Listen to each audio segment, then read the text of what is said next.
cool. All right, we're everywhere. Now, we're going to start off a little bit hot. We're not going to start off with Boosie. Let me see what y'all talking about. Yo, Boom, I see you in the chat. Let me shout out some people in the chat, man. We got Boom in the chat. 49.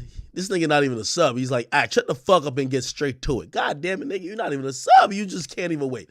But shout out to all the subs. Certainly Productions. Thanks to all you guys. DJ Blizzy, thank you as well. All right. Yo, I seen this shit. I was listening to this in the car. If you ever wonder, like, how I come up with content, I don't really have, like, a bunch of people. Like, I don't think anyone I know loves or care about hip-hop more than me. So usually I can't rely on people to, like just spoon-feed me shit. It's usually just throughout my day, I just kind of have to, like, screenshot, put shit to the side. Because I kind of consume hip-hop throughout my whole day. Yo, we're going to start off hot with this, which, by the way, ironically, this is a Whack 100 thing. But we're going to have to do a little bit of research on what the fuck is going on with this, because I've never heard this before. I took a screenshot. Where the fuck is it? Give me a second. I'm going to find it. Okay, wait. Yeah, okay, got it. All right. Chat. I never knew this.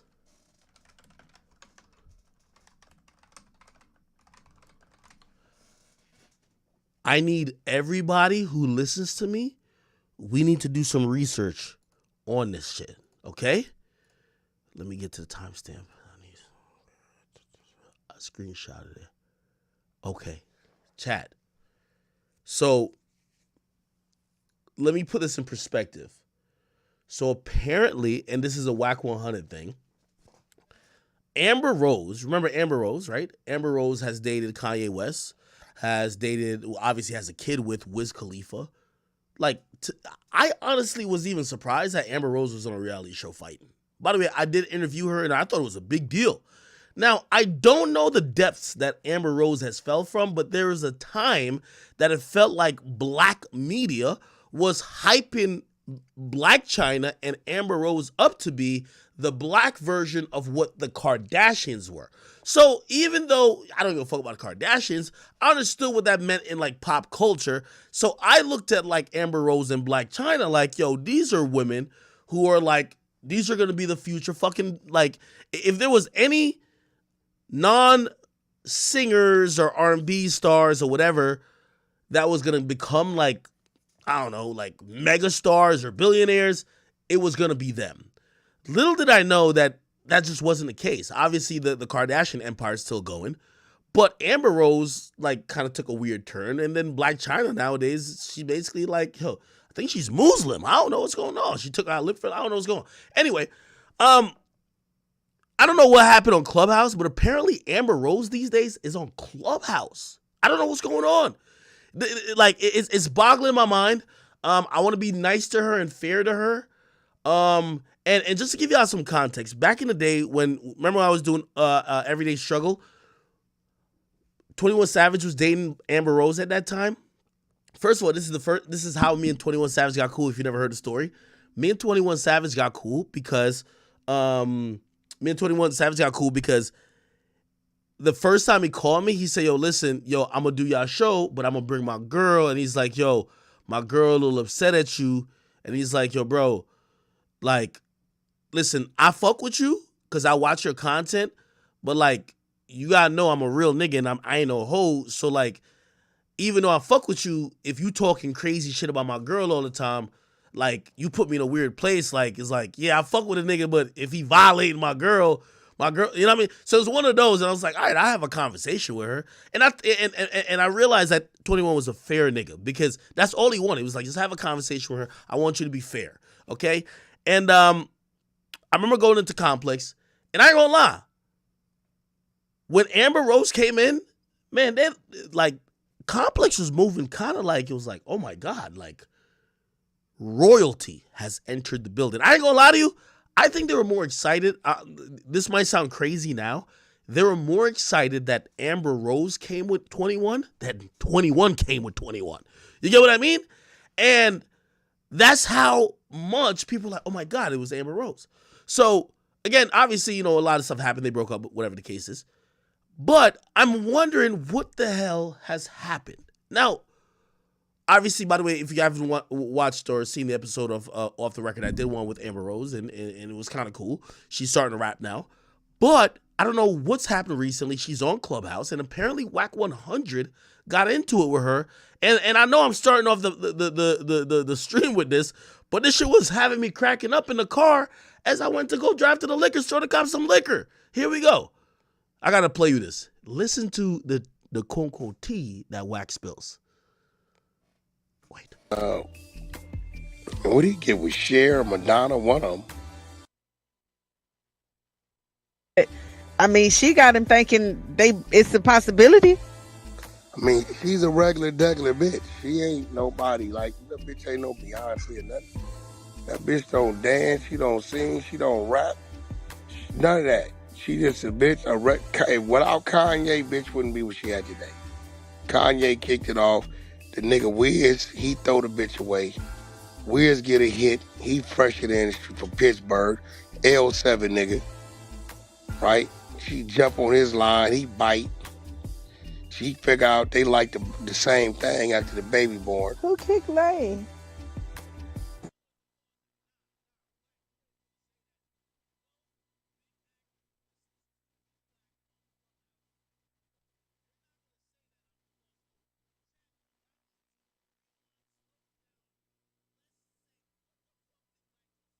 Regular bitch. She ain't nobody. Like, that bitch ain't no Beyonce or nothing. That bitch don't dance. She don't sing. She don't rap. None of that. She just a bitch. Without Kanye, bitch wouldn't be what she had today. Kanye kicked. Oh, my bad. I'm sorry. Oh, shit. I'm fucked up. Chat. Hey. I need some answers. We got to rewind, slow it down. We need to analyze. Yo, Whack, you know Big Act listens to all your shit that on Clubhouse. Now, you done said some shit that I've never heard before. So now we gonna have to ask some questions. Now, anyway, so let me continue the story. By the way, Joe edited the mute part out. So Whack 100 gets into it with Amber Rose. Now he starts to expose Amber Rose. Now here's this. He's giving the story of Amber Rose. I mean, she's a regular bitch. She ain't nobody. Like, that bitch ain't no Beyonce or nothing. That bitch don't dance. She don't sing. She don't rap. None of that. She just a bitch. Without Kanye, bitch wouldn't be what she had today. Kanye kicked it off. The nigga Wiz, he throw the bitch away. What? Wiz get a hit. He fresh it in from Pittsburgh. L7 nigga. Right? She jumped. Wait, L7? L7. Does that mean square? Let's bring up Microsoft Paint. I have a shirt that says L7. A nigga sent it to Complex and I still have it. Let me see. The fuck? Fuck going on in here? Let me see.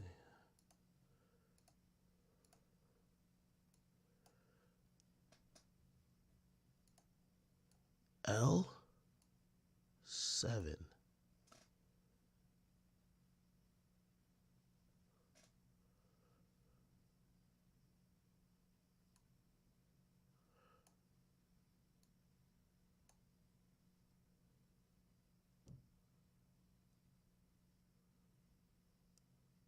Oh, okay. Yeah, I be wearing that shirt. I'm gonna throw that shirt away. A nigga sent me a shirt with it just said L7. I was like, yo, that must be his gang. I'm like, all right, I don't know that nigga. I've been wearing this. Y'all probably see me wear that shit a couple times. It just says L7, nigga. Oh, okay, all right, bet. Whack, break it down, homie. Okay, all right, back to the shit, man. On his line, he bite. She figure out they like the same thing after the baby born. Who kicked Lane? Whoa! Pause!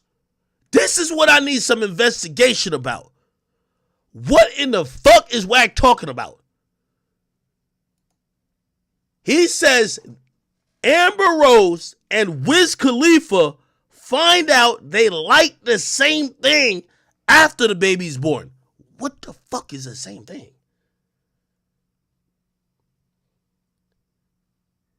Chat. No. What the fuck is going on here? And it's a possibility. I mean, she's a regular degular bitch. She ain't nobody. Like, that bitch ain't no Beyonce or nothing. That bitch don't dance. She don't sing. She don't rap. None of that. She just a bitch. Without Kanye, bitch wouldn't be what she had today. Kanye kicked it off. The nigga Wiz, he throw the bitch away. Wiz get a hit. He fresh in the industry from Pittsburgh. L7 nigga. Right? Oh, She jump on his line. He bite. She figure out they like the same thing after the baby born. Who kicked Lay? Chat, what the fuck that mean? Y'all niggas need to help me understand. What? How could they like the same? What do you mean they like the same?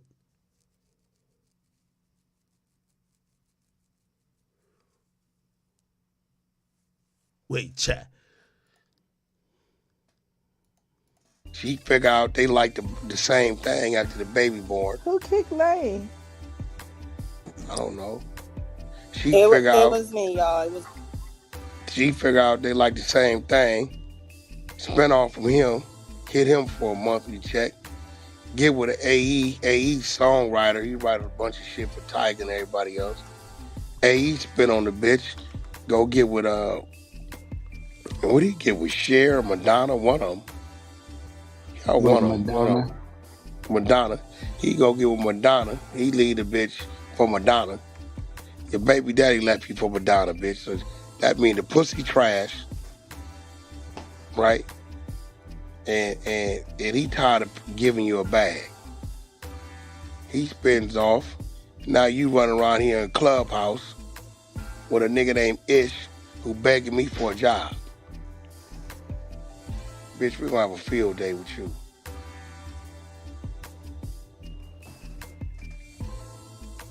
Oh shit. These motherfuckers ain't gonna never learn. I swear to God. We're gonna have a field day with you. Miss K, I didn't even know you was in there. I was the one talking to you, sis. Everybody say Cher. Wait. AE is now with Cher? AE? Cher?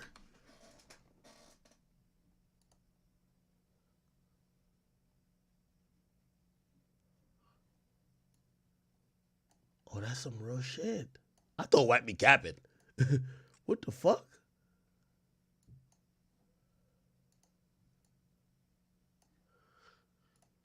Oh, AE. All right, when I see shit like this, I gotta look at this. Cher age. Cher is 77. Cher is 77 years old. Cher net worth.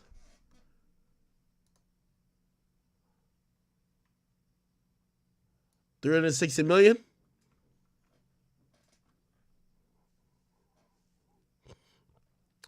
You know, I've heard about this a lot in LA. There's a lot of niggas who's fucking these older women because these older women are the new sugar daddies in LA. Like, they just want a young dude. I don't even know who this AE dude is, but apparently he writes with Tyga. AE age. Is his name just AE? Oh, here he goes. Streamy 2023. Cher knows her age. Cher knows her 40-year age difference with her new boyfriend.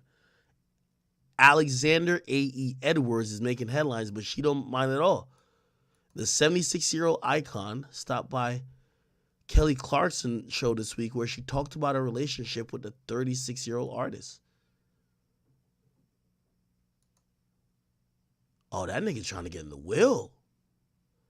Yeah, okay. I see what's going on here. Fuck. Damn.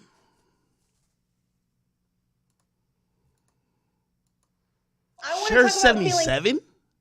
Good. So you're in a new relationship now. So how are things and what's your favorite Yo, this is like Amber Rose, like ex-husband or some shit. part about it? Because it's important to we get along great. He's fabulous, and I don't give men qualities that they don't deserve, you know. But he's very kind. He's very smart. Yo, chat. A honey pack in the prune juice is crazy. I know she's on that prune juice. She's 77. Hit her with the honey pack. And also, here's the beautiful thing about it. Yo, AE, you one of them niggas. You don't even gotta pull out. She on menopause.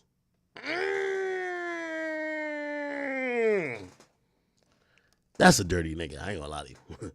That's a dirty nigga. Yeah, of course I know of course she's old. Nigga, she sound like she got dentures, nigga. The fuck? Nigga, what the fuck?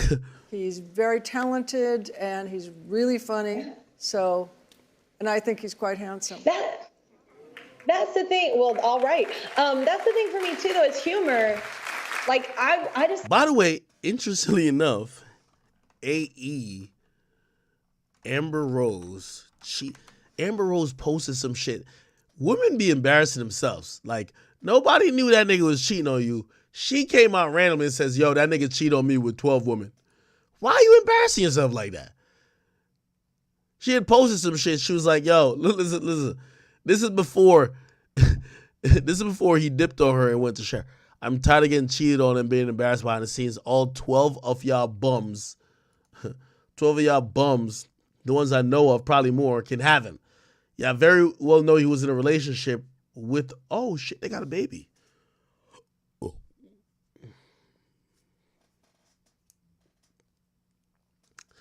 I know a few more guys like AE in LA, which they're fucking the cougars, which are the old women in LA, but they have old money and it's long. And those women don't require much. They don't even require loyalty. They just want attention when they want to, when they want to get it, and they want to have you on command. They kind of treat, like, I'm pretty sure Cher is treating AE like a boy toy. Like, yo, you're my little young boy toy. That's what it is. And you probably have access to my millions or my cars or, like, I don't know, some accounts or whatever the case is. But a nigga told me that, like, years ago. And this was when I was new to LA, and it sounded so foreign to me. I told him he was lying, cause he was telling me who he was fucking. I don't want to give away who the person is, and he was fucking a popular young celebrity at the time. And I was just like, yo, why you don't fuck with her no more? And he says, man, that bitch is a hoe. She done fucked everybody. So I said, who are you fucking with now? He says, you won't even fucking believe it. I said, who? And he named some white older woman that was 65. And I was like, yeah, the name rings a bell for like old niggas, but it's like, why are you doing that? And he said, yo, in LA, there's a new thing where the older white women who have established a lot of their career, this and third, they just want some studs and bulls. Like, they just want some niggas. You know what I mean? These bitches on their menopause, like they just want to get fucked once a month, and you fuck them once a month. You drive in the Rolls Royce, they give you the keys to their Malibu mansion. I was like, oh shit, I never knew. So I could imagine this nigga who's AE, he's with Amber Rose. He's probably looking at Amber like, yo, shit, it's been a while since you've been with 21 and motherfucking Kanye. Shit, probably dropped a baby in her gut, and then you know what he probably said to her? Yo, I gotta go fuck this 77-year-old Cher. Makes sense. It's like somebody to make me laugh. I want to feel good too, you know? And since you're busy making everybody feel good, you want somebody to do that for you as well. So I love that for you. Congratulations. That's awesome. It's hard enough just to live in this world. It's nice to have love. So it's nice to like have that in your life.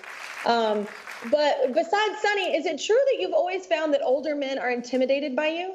Yeah, I mean, if I hadn't met younger men in my life, I would have never had a date because older men just didn't like me all that much. Do you know what I mean? It's like men my old, well, I have had a couple of boyfriends, but that were. All right, this shit's nasty. But I ain't gonna lie. AE, I can't blame you. I'd probably fake it too. I'll act like I'm into this whole old hag if I'm gonna get in the bag too. Like, what the fuck? Like, by the way, this ain't a regular bag this nigga is getting because, by the way, AE's not broke. all y'all favorite rappers, like no disrespect to Tiger, but Tiger's like a ventriloquist. The real nigga who writes all them songs is the guy AE. You feel me? Like, listen, by the way, chat, actually, let me not get too drunk before I tell y'all some real shit that's going on. Yo, I done figured out about 30 songs that I liked that was ghostwritten by another nigga. I cried. Chat, this is the last time I cried. Okay, actually, I was beefing with like my chicken, but I ain't cried it. You know when I last cried? I figured out that all this ghostwriting shit that we talking about, man, yo, there's songs I sing every day word for word, written by another nigga. Like, facts. It's known in plain sight. By the way, and I'm going to get into Meek. I might go into it now. This is why Meek Mill, I got a new theory in your career. Your career got done, not because you beef with Drake. Obviously, you lost that beef. Nigga, you fucked up an industry secret that was pretty much known among everybody. Like, the majority of these niggas do not write records. The majority of these niggas are the face of the brand, and you fucked it up on some, y'all niggas gotta write record shit. I think the industry paid Meek Mill back for that by fucking his career up royally. I promise you. That's what I believe. Because, let me go back, and I might be scatterbrained, but remember when Meek was like, he exposed Drake, and then Drake, when he was responding, he says, listen, like, I could go back to the response. I think it was like something, Drake responds to Meek ghostwriting, and he was just like, he didn't wanna, okay. It was in a Rap Radar interview. and basically he was just like, look, here's a quote. If I need to be the poster child for that takes all those hits for my peers hiding behind me, doing the same every fucking album, that's fine. That's all we need to read. Chat, were our favorite songs, like songs we're singing now, like think about your favorite hip, like only few rappers I've been able to exclude out of it, and I'm not saying exclude completely. I've just been able to exclude them so far. Who knows? I might hear about their writer later. Future was one of the only ones. The rest of these niggas, they're all ventriloquists, chat. Listen, I don't want to get too much into it, but a nigga, I love the song so much, and a nigga played me the reference track. You know the craziest thing? The reference track was by a nigga who I thought was trash. Oh my God. A trash nigga made the hot song that a nigga I liked just sung over, and I liked it. It hurt my heart. I cried. I couldn't believe it. My gut was twisted. All right, let me get out of that mode before I start exposing these niggas. But yeah, the whole industry is all about fucking ventriloquists and writers. And this guy AE, the guy who ended up marrying or having kids with Amber Rose after was Khalifa. He's the guy, he probably wrote mad Tiger songs. You get me? So Tiger is just a fucking face, okay? But I don't think nobody even listens to Tiger lyrics like, oh my God, he must have came up with this lime in the coconut, like fucking bar. Like, we probably just said, fuck it, we don't care, right? But I just want to let y'all know, y'all favorite rappers, I heard it. This is the worst thing about me having access to this industry shit. I get to hear things and see things that, to be honest, you think would be cool, but it breaks your heart because it kills your dream and it kills your fucking vision and your thoughts of these people being superhumans. They're not fucking superhumans. They just have a big ass team and they just be like, yo, give me your hot song and I'll sing it over. That's it. I'm telling you, it's everybody. Everybody. I'm telling you, it's everybody. The only person I cleared so far is the Future. I'm on a secret mission to clear artists that I know that are doing it themselves. And the niggas who I'm like, nigga, you might contribute one song out of 10. But right now, Future, the guy. That's why I've been giving Future man more props. Because the rest of these niggas, But it's all good. I still love the songs though. You know what I mean? You know, I just kind of take a sip of liquor and just forget the fact that they didn't write it.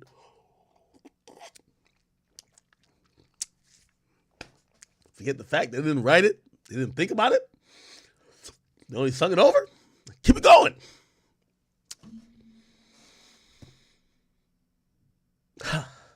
Okay. All right. Okay. All right. Let's go back to whack. Everybody was yelling and trolling. I know, and I was like, you know what? I really had just popped in for a second, and then I just was like, what the hell going on? Cause see, And I was like, I gave her they were warning. saying I your warned name. her. She would say your name, and I was like, that can't be the same. yeah, mofo cause that's like doing 20 it. people pinged me, and I had just made it to late night, late. So when I saw all those pings, I was like, it's for a reason. All right.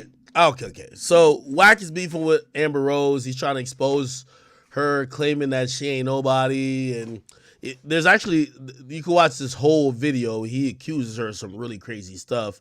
Basically saying that, you know, like if y'all think I'm disrespectful to women, Wack like takes the cake. This nigga calls her bitch like every 16 seconds, and basically said that her only talent was procuring semen from entertainers. Literally, that's what he said. And then he basically said that she was pretty much a pass around until she got the right guy to nut at her. That's what he said. Now, I'm going to be honest with you, and I guess let's just speak direct because shit, the alcohol's hitting a little bit right now. Yo, Wiz, Wiz, I'm not saying you got to make a statement on this, gang, but it's like, whoa, what the fuck is Wack talking about that you and Amber like the same thing? I hope it's like, y'all like Top Golf, not like y'all both like dick. That's like the thing that like we don't want to talk about. It's like, wait, Wack, you're not saying that Wiz and Amber both like dick, and that's why they. Okay, it can't be that. I'm guessing they both like football. They actually probably like both like basketball, or maybe like both like working out. Like I've been seeing like Wiz do the jiu-jitsu shit, but I don't think Wiz not gay, is he? No, he ain't gay. How could he be gay? Right? But Wiz, you know what I mean? Not saying you gotta respond to this. You know what I mean? You don't gotta wild out like you did on Gilly, but I'm just saying, what the fuck is Whack 100 talking about? The fuck? Now, by the way, here's the thing too. The only reason I mention this, I've never known Wack to be a liar. I've never known Wack. Yo, if I call Wack right now, you know what he gonna be like? Ack, you don't believe me? Then he gonna call 3 niggas from the hood that got a personal story of them seeing some dumb shit. I don't even want to do it. Shit, let me motherfucker. Nah, I ain't gonna call it Wack. Nah. We love Wiz. Black and yellow, black and yellow, black and yellow. Fuck all that shit, man. We love Wiz. They like the same thing. Whatever, fuck that. All right, chat. All right, cool. We off of that topic. The little ghostwriting thing gonna come up. I'm sorry. I just heard some of my favorite songs from another motherfucker, and I'm hurt. I'm hurt, chat. I'm hurt. Why he singing that? That nigga's trash. No, we can't talk about it too much. Okay. Let's keep it moving. All right. Told y'all I'm gonna give y'all at least 6 hours today, so we got at least 5 to go. How we doing on all platforms? Of course, I'm checking in with my people on Rumble. We're going to get to the Boosie stuff, man. Salute to everybody on there. King Benny, I see you. My boy, I stay hungry. I see you. Hot Nado, you said I should call Wack. Maybe I do have to call him by the end of the shit, but we'll figure it out. By the way, if you guys are on Rumble, I hope you check out the new layout. If you guys, I have a new notification thing, so if you guys do send in like a super chat, or, well, actually it's not called super chat there, it's called a Rumble rant, I will be alerted to read it immediately. I know y'all want me to talk about it. By the way, I'm reading Rumble right now. Y'all want me to talk about Brittany? I got to get my girl Brittany online. I feel like I gotta call my girl Brittany. Okay, so chat, we got a lot of shit to get to. So we got Brittany Charleston White. We got Destiny. Oh, I gotta get Destiny. Hold on, no. Before I'm gonna get Brittany too. I gotta get Destiny. Hold on, give me a second. Give me a second, Chad. Have y'all seen the shit about Destiny? I know y'all follow my main page. Y'all ain't seen the story? Hi, you've reached the voicemail of Destiny. Nah. Destiny, stop playing. Here we go.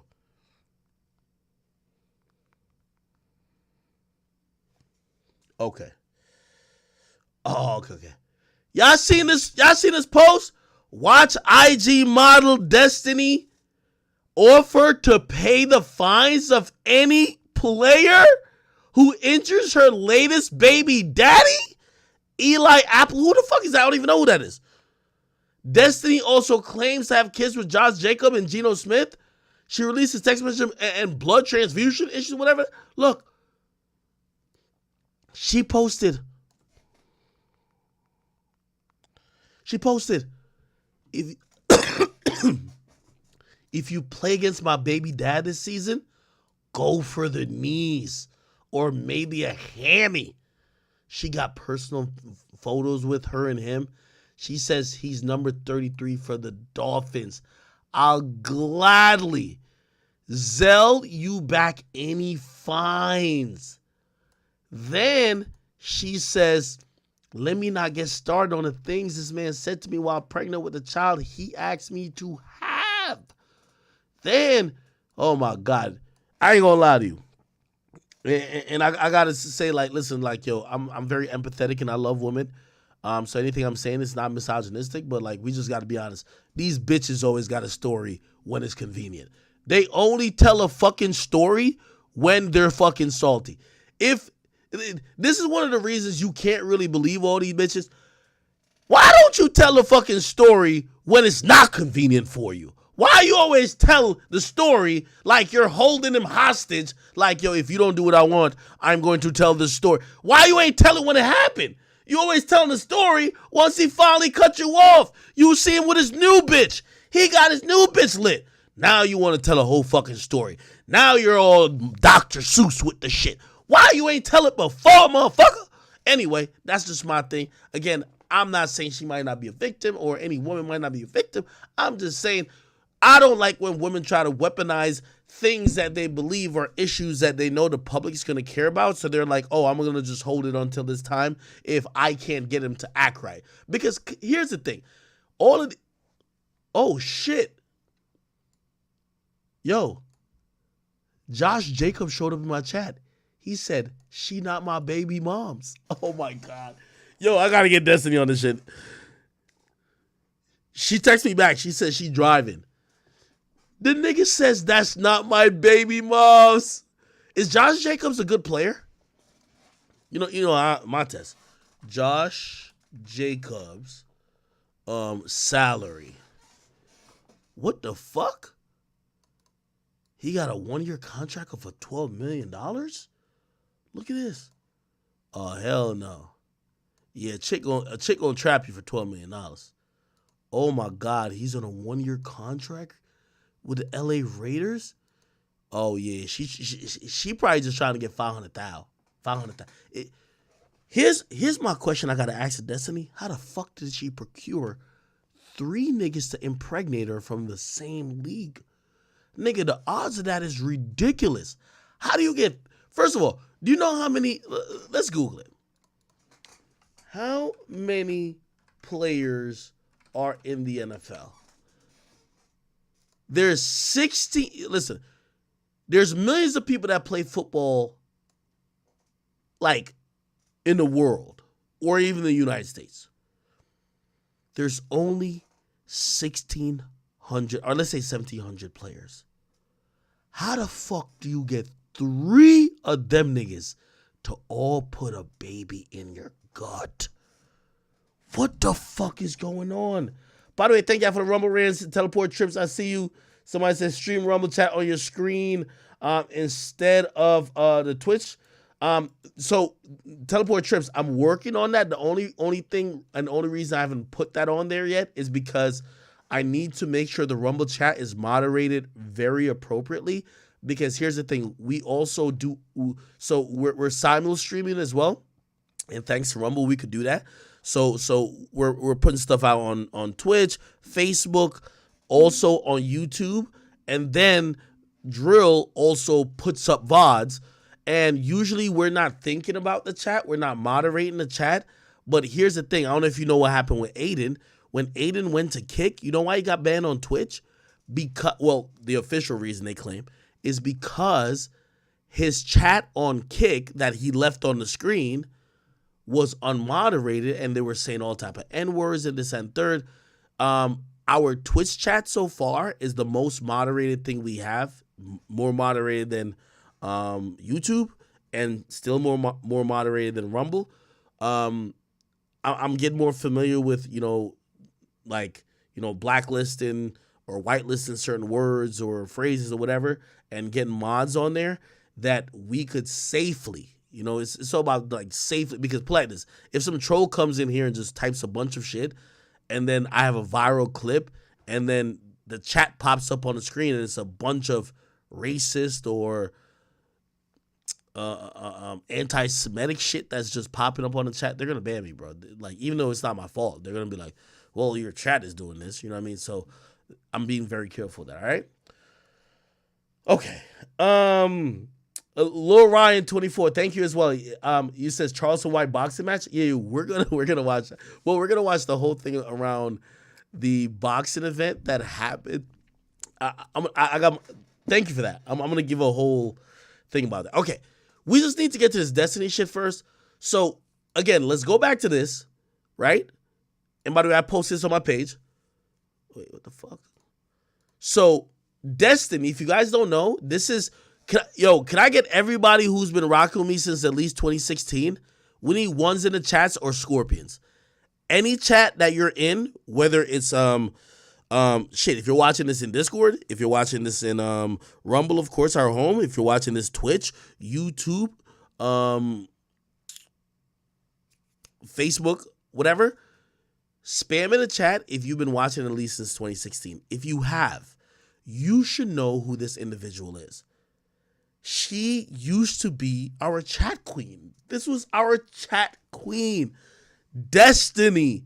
She held the chat down. Now, in between 2016 and I believe about like 2018, she started linking. And by the way, I know y'all know all about the meat roll or meatball episode. Like, she had linked with some Glow Gang niggas, and me personally, I was mad at her. Obviously I was single back then when like me and her used to whatever. But I was mad that she linked with the niggas of the Glow Gang, and then bro, she didn't even fuck a star. She fucked a nigga named Meat Roll. Like, I was tight. I'm like, I didn't even fuck you, but you fucked a nigga named Meat Roll. How do you fuck the entourage of the nigga? And it's a hood nigga. I was tight. I ain't gonna lie to you, I'm gonna be honest. So anyway, that happened, but you know what happened? You know how it is when you see a girl and you fuck with her, and then she fucks like a complete bum? Like me, I've always said, me and certain niggas can't share pussy real estate.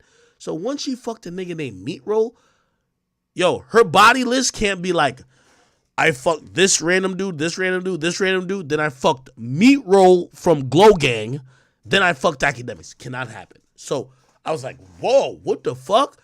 Now, anyway, she happened to parlay after doing that to link in with Geno Smith, who was playing for the Jets at the time.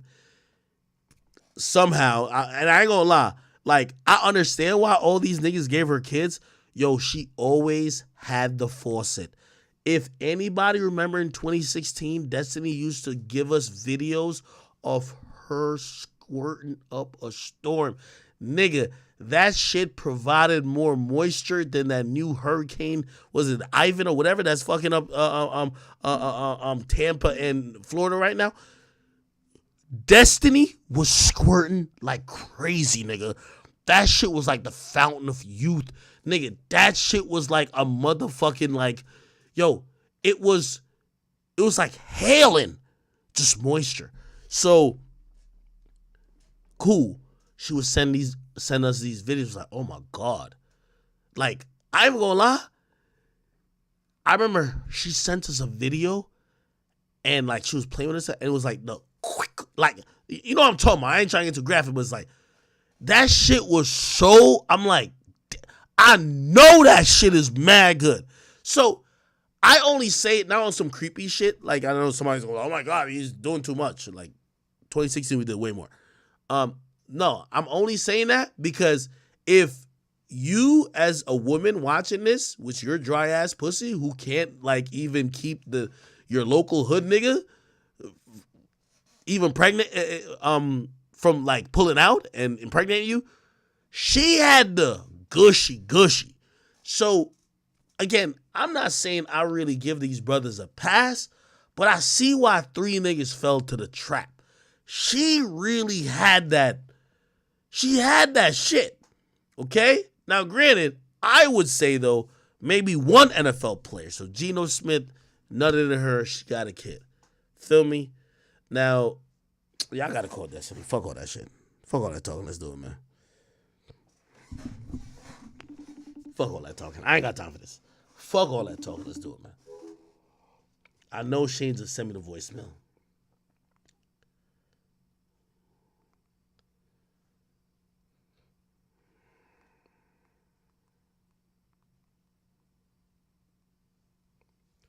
Anyway, she got pregnant for Geno Smith, but everybody knows the story of Geno Smith. He was a first ballot Hall of Fame bum, okay? So he went to the Jets, stunk up the place, wasted everybody's time, but he did get a bag. So he put a baby in her gut. Now, here's the thing. He never claimed it. Because, by the way, I knew all this back in like, behind the scenes. He never claimed it. You know why he never claimed it? Because he had a real girl. You know what I mean? It's like, no disrespect, and we're going to talk to Destiny about it. Destiny was definitely the side, but you know what I mean? You know how I go, bro? Like, come on, bro. You know what I'm talking. So, like Destiny had the side baby with him, this, that, and third. He had his girl. He ain't never really claimed it. I think one time he posted a picture type shit, but whatever. Then, you know what I mean? Like, Geno Smith for a while was kind of known as a bum, like a bust. Like, it was kind of like, yo, he's about to be on the way out. By the way, I think he started playing better now. I think he's still in the league. I don't know. Anyway, according to the legend, she caught on to this nigga right here, the nigga in my comments, Josh Jacobs. She threw the pussy at him too. You know what I mean? You know what I mean? She did that little wiggle move, like start rubbing on the clit, like the squirting start happening. That nigga probably thought he was at a theme park or water park. Whee! Nutted in her, obviously. Gave her a baby. I gotta figure out why he's saying she's not his baby daddy though. Like, because apparently she says I asked her today, she said she got 3 kids. 1 by Geno Smith, 1 by Josh Jacobs, and 1 by this Eli. I don't know who the fuck Eli Apple is. That nigga sounds like a bum, but I'll Google his salary in a second to see if he's a bum. So this Josh Jacobs nigga, you know what I mean? She hit him with the move. You feel me? And by the way, you know, I'm not clowning these black brothers because at the end of it, man, we are all weak. We're all weak for the moisture, dog. Let's keep it a bean. My boy got millions of dollars. He probably got, you know, like, you got to realize also, here's how they work in the NFL. They fuck bitches off of, like, recommendations. They be like, yo, your Destiny got that wet. You feel me? So he probably went through there, piped her out, probably dropped a, you know what I mean, dropped a little load in her, if she's right, and she's pregnant, even though he's in my comments saying he ain't never give her a kid. Somebody said they need antibiotics. Bruh, why you say... Yo, Josh Jacobs, don't be saying that in my comment section if you're not getting on my stream. We got to grill you, nigga. You know that's your kid, nigga. Okay.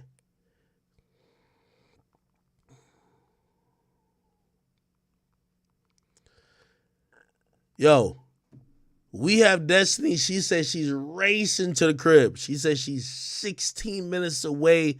I told her, run every traffic light. We're going to pay for it. Really, we're not. We're going to put it on Josh Jacobs' bill. and Geno Smith. Y'all niggas in the NFL, nigga. Y'all got to pay for y'all baby mama's traffic tickets. So I told her to run every light, get home. I need her on Discord. We finna talk to her. Our former chat queen is now in the media, and we need to just speak to her about what's going on, okay? So that's Josh Jacob. She got him, got the kid out of him, you know what I mean?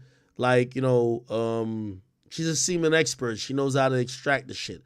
Now, who's this Eli Apple nigga? I never heard of this nigga. Eli Apple. I can't take no nigga serious whose name is Apple. What? Who's this guy? Apple? Eli Apple? Actually, fuck what he got going on. What's his salary? Eli Apple's, what the fuck? $1.2 million. Oh yeah, this thing's a loser. This thing ain't got nothing going on. Ain't Josh Jacobs a star? Geno's, I told this to her too. I'm like, yo, listen, I know the game. Like, y'all girls, y'all got to get with the lit nigga. Like, Josh Jacobs, star. Geno Smith, bum. But it's Eli Apple nigga look like he barely in the league. Oh hell nah. Yeah. I might have to try to, I don't know if the baby's born yet, but I might have to talk some sense on her. She might have to get to Planned Parenthood. Hell nah. This nigga getting $250,000. Oh, it's a bonus. Yeah, nice.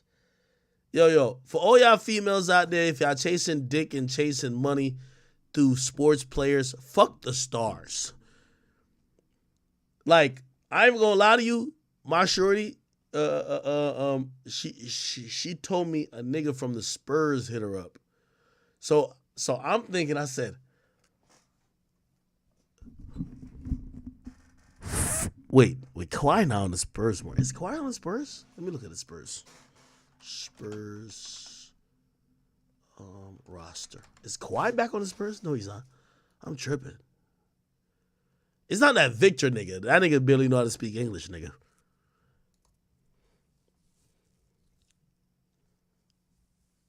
Let me see the niggas on this. These niggas is bums. She told me that one of these niggas hit her up. I'm like, yo. Nigga, I had to look at her. I'll be like, yo. I'm like, once she told me the Spurs, and I did make sure Kawhi wasn't there. I said, bitch, fuck him at your own risk. I don't give two fucks about that. I think I'm bossed up. These niggas is broke as hell. These niggas barely gonna be in the league, man. Fuck these niggas. Unless it's this Victor Wembanyama nigga. If you fuck this nigga, it's over. This nigga's a star. The rest of these niggas is garbage. The fuck? Look at these dumbass niggas. Hell out of here, man. By the way, when I find out which one of y'all lame ass niggas hit up my bitch, I'm gonna be roasting the shit out of you when you get dropped, you bum ass nigga. But she ain't trying to tell me yet. Yeah, these niggas are trash. Yeah, but anyway, this is my message to all y'all niggas out there who, or actually y'all women out there who want to fuck athletes. Like, fuck the stars. Like, the stars. Don't fuck the bums. Not because they got a jersey, it matters. Fuck the stars. You get what I mean? It's better, I'm just keeping it being with you, to fuck a mid-rapper because you could turn that into more shit with the celebrity and fame part of it than to fuck a random bench player on any basketball team. Fuck the stars. I'm only telling you, I'm keeping it real with y'all. Fuck only the stars. So, yeah. Whoever the Spurs niggas, you know I'm going to be on your ass. I'm going to figure it out by next week. But still, this Eli Apple nigga, yo, I don't even know if the baby's born yet. I think she told me it's 3, so I don't want to disrespect her, but what the fuck is Destiny doing? This thing is a bum. Yo, this thing is 28. Is he 28? Oh, hell nah. Like, no disrespect to you, gang. I ain't trying to, like violate you. Hopefully you take care of your family and all that. But listen, nigga, your little $1.5 million, that's for you to take care of your family. You can't afford no bitch. I'm sorry to tell you. Destiny is one of them girls who only care about money. Like, that's facts. And I hope when I get her on the phone, she says that. Like, nigga, that little $1.5 million salary cannot support what the fuck she trying to finesse out of you. Feel me? So, of course you're supposed to fuck her, but you're supposed to pull out, dummy. So, Eli Apple, what the fuck are you doing? Does Rumble have an app? Yeah. Somebody said, check Geno Smith's salary. He came back strong. Geno Smith's salary. What? Oh, shit. Geno Smith is on a 75 mil? Oh, my God. No fucking way. Chat, I know y'all saying check career earnings. Bro, none of these niggas finna be with her, bro. So, this is how child support works. Let me tell you how it works. It's all about what you're making at the time. So, Geno Smith could have made $15 billion if he just had a kid with her like 4 years ago. It's all what he made from 4 years ago continuing. So this Eli Apple nigga, it don't matter what he made in the past. It's all about what he's making now. So all I'm saying is, bro, you know these girls is like fucking you for the fucking child support, right? Like, come on now. Like, let's be honest.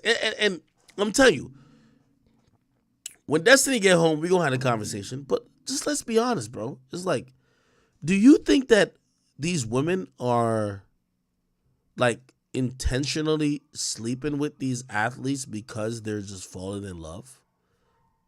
Like, bro, come on now. Like, come the fuck on, bro. Somebody said, Ack, you could never make football player money. Stacks on that deck, you're wrong. Quarterback money, you're right.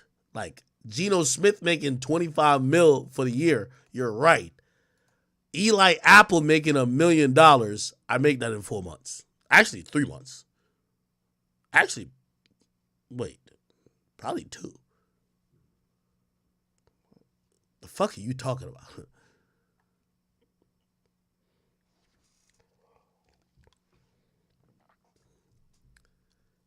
The majority of NFL players don't get paid, bro. Like, again, by the way, $1 million is a lot of money, but it's like, bro. There's no NBA player getting paid $1 million for a year. I think the veterans minimum is like $4 million. But NFL just got a bunch of waste men. It's just like, they got 52 niggas to be on a roster. Like, NBA only got 10. All right, cool. Let me try to call Destiny, man. I'm trying to figure out the T. If she don't answer quickly, man, I got to move on, man. When I move on with this topic, I'm done with it. Yeah, these NFL niggas is broke. That's facts. Bro, if you're not a star in the NFL, you don't get paid. If you could be like a semi-bum in the NBA, you get paid good. Like, their CBA is great. In the NFL, because you have no marketing power, niggas don't even know your face, nothing like that. Like, bro, if you're not a quarterback, you're not a big-time receiver, if you're a fucking, like, just, like, third-string linebacker, you get paid dirt. That's a fact. Okay. All right. Destiny is 5 minutes away. Y'all want to wait in 5 minutes? We can wait in 5 minutes. I don't want to move on to another topic, then come back. That's the only thing. Let me call her ass one more time, man. Hurry up and get to the fucking crib, gang.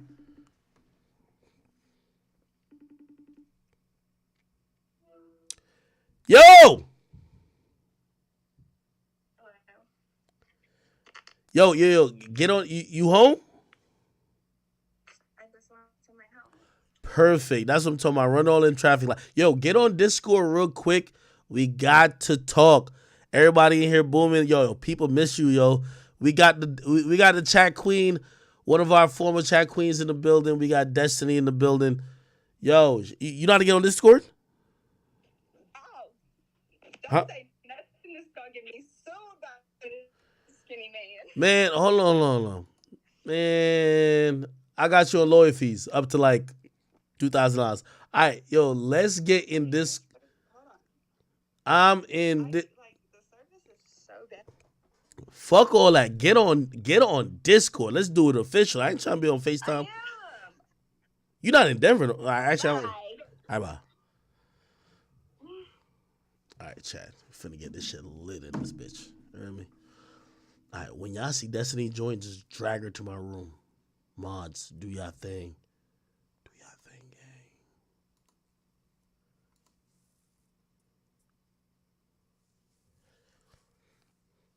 I know that ain't a big AJ up in here. This nigga. I'm just trying to see what Destiny about when she get in here. Shit. Hey, Fonto, shut it down. I just hope she not whooping, man. Nah, Hey Destiny. yo, Destiny came in here earlier. I talked to her. She got Nigga, don't spoil what she gotta say. Nigga, we don't care. You tell it. We want her to tell it. Right? Bring Destiny in here immediately. She know to get on right now. And we getting on camera because I'm about to cut this camera. I got to look her in the eyes when she's saying this shit. Because I need to tell her, like, yo, back when, you know what I mean, I was like, you know what I mean, just slanging community dick. I don't do that no more, by the way. And that was a long time ago. Back when I was doing that, you know, I was trying to fuck all the stream bitches. She was on the top of my list. I never did. That's a fact. I feel upset. Now I'm hearing about she fucking a nigga named Eli Apple. Yo, AJ, I know you know about football. Is this Eli nigga Apple's a star? Nigga. He was on the Giants act. Oh my Eli God. Apple was known for getting cooked, nigga. He was known for what? Getting cooked, nigga. You're lying. Put it on your line. He won the Super Bowl. He did win the Super Bowl, though. He did win the Super Bowl. That nigga Eli Apple. Oh no, he made it to the Super Bowl with the Bengals. He a bomb. I ain't gonna hold you, Act. Yo, hey, Geno Smith really like that, bro. Man, fuck that nigga Geno Smith. He owe me money. Wait. And I told Destiny about that shit. Wait. How did Geno like come back? I thought like he was like one and done. Nigga, act. So here's what happened. Seahawks traded Russell Wilson, and he had a decent year last year, my nigga. Decent at best, nigga. That nigga about to be a bum next year again. Ooh. I'll bet anybody in there. Nigga. Yeah, because all those pieces that Russell Wilson had in Seattle left. Yeah, he took over. He took over for Russell. Yeah, I ain't gonna lie to you. I can't talk shit on the man who getting $25 million for the year, but the nigga getting 1.6, I know, or 1.1. That's the veterans minimum, nigga. Last year he got like 500,000. Yeah, nigga, that's practice squad money. So I gotta figure out why Geno got last year. Nigga, I gotta figure. All I need to ask Destiny is how you like your pussy has went from fucking meat roll to now a practice squad nigga. How I can catch a piece? Nah, Josh Jacobs got that bag, Act. Yo, you ain't seen my comments? He said he said I seen that. Nah, that was wild, right? Yo, that was wild. That was wild. Yo, hey, Ack, I gotta ask you. Yeah. Even though she got 3 NFL baby daddies, would you still hit? Yeah, I'm not in that space of my life anymore where I'm slanging community dick. These days, I'm looking for, more of a one-on-one commitment. Sorry, so she want to date you. Okay, real nigga. But she want to date you, right? What she want to date you? She want to date me? Yeah. I don't date single mothers. That's a fact. Hey, you gotta understand, man. Those single moms got the good. My nigga. I fuck single moms. I won't date them. Like, trust me, put it like this. I got too much resources and shit to be giving your kid that I'm gonna always like in the back of my mind think like, nigga, I don't even got a kid.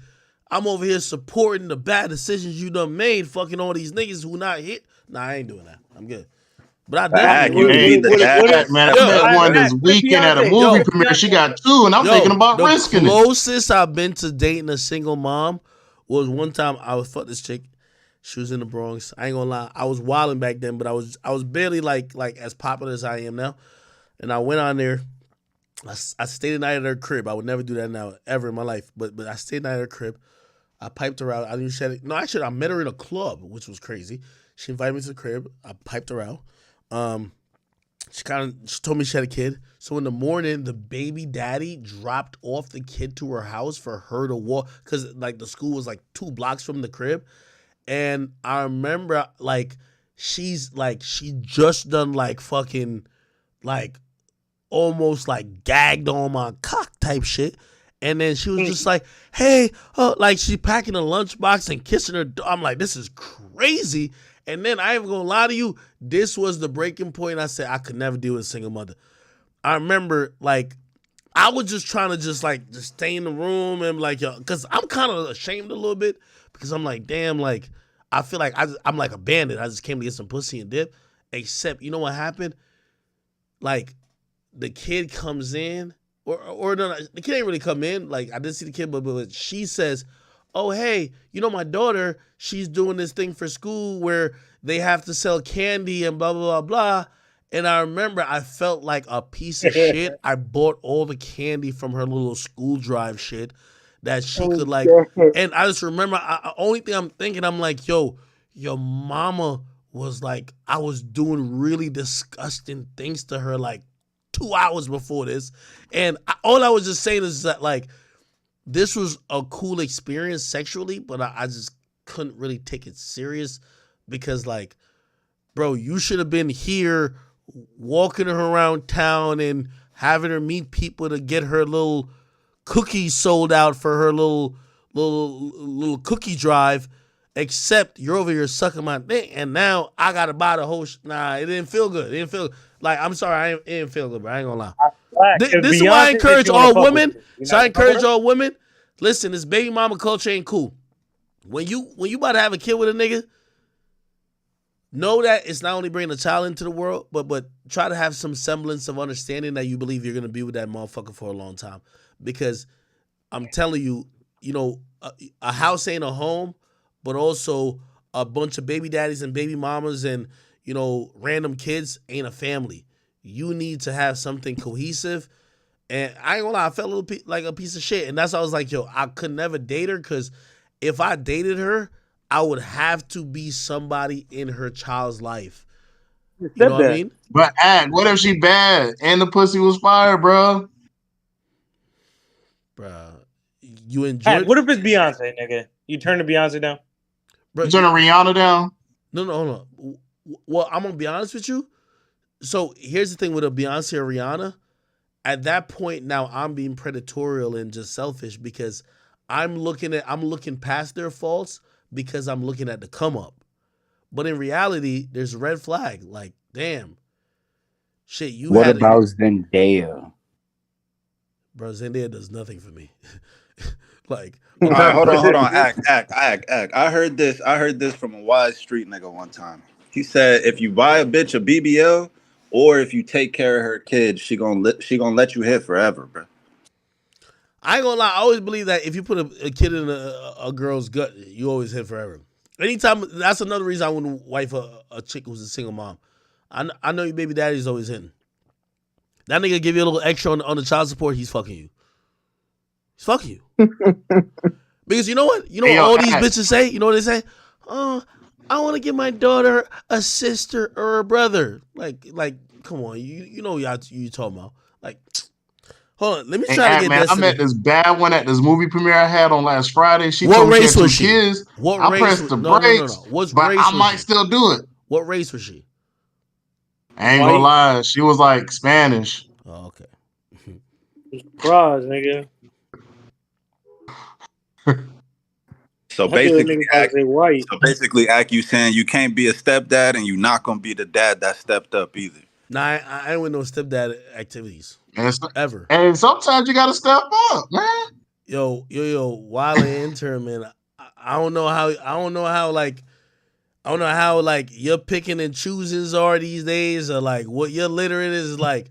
My nigga, there's way too many women who don't have kids for me to pick a bitch that do have kids. Hey, you can ask Leaf about this. Man, when I was 19, I was dealing with a chick that was 35 with 5 kids. I was picking up kids from school, buying school supplies and everything. So where the kids at now? Nigga, I would not tell that story. Nigga, I would not tell that story. Nigga, where the kids got kids? It's like when Boosie's talking about he's fucking his baby mom and she's sucking a nigga dick. Wait, nah, I ain't gonna lie to you. Boosie saying that was crazy. Why did Boosie say that though? That was crazy. Yeah, I'm gonna be honest with you, bro. That's another thing too, bro. Like, I don't think me and another nigga could share a baby mama, bro. Like, fact, bro. Like, I'm gonna keep it a bean with you. Like, first of all, like, bro, nah, bro. Like, you can't say that. No. With all due respect, like, with all y'all in the call, if my bitch chose to have a kid with y'all, she disqualified from having a kid with me. Like, bro, if her pussy was, Hey, what if we had a Geno Smith type bag? nah, I'm good. I'm still good. Yo, You trying to so say what we if fucked you? or some shit, bro? You think you better than us, bro? Yo, act. What if you you get her pregnant at the same time? Like, you know that's happened before. A girl get pregnant by 2 different niggas. What? Nah, yeah, that did happen. He not lying. Yeah, girl He not got pregnant lying. by Wait, so like she 2 got 2 different dads? niggas. The baby gonna have 2 dads? No, No, she had it's twins. twins. And the Yo, baby y'all dad is straying 2 from different niggas. reality, man. Let's just get back to reality. Destiny was a chat queen, and let's keep it a bean. Like, you know, yo, the chat used to be on my head, like, yo, bro, you should raise her up. Like, you know what I mean? Like chat was like, yo, even though like she giving the squirt video, like she might be a real. Yo, I'm gonna keep it a bean with you. I'm kind of tight at Destiny. How you fuck 3 niggas in the same league and got pregnant by all 3 of them? Yo, put like this. If you got pregnant by 3 niggas in the same league with only 1,500 people, imagine how many other niggas you done fucked that you didn't get pregnant by, just overall. Nah, abortions. Nah, bro, stop it, bro. Hey, man, at the end of the day, I feel you because, yo, was it last year I lost one of my chicks to a nigga that played for the Orlando Magics, and the nigga don't even play. Sit the bench. Losing your bitch to Mo Bamba is crazy. Wait, nigga. I wasn't Obama. Hey, Obama played for the Lakers. Yo, I kid you not. Hey, call her one more time. She online, bro. Oh, yeah, I'm about to call. Yo, listen, yo, while they enter, you gotta stop telling us about other niggas that done fucked your chick, cause he's making you look bad. You just said a nigga that don't even. The nigga might not even have a jersey. It might be a practice squad nigga. Nigga might be like a trainer, a ball boy that fucked your girl. You cannot keep admitting this online, bro. Yo, while they enter, you do remember you told us that the reason you don't fuck with black girls is because they cheat, and you said when you were fucking with a black girl, they fucked another nigga. Like, bro, you can't keep mentioning random niggas fucking your girls. That's traumatizing you, bro. Let that nigga live his truth, act. Bro got a humiliation fetish.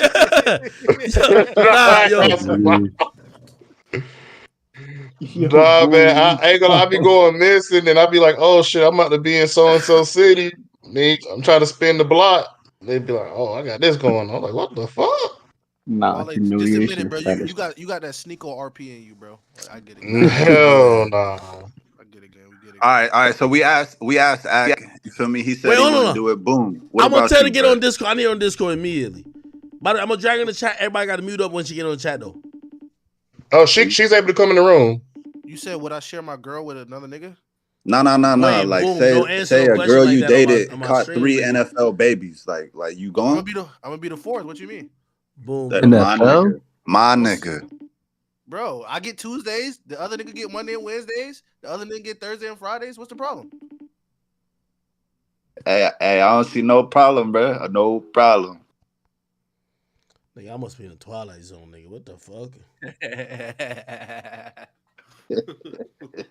Yo, bro, yo, I don't know what her name is in the server. Just let me know when it's in the server and just drag her ass in the bit. Stop acting like you ain't got. Yeah, this is just you. Ready, nigga. Nigga, she was driving I'm about home. to send her. She just typed in the chat, so I'm about to invite the thing for she can go straight in here. But yeah. She's able to click in here. Yeah. Like, bro, you know how girls are. Like, she said she was driving home. My nigga.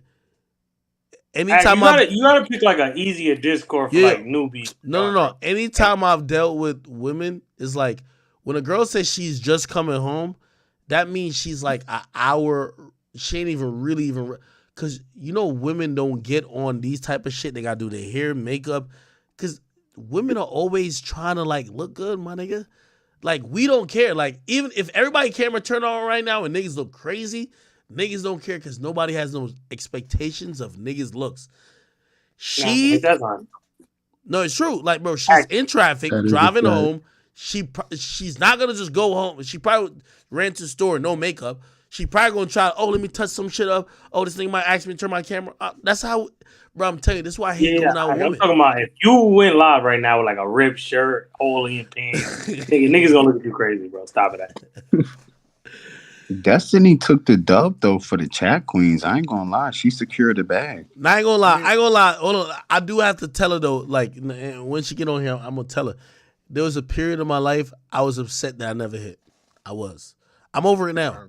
Now that I realize that she only fucking NFL niggas and she got 3 baby daddies in the NFL, now I understand her stilo. I'm like, I get it. How you know she's only fucking NFL niggas?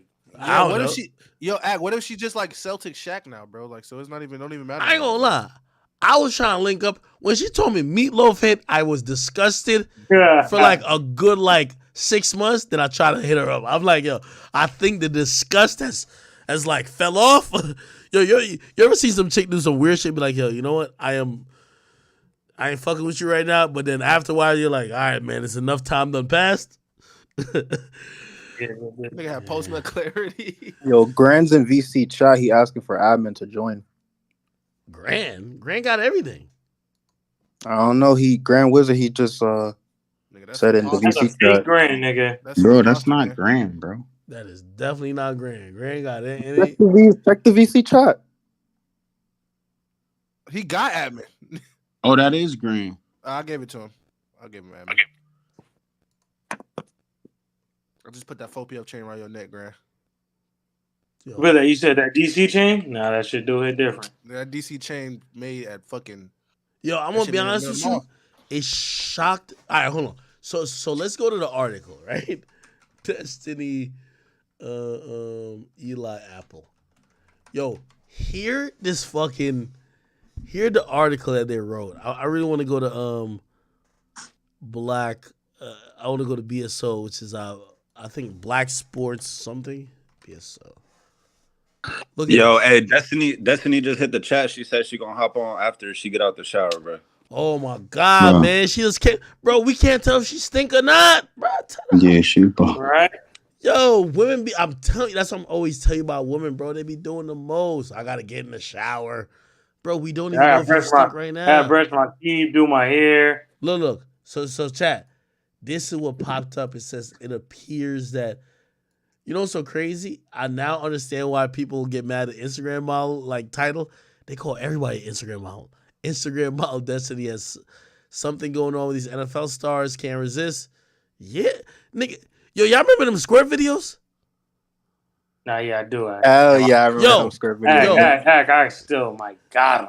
Yo. Oh God. Yo. This is what women won't cognizantly accept or admit. Yeah, the niggas ain't fucking with Destiny just because she's a quote unquote just a whore. They're fucking with her because they're seeing the squirt videos. They're seeing the faucet, nigga. They're seeing the faucet of life, nigga. They're seeing the well, nigga. That's what they're seeing. You know what I mean? Hey, yo, keep it a stack. You fucking with a girl that squirt act? Yeah, I ain't gonna lie, it freaked me out the first time. Is that? Some people say it's pee, so you feel me? I'm just asking, bro. So he's asking yo, act, does your girl squirt? No. Yo. I thought that's what he was asking, nigga. That's crazy. Yo, I ain't gonna lie. Nah, Destiny doing her thing in this pic. I thought her titties would have got a little bit bigger. She had 3 kids. Don't she got breastfeed? God, shit nuts. I'm serious. Yeah, Okay. Oh, I didn't read this part. They said he should thread lightly because blah blah. Does your mom run a DV foundation, but her son's a piece of shit? So let's go over what happened. We got pregnant after traveling together during off seasons. His response to my pregnancy was straight up, "Well, what did you expect? I knew it was gonna happen." Then he tells me he has a sex problem, and I'm the 6th pregnant woman in 3 years. Oh, shit. Yo, let me tell you this. Chat, this is my new thing. Women have no shame. I commented on some shit. Sorry. I commented on some shit on I think was Shade Room or Spiritual World. There was a woman, and by the way, we're going to get to this topic. She was exposing Lil Baby or somebody, but the story was just she was eating somebody's ass or whatever it is. And I'm what? yo, and I was like, Yo, women have zero shame. Like, bro, put like this. There are certain acts that you would be so embarrassed about by yourself that you wouldn't even expose somebody about because it's going to make you look crazy. Women nowadays will expose the fact that they're eating ass, they're fucking doing all type of weird shit just to get the athlete or the rapper embarrassed. And I was just like, damn, like there's no self-respect. Even if you do certain shit, when you're admitting that that's what you do, like we're looking at you like you're fucking nasty as well. So anyway, I say that to say because when Destiny says I'm the 6th pregnant woman in 3 years, bro, how do you let a nigga tell you that shit and you just let it fly? Like, how do you even type that out and think that you're making him look bad? Yo, I actively shame women who think that I'm going to make fun of their baby daddy because their baby daddy got 10 baby mamas. Yo, I'm going to be honest with you. If I wasn't, in a good financial position and I had 15 women who were down to let me inseminate them and just nutting them, I'd have 15 baby mamas. I don't give a fuck. We're men. Bitch, you go deal with it. They ain't staying with me anyway. When I hear women talk about their baby daddies and the other baby mamas, I'm like, you do know it. I don't look at him any type of way, right? I look at you as fucking stupid. So when a woman says, "Oh, I'm the 6th pregnant woman in 3 years," my nigga, I get it. Men, if we're being responsible, should use condoms and be safe. But if you're dealing with the nigga who got 6 women pregnant in 3 years, you're the dummy that didn't use protection. You're fucking with the nigga who clearly is playing Russian roulette all the time and he doesn't care. Here's what she says. The others just had abortions, but I'm already 14 weeks at the time of this confession. Oh my God. Fast forward to mid-pregnancy, my son has a heart condition and needs a cord blood transfusion, but I'm not a direct match, and Eli is. Doctors set up an appointment for him to give 30 MLS. I don't know what milliliters. That is. Okay, milliliters. Just fucking 30 milliliters of blood, and this man refuses because I found out he was smashing a different woman in every city he went to raw. This is another thing I fucking hate.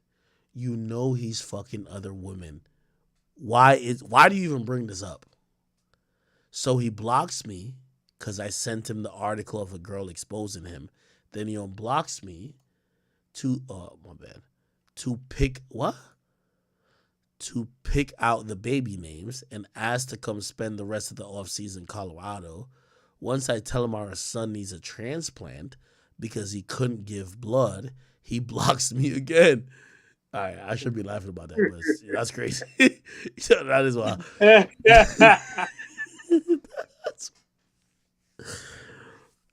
After he told me it was best, what? He told me it was best for the baby to die. I went crazy on him and his mama because, girl, your son is a piece of shit. Here's the funny thing about it. This is what I hate about women, okay? And it's not just a woman thing. If this is flipped around, I hate this about men too. I hate this about people. You're having a baby by a nigga who got 6 bitches pregnant in 2 calendar years. You're fucking a nigga who's nutting in everything, right? You thought it was adequate and good enough to have a baby with him.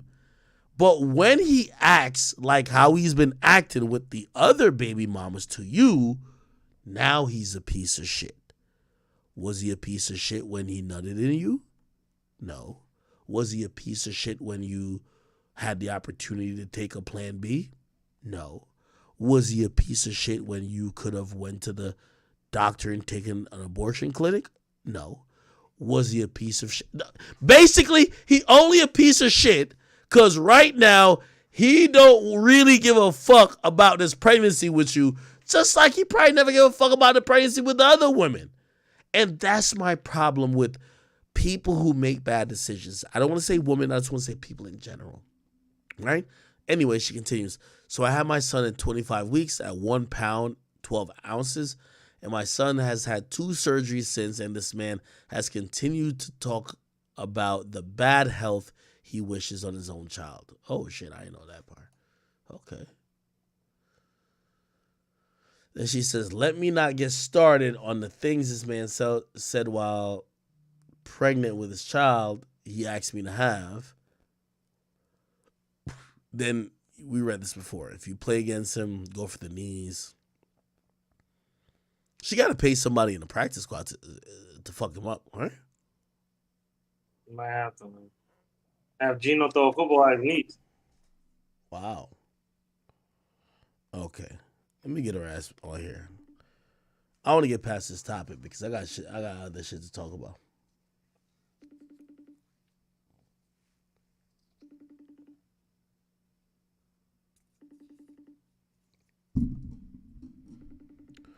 When's the last time she typed in the chat?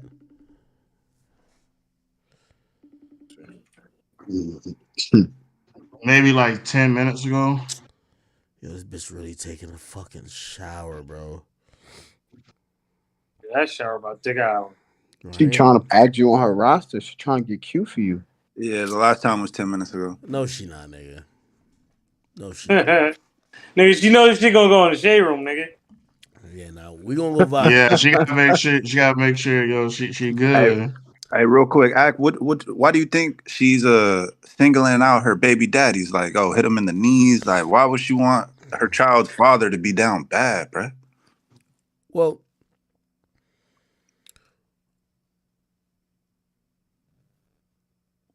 that's a really good question. I believe that even though, let me tell you this, women are the great. First of all, let me tell you this. I don't know about y'all as men.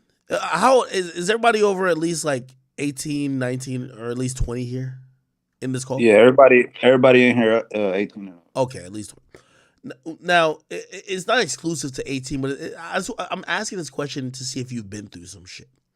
Let me tell you this. Most men, and I can say me too, definitely me too, we're suckers for women who get emotional, women who cry, women who whatever.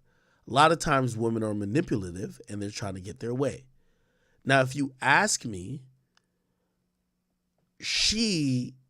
I don't think she's just trying to fuck these dudes just to get her pregnant. I think she was trying to have relationships with them. Now, what she might not actively acknowledge, which we all know is true, if Eli Apple, as stupid as he might look, I think this is him, right? Mm-hmm. He knows she has 2 other baby daddies in her league. I'm pretty sure he probably tried to sell her a dream. He wanted to have a lot of fun with her, trying to fuck her. She's probably amazing at sex. Who knows? And then they get caught up. And obviously then she feels betrayed. Damn, when you was in this pussy, you was telling me that you wanted me. Like, when a woman usually says a nigga ask her to have their kid, it's usually a nigga who's in the middle of fucking you. Like, let's be honest, right? Like, when do a nigga ever go to a girl and be like, have my child? No, he's in the middle of piping you out, right? So this dude has been having fun with you, probably sold you a dream. And she's someone who probably is a hopeless romantic that believes even though it didn't work with the first NFL player, didn't work with the second NFL player, might work with this guy. You know why she probably think it might work with this guy? This is the lowest player she's gone for. This thing is barely on a team. He should be trying to keep her ass. Except he probably is thinking the same thing we are. Girl, you got 2 kids, 2 other baby daddies that's in our peer group, our league. We're not going to wife you. Like, if anything, we're just trying to fucking keep it moving. And obviously that's going to be like, create some hurt feelings, and I think that's where she goes into, resenting these dudes. Like, we haven't seen any of these dudes basically say, "Oh, I just don't want to take care of kid." It seems like they're either just disavowing her. So, if you ask me, I don't think to the person who asked the question, I don't necessarily feel like her anger towards trying to get them hurt is based on anything but her own hurt feelings with those guys. Keep in mind, look, she posted pictures to show she was really hanging out with him. This looked like some, you ever hear about, I don't know, some of y'all might be younger. I be getting these fucking emails. I don't know who put me on the mail list. They'd be like, "Oh, sipping paint events. This looked like one of those right here." Then they have another one right here. This looks like he's on a kayak or maybe like a yacht. No, actually not a yacht, but look, something where he's on the waterway with her. This one, he's on the joint where like you have the sail. They've probably been on vacation together. She probably is now think, okay, cool. He's taking me serious. In reality, and I'll tell her this when she gets on, yo, Destiny, you might have the most fire pussy that's ever been invented, but you got 3 baby daddies, and you have a long history that's very known. Nobody's going to take you serious. Not no fucking NFL player. If you want somebody to take you serious, you got to go catch a nigga at Home Depot. You're not going to catch an NFL player who his whole teammates going to be like, damn, yo, you know your wifey like Geno Smith baby mom back in the day, right? Oh, you know that boy, that nigga Josh Jacobs, like, you know what I mean, was punching nigga, like, all of that. Yeah, it's just not going to work, if you ask me. Nah, I feel like it's clock out, by the way, too, bro. But yeah, bro, that shit, I don't know, man. I just think it's, that's the father of your child. Like, if he gets hurt and he stops making money, that's less money for you. Like, so well, Shorty first of all, he wasn't making bro. much money to begin with, and she got 3 kids with 3 NFL niggas. That are more lit than him. Yeah. The other 2 are more lit than him. So what you think she touching like $150K a month? No. What? Honestly, maybe 10,000. Yeah, I think between 10, 15. But here's the thing that sometimes we don't realize. Most of these women, like, they think they're absolutely balling off 10, 15 because you know why? The rest of their bills are covered by niggas. Their rent's covered, their car's covered, their insurance covered. So when they're getting an additional 15,000, really all they need for the kid is like 4,000. Then they're running through the next 10. That, it might need like 2,000 to get. From the videos I'm looking at, I'm pretty sure all her rent paid. Yo, where the fuck is she at, man? She over here taking a shot. Once I move on from this topic, I do not want to go back. That's the thing. This is crazy. She's whooping right now, bro. She hit me with in case you like mute up from like the Discord after the Destiny thing, people been hitting me up left and right, wondering why. You don't gotta talk about it now, but later. Everybody want to know the ESTG numbers, man. They're not posting them. Can't find them nowhere. ESTG numbers? Yeah. They said them numbers look spooky. They nowhere to be found. No first week sales. I'll see if I can get to that. I might have to do like a quick topic in between. We're gonna get to the Boosie stuff, by the way, if you're waiting for that. I know sometimes we get into these points of the stream where we kind of like get bent up on some shit, but we're gonna get to that. So we're gonna get to the Boosie shit. I did want to touch on a real quick topic. I think it was on my Instagram. We got the 6ix9ine and Trippie Redd shit. Not that. Oh, we got to touch on Brittany Renner. I got a lot more to say on that. Trying to do a quick topic. All right, why Brittany Renner didn't give you a lap dance? That's a bigger topic. I fuck with Brittany Renner though. Hey, you know what I could address real quick. We'll do a little bit of Charleston White stuff. Man, I'm gonna be honest with you. Charleston White is the reason why, Charleston White and many other people are the reason why people like Big Ack exist. Not saying he directly influenced me, but it's just like, what I think people have realized is that the quote unquote streets was more talk than action and more meant to scare people than they were down to activate. Right? Because, for example, I remember like doing the war in Chirac back in the day, and I was like, yo, shit, if Lil Reese mentioned you, nigga, you finna die. And I ain't gonna lie, like, even though a lot of it was satirical, there was a point and a portion I was thinking, like, yo, Lil Reese is such a fucking demonic menace that runs the hood. If he mentions you, he has like 1 million gangsters and shooters at your crib ready to kill you. And, you know what I mean? A lot of things happen along the line to kind of let you realize, no, that was just fucking false. Like, Jay-Z was right to a certain extent, like the George Zimmerman shit. You get to realize, like, all these gangsters and shit like that who are supposed to be the scary people, they didn't really do anything to the people that they were supposed to scare. And then the 6ix9ine thing happened, and I ain't gonna lie to you, I had so many conversations privately with them, and I would just like always try to reiterate safety and security. And I was always be like, yo, man, like, yo, the streets. And I just watched them like just play in the face of everybody. And I was just like, at a point, I was just like, wait, maybe the majority of these motherfuckers have indoctrinated the audience or other people with fear, and they're just not going to do shit. That was the mode I was in when I said, I'm going to call out my first rapper. Like, even, he wasn't the first, but I got to the point of like Lil Baby. Apparently Lil Baby and 4PF in Atlanta, they're nailing shit. They're killing niggas. But I said, Lil Baby looks like a frail, alien, big-headed, retarded nigga. I would choke him to death. I'm just going to tell him that if he has a problem with me, leave his goons behind, I'll beat his ass.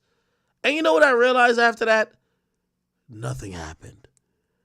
And it wasn't just Lil Baby. It was just a lot of other shit. And I'm going to kind of spin into a Meek thing with this because, like, I think, 6ix9ine fucked up the entire rap game, whether people want to admit it or not. And I know AJ's in here. I know you got mad retort. But Meek recently mentioned that he's about to drop an album, Meek Mill Streets Myth. He's now saying he's going to drop an album called Streets Are a Myth. Let me see if I can find it. Okay. What? Something happened. Okay. And Wack made a great point that I kind of agreed with. You have to go back to his threads to kind of see it. Meek Mill.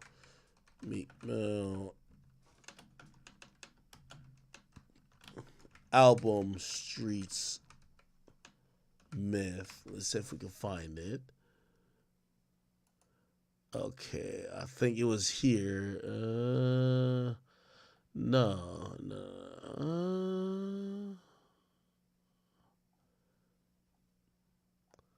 Okay. Act was good. Huh? Who that?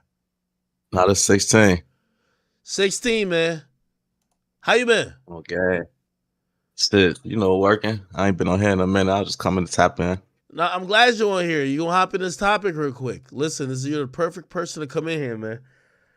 16. Could we all admit, well, I'll admit, because I'm gonna be honest with you. When I came into this rap game, I thought all the gangster rappers were killers. When I did the War in Chirac 16, I used to think that Lil Reese was a serial killer. Like personally, that's what I thought. I was like, yo, this nigga, you ever watch The Wire? Yeah, I used to love that. I thought if Lil Reese walked down the street in Chicago, it would be like, yo, Omar coming, and everybody would run. You definitely made a scene like that. And people start really believing that. No, Like them people really start looking at them like that. Exactly. But it wasn't just off me trying to just make it like that. That's what I thought about rap. I thought the gangster rappers were the toughest niggas in every hood. So put it like this. I would think like, yo, okay, this street dude, like, oh man, he's like the ultimate goon, the ultimate killer. Like even beyond the Chicago shit, right? And I think what's happened, because I'm kind of going to a point of, Meek said he's dropping an album called Streets of Myth. And Whack 100 on it said some funny shit, which I don't want to take credit for, but he said it. He's like, yo, it's interesting that Meek is saying what Troy Ave said back in 2015, 2016. And he's like, you know why it's interesting? Because Meek's part of the myth. And I thought about that for a second. I was just like, I don't know if I could argue with that. You know why? I used to believe YG was the biggest killer. The game had probably 50 bodies. All the rappers who were tough, I thought they were the biggest goons. Only after I started knowing what's happening behind the scenes, I started realizing, hey, he's just a regular guy. The real killers are just in the background. Like they do kill people, but the rapper don't do nothing to nobody. He's a rapper. And I never, for the most part. Yeah, well, yeah. Like unless we're talking about, yeah, you know what I mean? yeah, unless we're talking about Vaughn, but he's like an exception to the rule. Like, you know what I mean? Like the rest of these niggas is just faces in like, yeah, it's just not like that. So, and I'm trying to get to the point I was trying to get to, in terms of, so Meek says streets a myth, but what I realized is just like rappers just wasn't like that anymore, man. Like that's why I call out rappers. I see you call people out. Why do you call people out? Because I've never heard you say you're like gangster or like you're the killer or whatever, but you don't seem pussy. You know what it is? Like I don't really call people out. I just be like defending myself as a man. And what you saying is like that's what I hate about the fans, because like if a rapper say something to me disrespectful and I respond back how I feel like I should, like checking the disrespect, they'd be like, oh, you need to stay in your lane. You're not in the streets, or you're a blogger, stay in a blogger's place. And it's like, what's my place? Is it my place to accept disrespect? Cause y'all think he a savage or something, like I hate that. Like once somebody rap, they just think they savage and shit, or like they act like they can't bleed. Like we bleed, like we all human, we the same at the end of the day. Like your occupation don't make you what you it don't define your character. No, you're right. And again, I think you've kind of realized certain stuff. You probably even knew more, you're probably way more advanced in terms of like you already kind of know more of these individuals. I learned more about these individuals through the industry. You probably knew a lot of them through neighborhood and this and third. But here's the crystallizing point. I think this is what I was trying to get to, and I know I use Meek as a portion to connect certain stuff. Charleston White goes to Arizona. He's supposed to have a boxing match. And I'm going to be honest with you, I'm shocked at it. I do want to know what you think, 16, about this whole thing.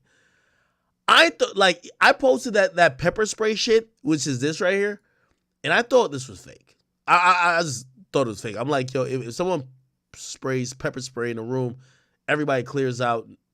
Only that nigga moved, you know what I mean? And I thought it was fake.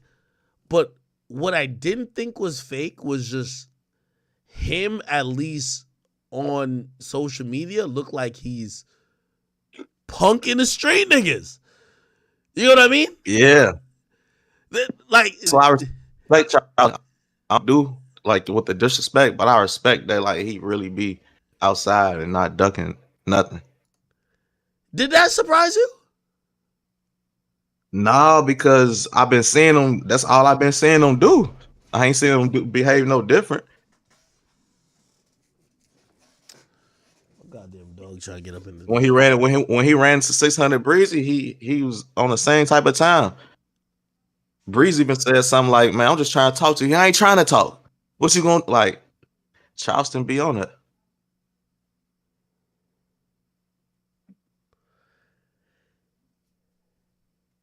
That has me thinking about things a little bit different. Because everybody ain't who they say they are. So after the Soulja Boy thing happened, I was in Miami. It was Rolling Loud weekend. I see Charleston White just walking by himself, and I was in the car. I pulled over. I said, "Charleston, what the fuck are you doing? You're just walking down the street. Is Collins Ave in Miami?" I said, "Bro, what are you doing?" I said, "Dog, you shouldn't even be outside." I'm like, yo, what the fuck? Like, you should be, and I'm not saying you should be protected. And he was just moving nonchalant. And this was my thought. I'm like, people are looking for you to severely hurt you. And are they really though? Well, niggas is pussy, man. These niggas like even 6ix9ine, bro. Like that man, like when he got jumped in the gym, I thought that was a publicity stunt. Cause for one, I was wondering like what he doing in LA Fitness out of all the gyms. Like why make yourself like my boy got a membership. He can't have a membership. why we have it? So I thought it was fake, but I always wondered like, how come nothing happened, but everybody act like they hate him? Like, do y'all just hate him on the internet because it's cool to hate him, or do y'all really hate him? So, like, I don't know. It's a lot of people who the world's supposed to hate and want that just walking around untouched. Even like Alpo, from what I heard, he didn't die over the snitching shit. And he was walking around. And I ain't gonna lie, I watched Charleston White, and the way Charleston White maneuvers with some of these people, I'm like, it's made me think about things different. I'm like, well, maybe obviously if you killed their homeboy, that's different. But Charleston White, who talks a lot of shit, this and third, I'm gonna keep it real with you. I don't think these niggas trying to go to jail for Charleston White, bro. I don't think nobody's mad enough at him. And it made me think like something different, because it's like, I don't think nobody's mad enough at me like that neither. Because it's like, again, if y'all see Charleston White, who was like the niggas who passed us to keep Nipsey's name out of your mouth, you know what he said about Nipsey Hussle? He said I don't remember, but I know it's disrespectful. Oh my God, he said the worst things in life. And when I seen that, I'm like, well, if people don't care about that, maybe people really are not that triggered about Charleston White. And I don't want to say, oh, the streets ain't soft or whatever the case is. I'm like, bro, it's just not like that no more, bro. Like if you run to the wrong person, you know they try, but majority of people, they like how you say, they not trying to go to jail over that. Like, cause he ain't really do nothing to them. He might just offended them. But did I ever tell you the story of some guy trying to get into with me at the airport? I ever told you the story? Or I don't know if you ever heard it. So the dude sees me, and for whatever reason, I don't even know if he's actually connected to someone in the industry or he's just a fan.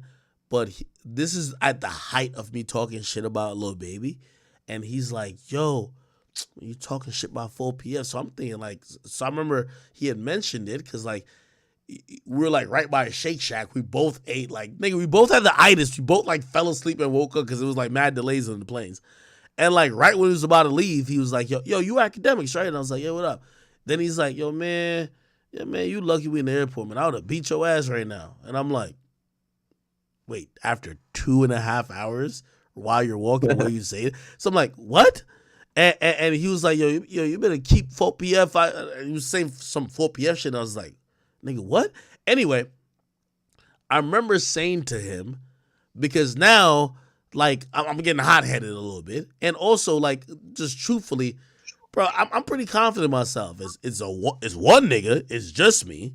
I'm like, I'm not in fear, right? Also, we're in the airport. Nobody got nothing, me nor him. He says to me, so I say to him, because obviously I'm not a fucking idiot. I say, well, if you got a problem, set it off. And he's trying to record. That's, by the way, there's a video of it. It's never out. I think he ever put it out. He would look just mad pussy. I literally say to him, I say, set it off. I'm like, I'm right here. I don't move. Set it off. Like, meaning like, bro, I'm in an airport. You're not about to get me on a no-fly list because like you on in your feelings. Just swing and we could get into whatever, but at least it's on record that you started this, right? And That's why he ain't posted. Hold on. The nigga looks at me and he says, yeah, literally what he said. Man, I ain't trying to get locked up for you, nigga. And I'm like, nigga, you don't hate me that much, brother. Bro, exactly. I could imagine if a nigga from 63rd seen somebody from O Block, they don't care where. It's not be like, oh man, oh, I can't get locked up for you, right? Man, it's crash out time. So that's kind of one of the reasons I realized I'm like, oh, it's not that serious. Like, bro, like, we're both acknowledging that, yo, you want to, and by the way, you know what happened? He went his way and he got on his flight, and I went my way and got on my flight. Nothing happened. He probably just wanted to chase clout. If you would have looked like a bitch on video, he would have posted that. No, fact. But, you know what that told me? I'm like, damn, bro, at the end of the day, yo, niggas don't want to get locked up for bullshit. And I think that's what happened with Charleston White, bro. It's like, bro, I think niggas might not like him, but they're like, yo, what am I going to get locked up to do something to him? Nah. And I think people like Charleston White, even me, you start realizing that to be like, yo, bro, nigga, you're not hating me. If you hated me enough, we wouldn't even have a conversation. We wouldn't be even trolling. There wouldn't even be cameras, right? But what I seen in Arizona was crazy. And it might be a little truth to that. The police like not want to go to jail thing, because you say often like you'll call the police. I had a convo with Adam, right? Wait. Why? All right, hold on. I hate to. This is a 6ix9ine line. Why are gangsters scared to go to jail?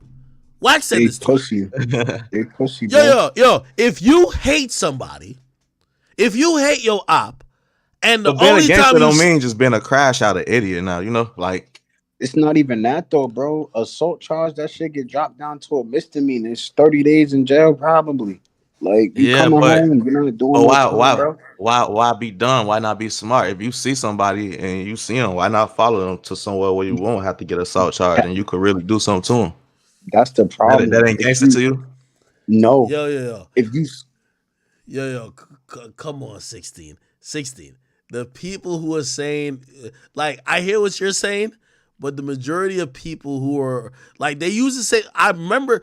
Yo, let me tell you this. Me and 6ix9ine had so many conversations because at a point, like I've always told people, I feel like 6ix9ine for a large, I think he's changed.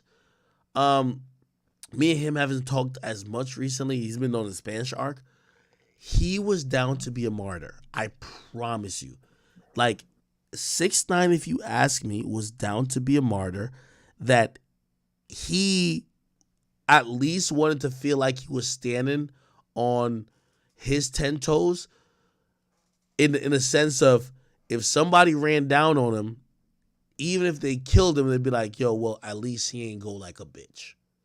Like, he was so committed to the shit talking. You get what I mean? Like, I've always said, I don't think he's like a gangster like that, but he's not scared of dying. And I don't know if you've ever been around a nigga that's not scared of dying, but that could almost come across like gangster too. Because me, I'm not going to do things to jeopardize my livelihood and my life. He's a nigga where the only way to teach him a lesson is to kill him. And that's scary. You get what, at least it's scary to me. You get what I mean? I don't want to be around nobody that don't value life.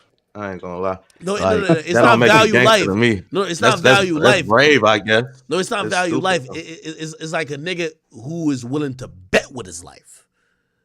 Like whatever he's saying, it's not like he's gangster, like or whatever. Like I think 6ix9ine is all about self-survival. Like I think you get locked up with 6ix9ine now, he'll tell on you again. But I do believe, out of pure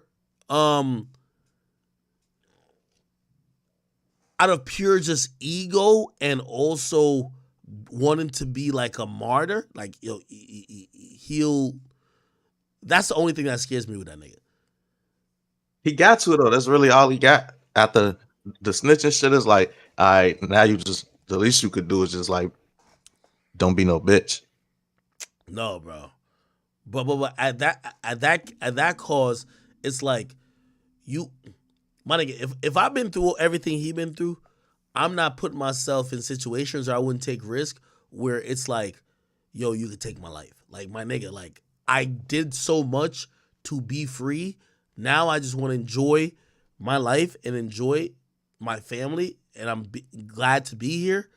I'm telling you, he's on some other shit, which I just think is scary. But anyway, how could he realistically live like a regular life? You know, like say like he stopped doing the crazy shit, stopped doing all that shit. Like he has though. Wouldn't so like with time, you don't think like, well, I don't know how much money he made. Can he just like chill and not do nothing else and live comfortably and afford security forever and do shit like that? No, but he is. He ain't like forced to do this every now and then though, just to like, cause you know money don't last forever.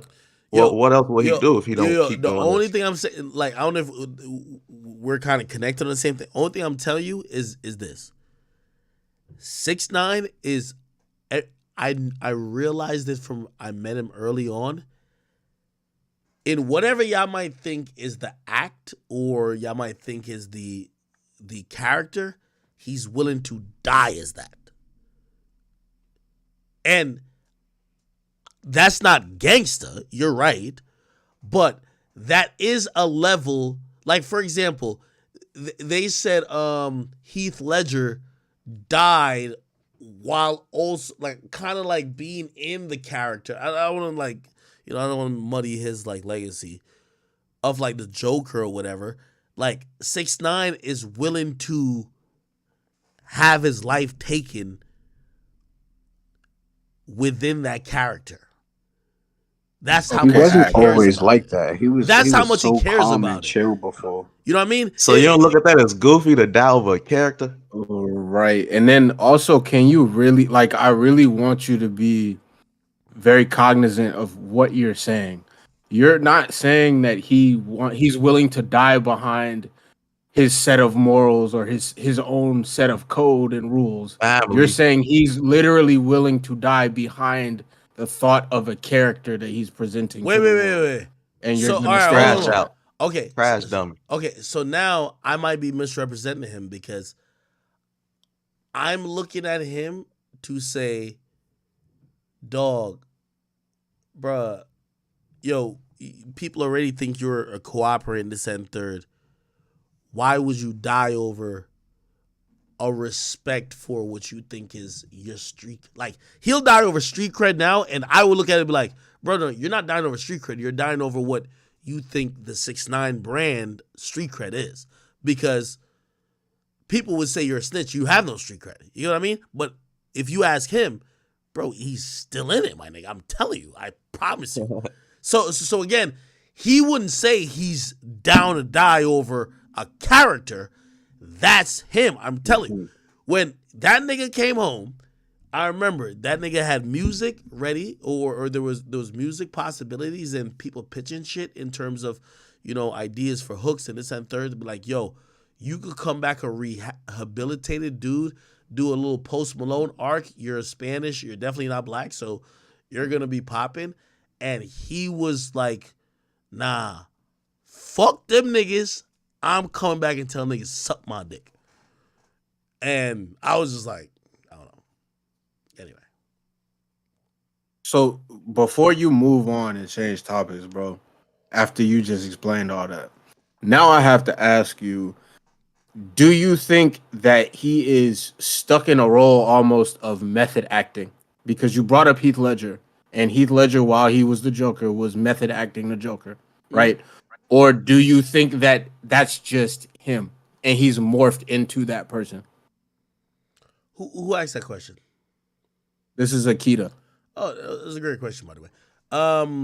Thank you. That's a really great question, and I think he's moved past it. That's why I put it like this. I think 6ix9ine brings a certain. Everybody keeps like, oh, yo, rap boring, this and third. Man, what people don't really realize and acknowledge about rap is like some of the stuff they complain about, they love the most too. Yeah, y'all love when there's the reason why and yo, Joe, you could clip this on a rap, the rap criticism part. The reason why everybody's like, oh, rap is whatever. Yo, people like when rap is multifaceted. People are never gonna be happy with rap. First of all, there's multi generations in rap, so people are gonna be like, yo, oh, this music is not as good as this music, or they don't like that TikTok is. Bro, music always goes forward. When people are now complaining about, oh, music is in a lull, this and third, it's not because rap sucks. It's usually because of what they are used to seeing with rap music. Like, if we're talking about I don't know, say 6ix9ine. What make people excited about music is when there's a multifaceted thing. Oh, there's beefs going on.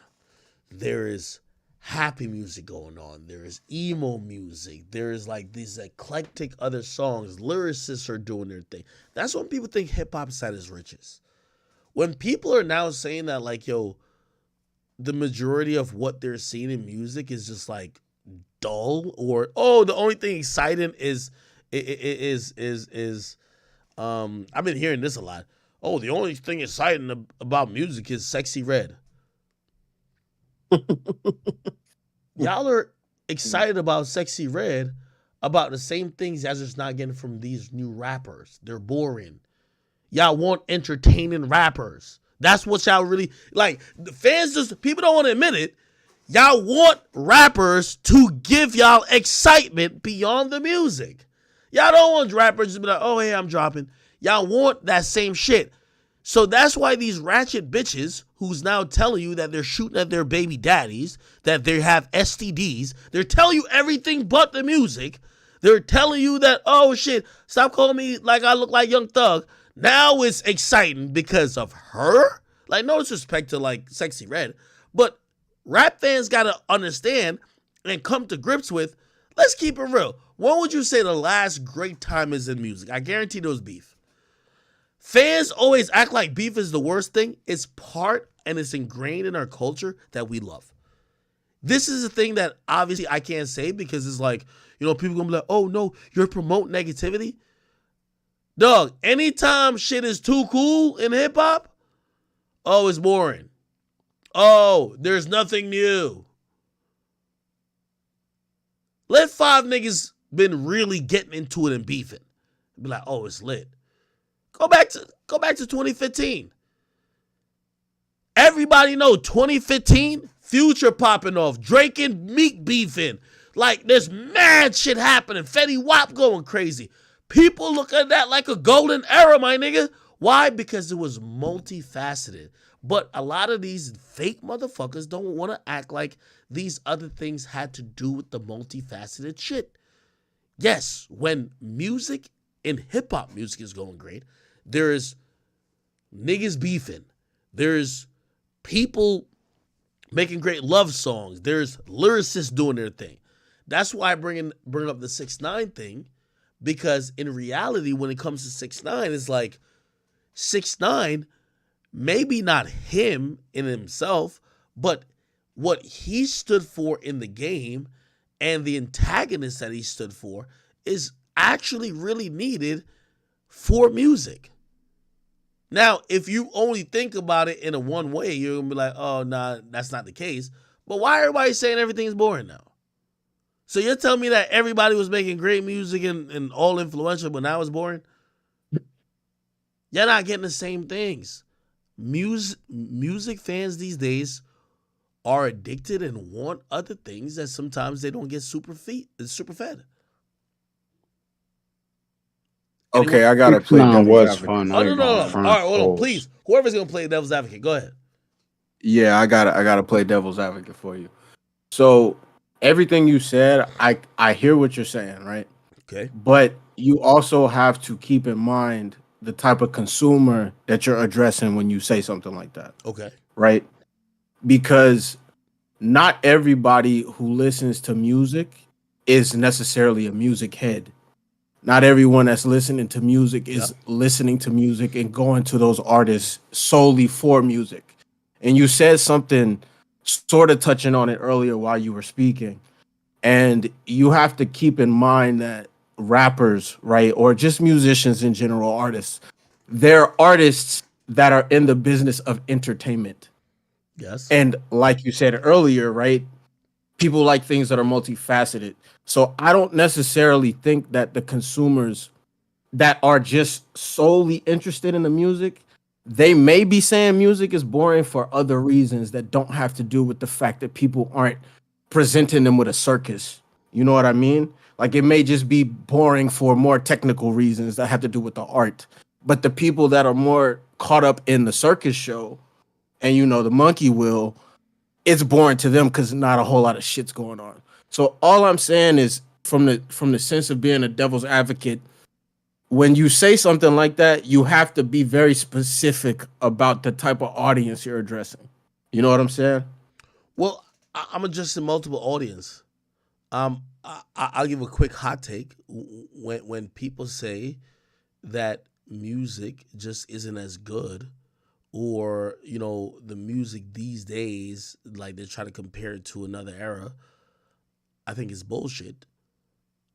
I think a lot of times people connect with storylines. You know, there's great music always being put out. It's, are you focusing on it, right? Are like I said this before, like many times, is like I honestly believe fans, they're embedded and they care about these storylines.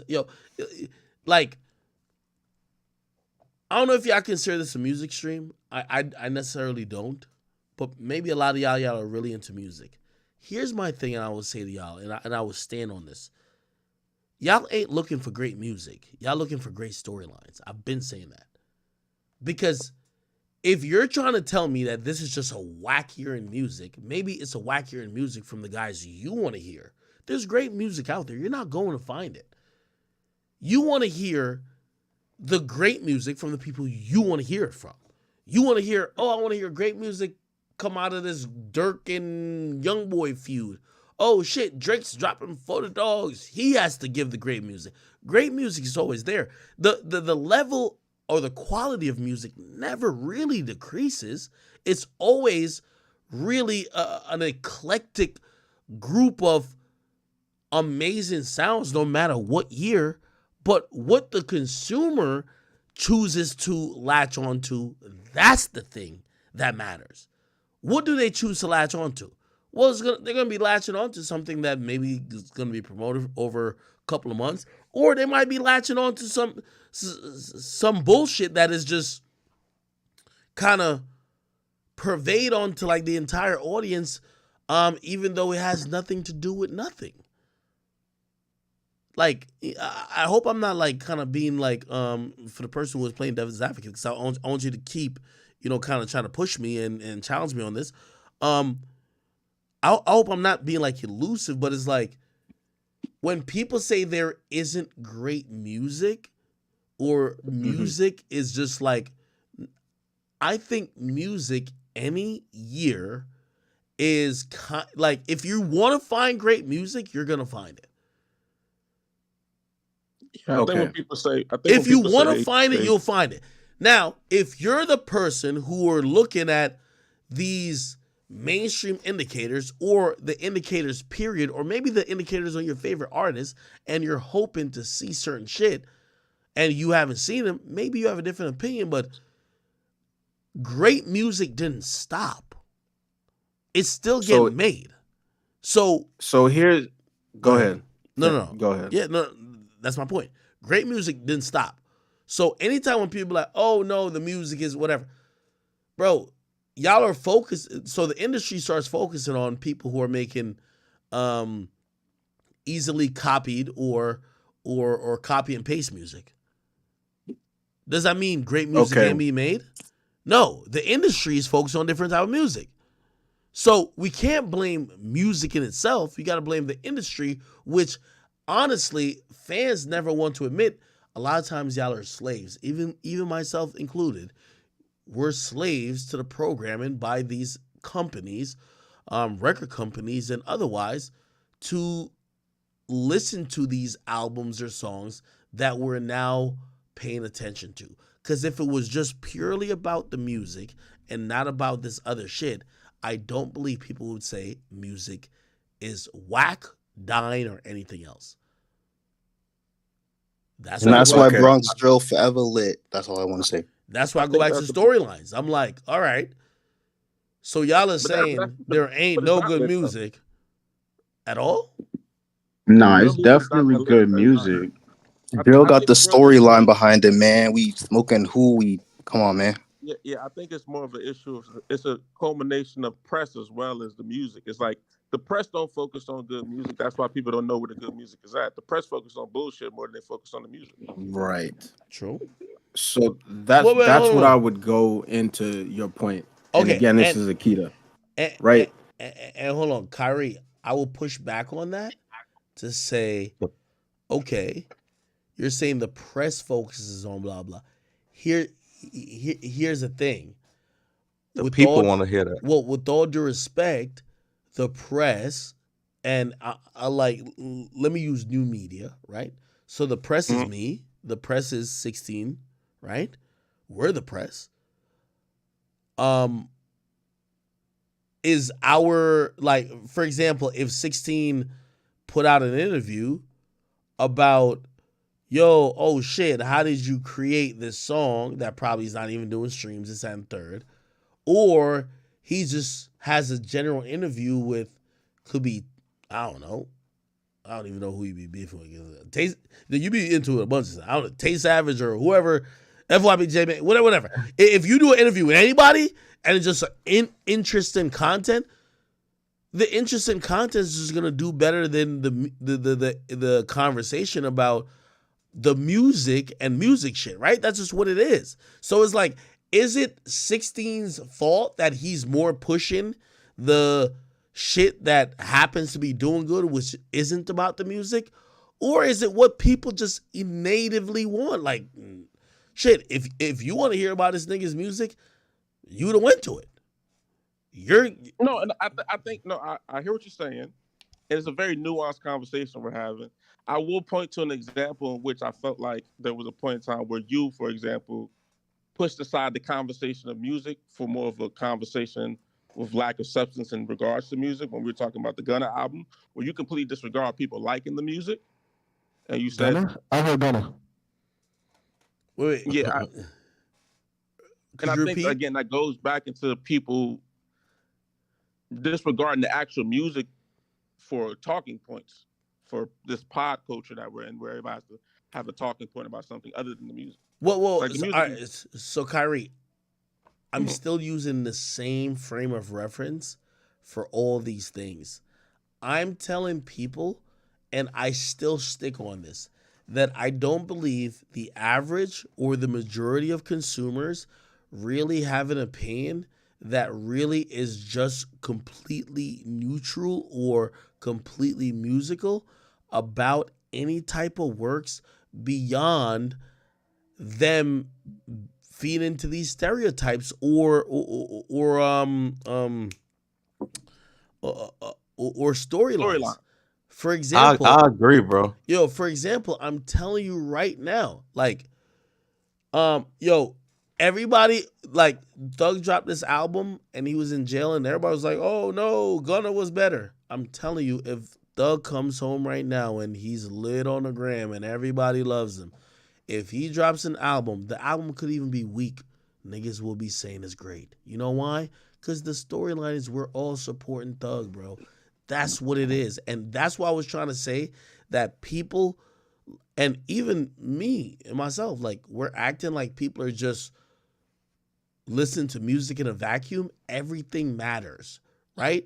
No, Like, that does matter. like, I give you an example. YSL Mondo, he comes on and he does a great, like, shit, like, he's likable, this and third. Bro, he puts out like a song that's probably mid.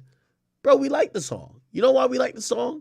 We like him, right? Like, if I watch 16's channel and I see somebody who, like, I start to like, and then they put out something or whatever, bro, it all matters. So, like, we're living in this time of streaming. I kind of wanted to bring this guy's, I think Worldwide Hef, I don't know if you guys follow him on Twitter. He talks a lot about this type of stuff where it's like, man, we're living in this time where it's not just about musicians or streamers or content creators or bloggers or media personnel.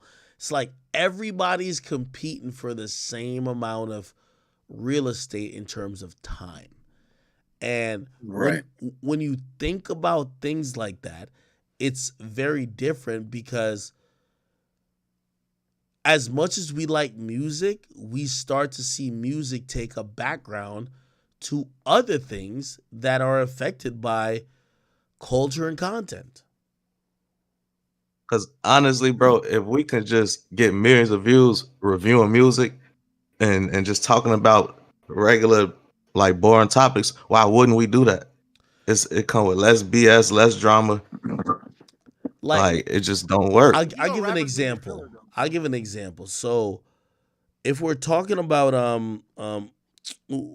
what's homie's name? Let's say Kai Cenat. Kai Cenat is marginally or reasonably more popular than anybody's going to cover, right? I was just like watching him like talk about or even listen to something. Shit, I even posted on my page recently. He's about to set up like a collab with Davido, right? In reality, let's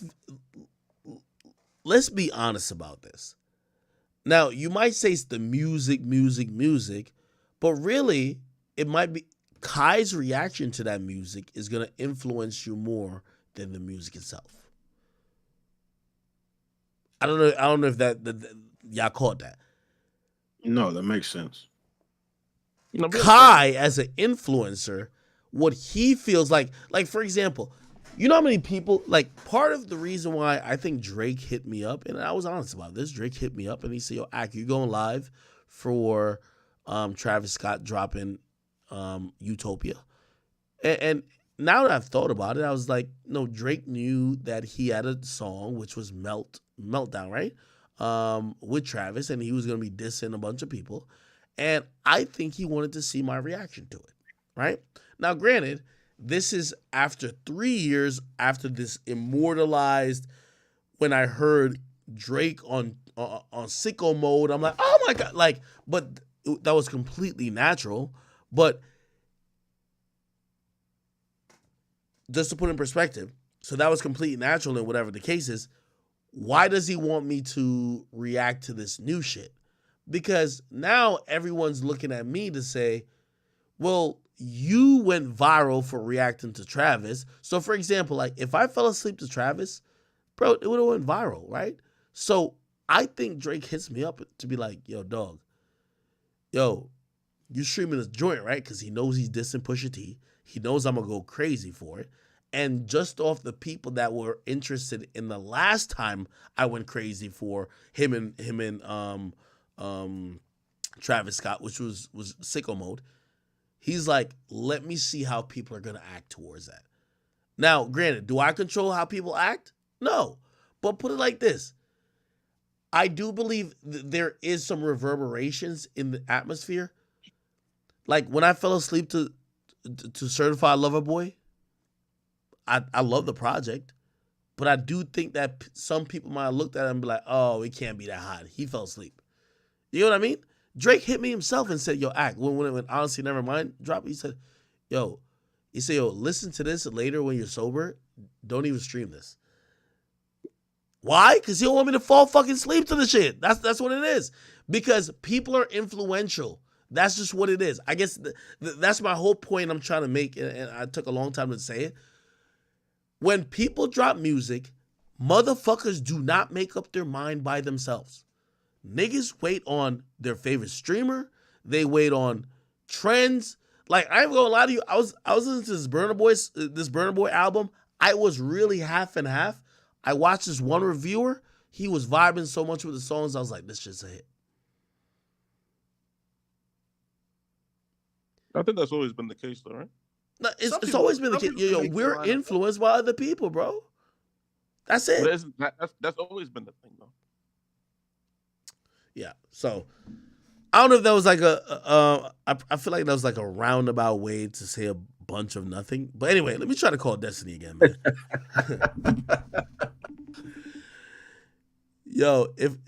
How long does your girl take? All right, so your girl's in the crib. Hour and 30. Hour 30? What, to get ready? To get ready. To even shower, bitch. I said like an hour and 30. If your girl's in the shower for an hour, she's not showering, bro. Nah, bitches shave in the shower, doing hair and makeup, all type of shit in there. Well, if she's shaving the day of, bro, it's gonna be longer than an hour and a half, bro. That's what I'm saying. And some girls shave every day. At least Don't she got a bounty list to figure out? No, we're gonna figure. Yo, if she's shaving in the shower, no. If she's in the shower for an hour and a half, bro, her skin's gonna be dry. No. She can't even be that dirty if she in the shower for an hour. Man, she sleep. Let's start facts. that. You think Let's she got start rolls that. in there, bro? That's what you saying? I'm just saying, I like my bitch to be clean, but for her to be in the shower for an hour is crazy. She gonna come out that bitch look old as hell. She gonna be looking pruny as fuck, bro. I ain't gonna hold you. I don't know. The way she moves, she might be setting up a trap in that bathroom. You never know, man. Yo, so I have like a rule. Hi, everybody. What the fuck? The fuck? I usually tell a girl I'm dealing with if we're going out. I usually give her an hour and a half buffer. So I'm like, I'll be like, we're leaving at 1:30. Or we got to get there at 1:30. No, in reality, we got to get there at 3. Yeah, like when you like when I was doing the movies, I always give my girl like an hour beforehand because if I tell her the time of the movie, she gonna be late. So you gotta get them an hour. You gotta tell them an hour, 2 hours beforehand. All right, cool. I don't know what the fuck she's doing, so we're probably just gonna move on. All right, chat.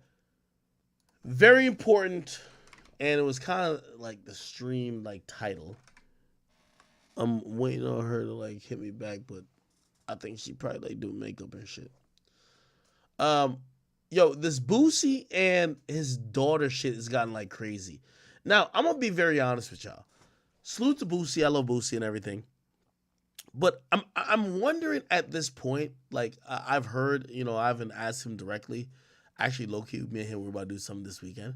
But I've heard vaguely that, Vlad and Boosie gets like a $30,000-$40,000 check for every interview he does. So when you see in part 95, yeah, Vlad's getting his money's worth because he's paid Boosie a check. And by the way, I think Boosie deserves it. Boosie's a very entertaining person. He's helped Vlad TV a lot. Definitely deserve it.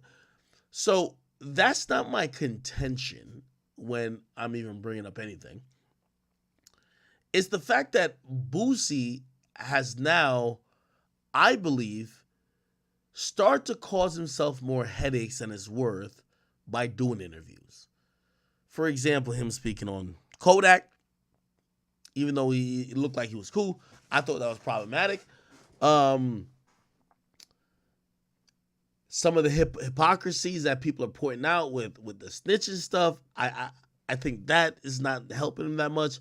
And then even when it comes to stuff like this, where now he's on a interview talking about his daughter, and it spirals to this is like, bro, yeah, you're getting like 30,000-40,000 an interview, but like, is it worth it if like your family life is in turmoil? Now, let me put you up to speed. Apparently, like Boosie, who doesn't get along with his baby mama, and if you guys don't remember his daughter, Boosie daughter, if you remember, listen, this is how old you are. So 7 years ago, remember this young girl? I told y'all niggas. Y'all thought I was playing, but I told y'all niggas he coming home today. He coming home today. Told y'all better believe it. The streets is here. I told y'all. Okay. So that was his daughter. He eventually got out. He was freed of did some time, but he got free. And just to let you know how old you are, his daughter has grown the fuck up. His daughter, who was in that video, this is her. So what happened is her and Boosie got into, a little bit of a disagreement, and Boosie heard his daughter refer to him as a bitch ass nigga. And he felt like, well, I bought you a Benz and I've done a lot of things for you. If you think I'm a bitch ass nigga, well, let me do a bitch ass nigga thing. Let me take the car I gave to you. So he repossessed the Benz. And essentially after that, him and her, but not only her, the baby mom been going at it. So I'm going to play a couple of clips and let me see. Boosie daughter. And what ended up happening is that his daughter went off on him. Let me see. I'm going to find it. After she seen a Vlad TV interview where he talked about her. So, and this is why I bring up the Vlad TV thing, because I'm like, bro, you don't want to do interviews and like you're fucking up your own situation because as much money they might pay you is like, come on, bro. Like you're in hell. Let's see if I can find that.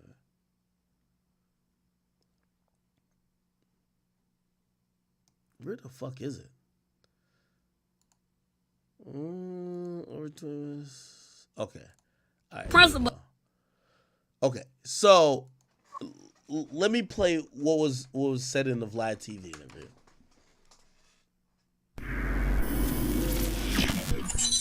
Okay. Here, by the way, salute to Vlad. By the way, Vlad been having some crazy shit going on recently.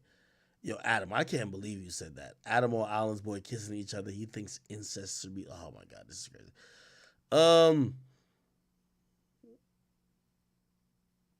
Yeah. Here's Boosie talking about stuff. So the daughter's mother, is this the one that took the stand against you in your case? Yeah. Okay. So there's been a whole long history of problems with you and her. Yeah. Clearly. You guys have one kid together or two? One. So you prided yourself with giving all your kids a new car when they turned, 16? Yeah. What'd you give her? 2023 AMG Benz. Wow. Okay. There's a new car then. Yeah, brand new. Wait, did she just turn 16? Yeah. Oh, okay. Got it. So this is not your oldest daughter. This is, this is probably my third or fourth oldest daughter. Third or fourth oldest daughter. Got it. So she turned 16. You gave her a brand new 2023 Mercedes-Benz AMG. 2023. Yeah. Why'd you take that car away? Because her mom filed child support on me, and all of them was in on it together. All meaning who? My daughter and her. Both of them was in on it together. Okay. My daughter was my kids. My kids come stay for the summer. Yeah. So all of a sudden, my daughter said, I gotta go back. All about the blue. Like, what you gotta go back for? I gotta go take my mama to Voodoo. It just, none of this made sense. And the whole time, she was trying to hurry up and go back because she knew her mama had filed child support on her. Okay. And I've taken care of that child, man. I'm not one who not gonna take care of their children. I took care of that child since I didn't know it was my child. I didn't even know she was my child at first. Her mama was putting the baby on somebody else. I never ran from my. Am I tripping on like Boosie's eyes? Like it don't seem like white. It be seeming like yellow at times. It seems crazy sometimes when I look in his eyes. Okay, I didn't know this. So originally, originally she was named something else. Okay, and I didn't know she was mine. Do you know the guy? Yeah. Okay. She was named after him. My name was Dominisha. Oh, so she had a different last name. She had a different name. Wait, what? First name and last name. Oh, okay, because she thought this was another man's child. Right. She knew it was. How long after that situation did you find out it was your kid? Probably 8 months. Okay, relatively quickly. About Okay, 9 8-9 months. So then you find out you do the DNA test and it was yours. Yeah. So then you changed her whole first and last name? Hell yeah. Okay. Yeah. My oldest daughter named Ivan on her, so I named her Toriana. Toriana. Yeah. But named after you, after Torrance. No, just Toriana. But isn't Toriana kind of similar to Torrance? Kind of. I kind of got it from Ivan on her. Okay, got it. And her original name was what? Dominisha. Dominisha. Okay. Yeah. So you changed her whole name. Yeah. But you were still moved taking her in with me. Okay. Yeah, I moved her in with me. Her first couple of years, she lived with me. Okay. My mama was doing prison time in and out of jail. What was she in prison for? Stealing. Oh. Yeah.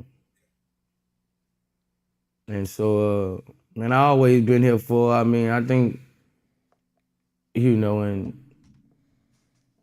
got corrupted by a mom, bro. And the level of disrespect, I was keeping her car. It was just gonna be a bargain tool, I was just gonna be a bargain tool for her to go down there and take that shit off me. But when she got on there and, called me a bitch ass nigga, called me all these. Your daughter called you that? Yeah. Oh, is she 16? Yeah. Damn. It was all off limits then, with how she disrespected me, you'll never have no good luck, bro. Disrespecting your parents like that. And I agree. And I'm not a parent who deserved that. I always, one thing I do, I take care of them fucking kids. Bro. I love them to death. I take care of them kids. Okay. I'm trying to They made a deal together, all kind of shit to put me on child support and she was gonna give her half. It's crazy, Vlad. But you already paid child support. Right. You pay child support for all your kids. And from what I It's understand. not child support, it's not in court child support. Yeah. It's an agreement. Yes. It's an agreement. Okay. But, and I've been paying that since forever. Is she trying to get you on back child support? No. She's trying to get me on more child support. I guess the $2,500 or whatever, that's not enough. Okay. So she trying to, she got 19 months before she 18. So I guess this was the last strike.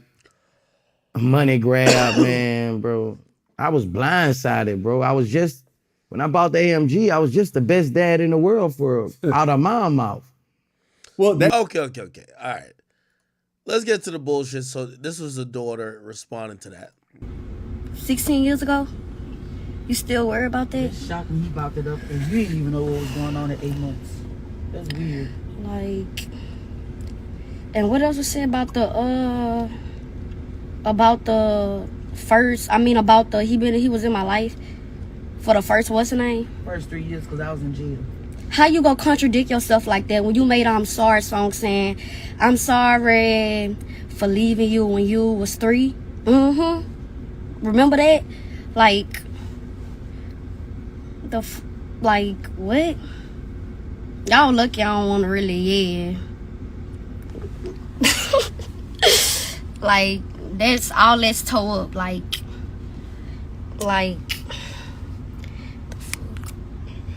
Why I can't find nothing on here? I'm trying to see how I don't know how to. Why my Instagram acting stupid right now? But okay, so yeah, Hey, I'm gonna grab some water real quick.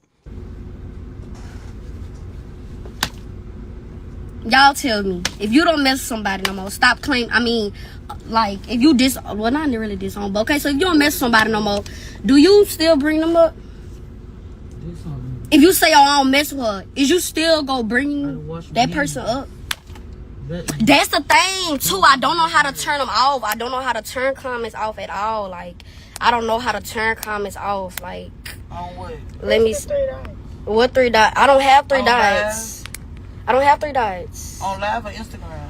On live, but anyway. Turn them off. I don't know how. It's not no way on here. I'm not even reading the comments. I'm talking. I'm gonna read whoever comments. Like, if I was to look down, okay.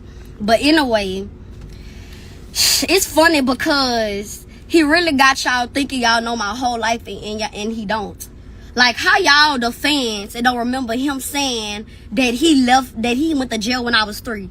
Then come back and say, oh, he been in my life my first 3 years. What? What, my nigga? You barely been here for the 16 years. Yeah, mama ain't never do no jokes. And my mama never did a joke. Yeah, she never sat in there long. Tell you, and you always talk about rate this, rate that. Tell the people how you search the people that your daughter, mama do. You want to talk about going to jail? You stuck of people that'll get it though. Let's talk about it. You a rat. You a rat. You a rat. You a rat. Who called the people BRPD? Ooh, y'all love BRPD and BR. That's why I'm glad I don't stay down there no more.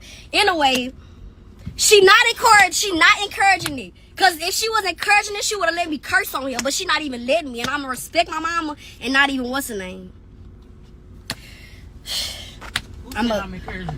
Somebody. She never bought you a Benz neither. That's the thing. I'm never materialist. She ain't have to. Yeah, she don't have to, my nigga. She put clothes, shoes, outlet, nails, hair, outlet. 16 years straight. I ain't gonna lie, yeah, he done bought me a couple shoes before, clothes before, but who worked for me year round? Rachel do. So please, do not think you know my life. But y'all gonna do that anyway, so I'm not tripping. Like, I'm really not. Like, Dominisha. Niggas bring up anything when they hurt. Y'all know how niggas is. They be hurt for years. Damani Unique. Yeah, it was Damani Unique. Yeah. Thank you. That's what it was. Thank you. Never gave Dominisha. Yeah, you must be mad. You must be mad at that nigga. You must be mad at that nigga. Yeah. Yeah, and y'all talk about stealing. I hope nigga not saying I was stealing. I never stole. Yeah, Dom, I never stole. Never. And I did whenever I had to. Fuck, I was young.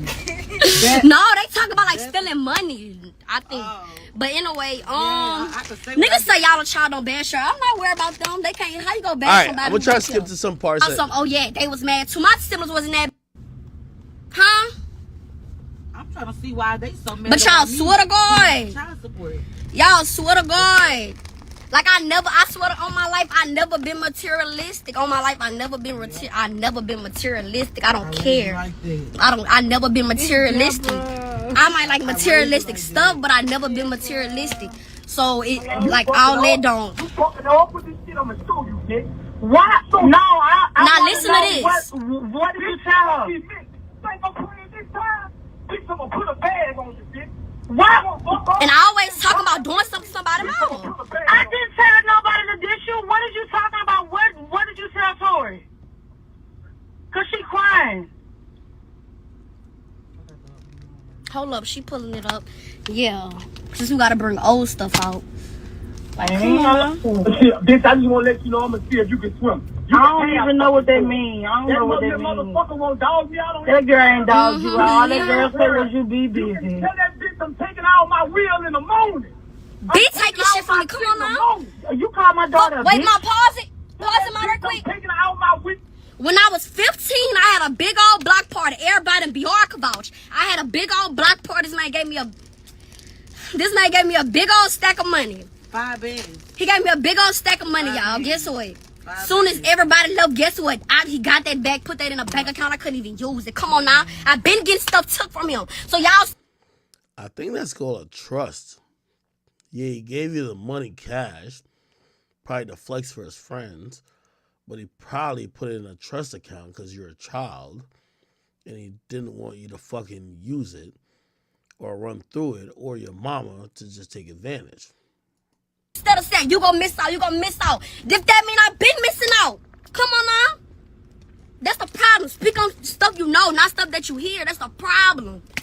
That is the problem. That's the problem. Y'all wonder why y'all miss so many blessings. All this gossiping. That's the problem. Emotional. Everything got to be about money. What about the emotional shit he doing to you right now? Talk about some child support being, like, what is that? Didn't y'all let us say that color stuff? I never, okay, I said something about the color. The whole point was about him not being a father. No. But y'all want to pick out the list of. Nigga never been there for me mentally. Anytime I felt happiness from this man, it was temporary. Very temporary. He bumped it down real quick.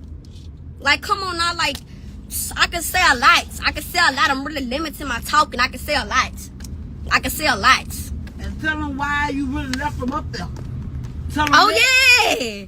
First of all, I talked to him. I'm like, I'm moving. I've been telling him I'm moving to Houston. Been telling him. So boom, at the time I had my car, I was doing the transportation. I had to drive up here with my mama. And cause she had a bad car accident. What's that hard to understand? Like I was really in a wheelchair. And then on top of that, we got into it like at least 2 to 3 days before that. You know what he told me? Fuck me and my mama. No, he didn't say fuck me and my mama. Well, yes, he did. He said fuck me and my mama. But when we really started getting into it, when he was like, I don't give a fuck about your mama being in no car wreck, because I wanted to go home and help my mama. And that's what he told me. I don't give a fuck about your mama being in no car wreck, so shit, I went home. All right. You seen your brother interview? I don't want to see that nigga interview. This Boosie responded. That nigga's a con artist, bro. Straight con artist. I don't want to see his interview. I don't fuck with him. I don't fuck with his children. We don't fuck with them, bro.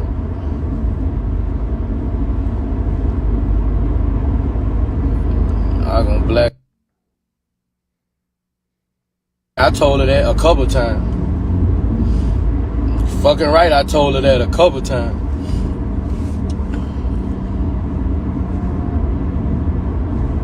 Yep. I did it, yep.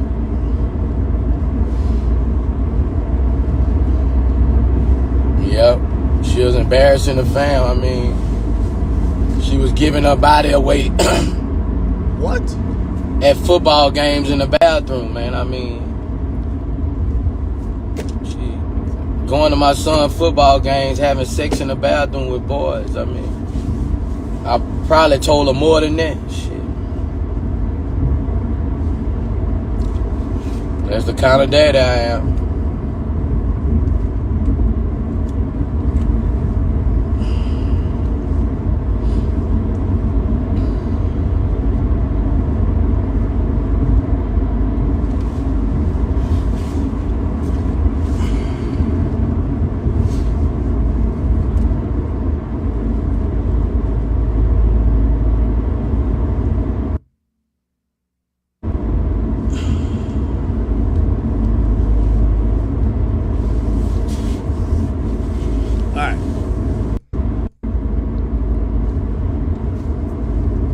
Sad.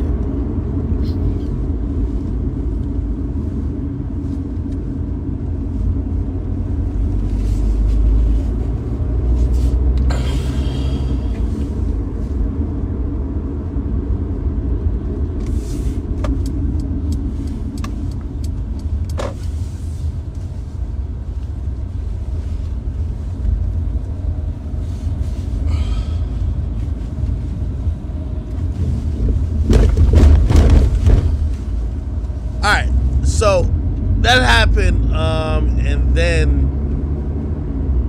it was so much. Which, by the way, I'm always conflicted because, like, obviously it's Boosie's personal stuff, but like, Boosie do be online comment on other people's shit too. 5 different times. So there's a clip, and actually I have it here, where his daughter wishes he stayed on like death row, and basically just called him a sperm donor and a rat, which is this. Dead life. I mean, not life. He the only one that was on the death penalty. Should have stayed on there. That's how I'm feeling, and I don't take it back. Out. That's what that is. Dead life. A celebrity get in my head. Who? I ain't no yes man or nobody, and that's what y'all expect me to do. Be a yes man to that nigga. What? Cause he my daddy? Well, not even my daddy, cause he my sperm donor. Nigga don't even deserve this title. That's why he called sperm donor now. Like what? I don't like all that. Then I gotta hear from about this on live. Talk about celebrity. You want to talk about going to jail? You stuck people that'll get it though. Let's talk about it. You a rat. What? You a rat. You a rat. You a rat. Who called the people BRPD? Ooh, y'all love BRPD and BR. That's why I'm glad I don't stay down there no more. Anyway, you want to? Does everybody in Baton Rouge talk like YoungBoy? Talk about going to jail? You stuck people that'll get it though. Let's talk about it. You a rat. You a rat. You a rat. You a rat. Who called the people BRPD? Ooh, y'all love BRPD and BR. That's why. Baby mama, she done hit me with the child support. Okay, so that's what she said, and he responded by doing this. 5 different times. When he got shot the last time, that was his 6th time getting shot. By the way, Boosie's talking about the guy he was on a murder trial for. So there's a guy named Terry Boyd, and Boosie was accused of killing him. Boosie obviously beat the case. That's why he's free. But now I guess we're getting some more information about a case where supposedly they're looking at Boosie like, you know, his daughter said some stuff and people are like, yo, what the fuck is going on? So he's responding to Boosie's daughter and him trying to clear his name. Again, his name is...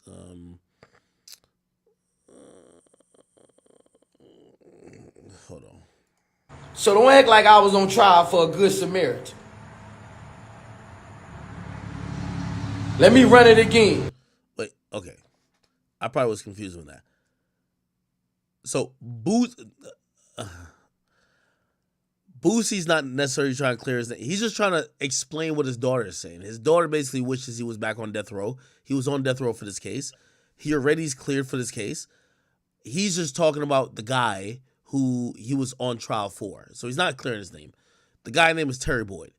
And, you know, if you've ever watched these conspiracy theories, which there's a lot of them about Boosie, it makes it seem like Boosie's like this killer who was just killing like an innocent guy, or he was accused of killing an innocent guy. This is the first time I've ever seen Boosie give context to who this guy that died was. And it's kind of interesting because I don't think nobody ever had Boosie talk like this about this person. But Boosie's only doing this because his own family's calling him out. He was a convicted child rapist. Convicted. He beat 5 murder charges. Damn. He was a known robber in the city. He beat his mama with a 2x4.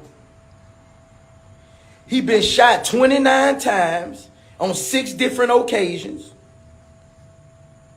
Ain't no way you can survive getting shot 29 times on 6 different occasions.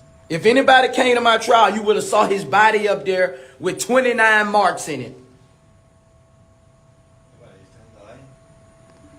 29 times shot over on 6 different occasions.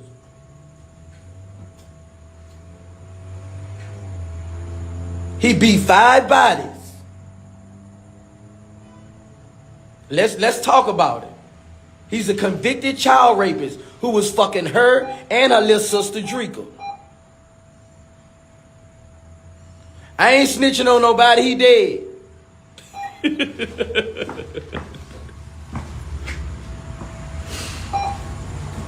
I ain't snitching on nobody, he dead. He playing spades with Tupac right now. Now he playing spades with Tupac. He dead. Let's keep it real, man. About his baby mama they brother? act like I was on. Is he talking about his baby mama brother? Yeah, that's who he talking about. I was on trial for a college student.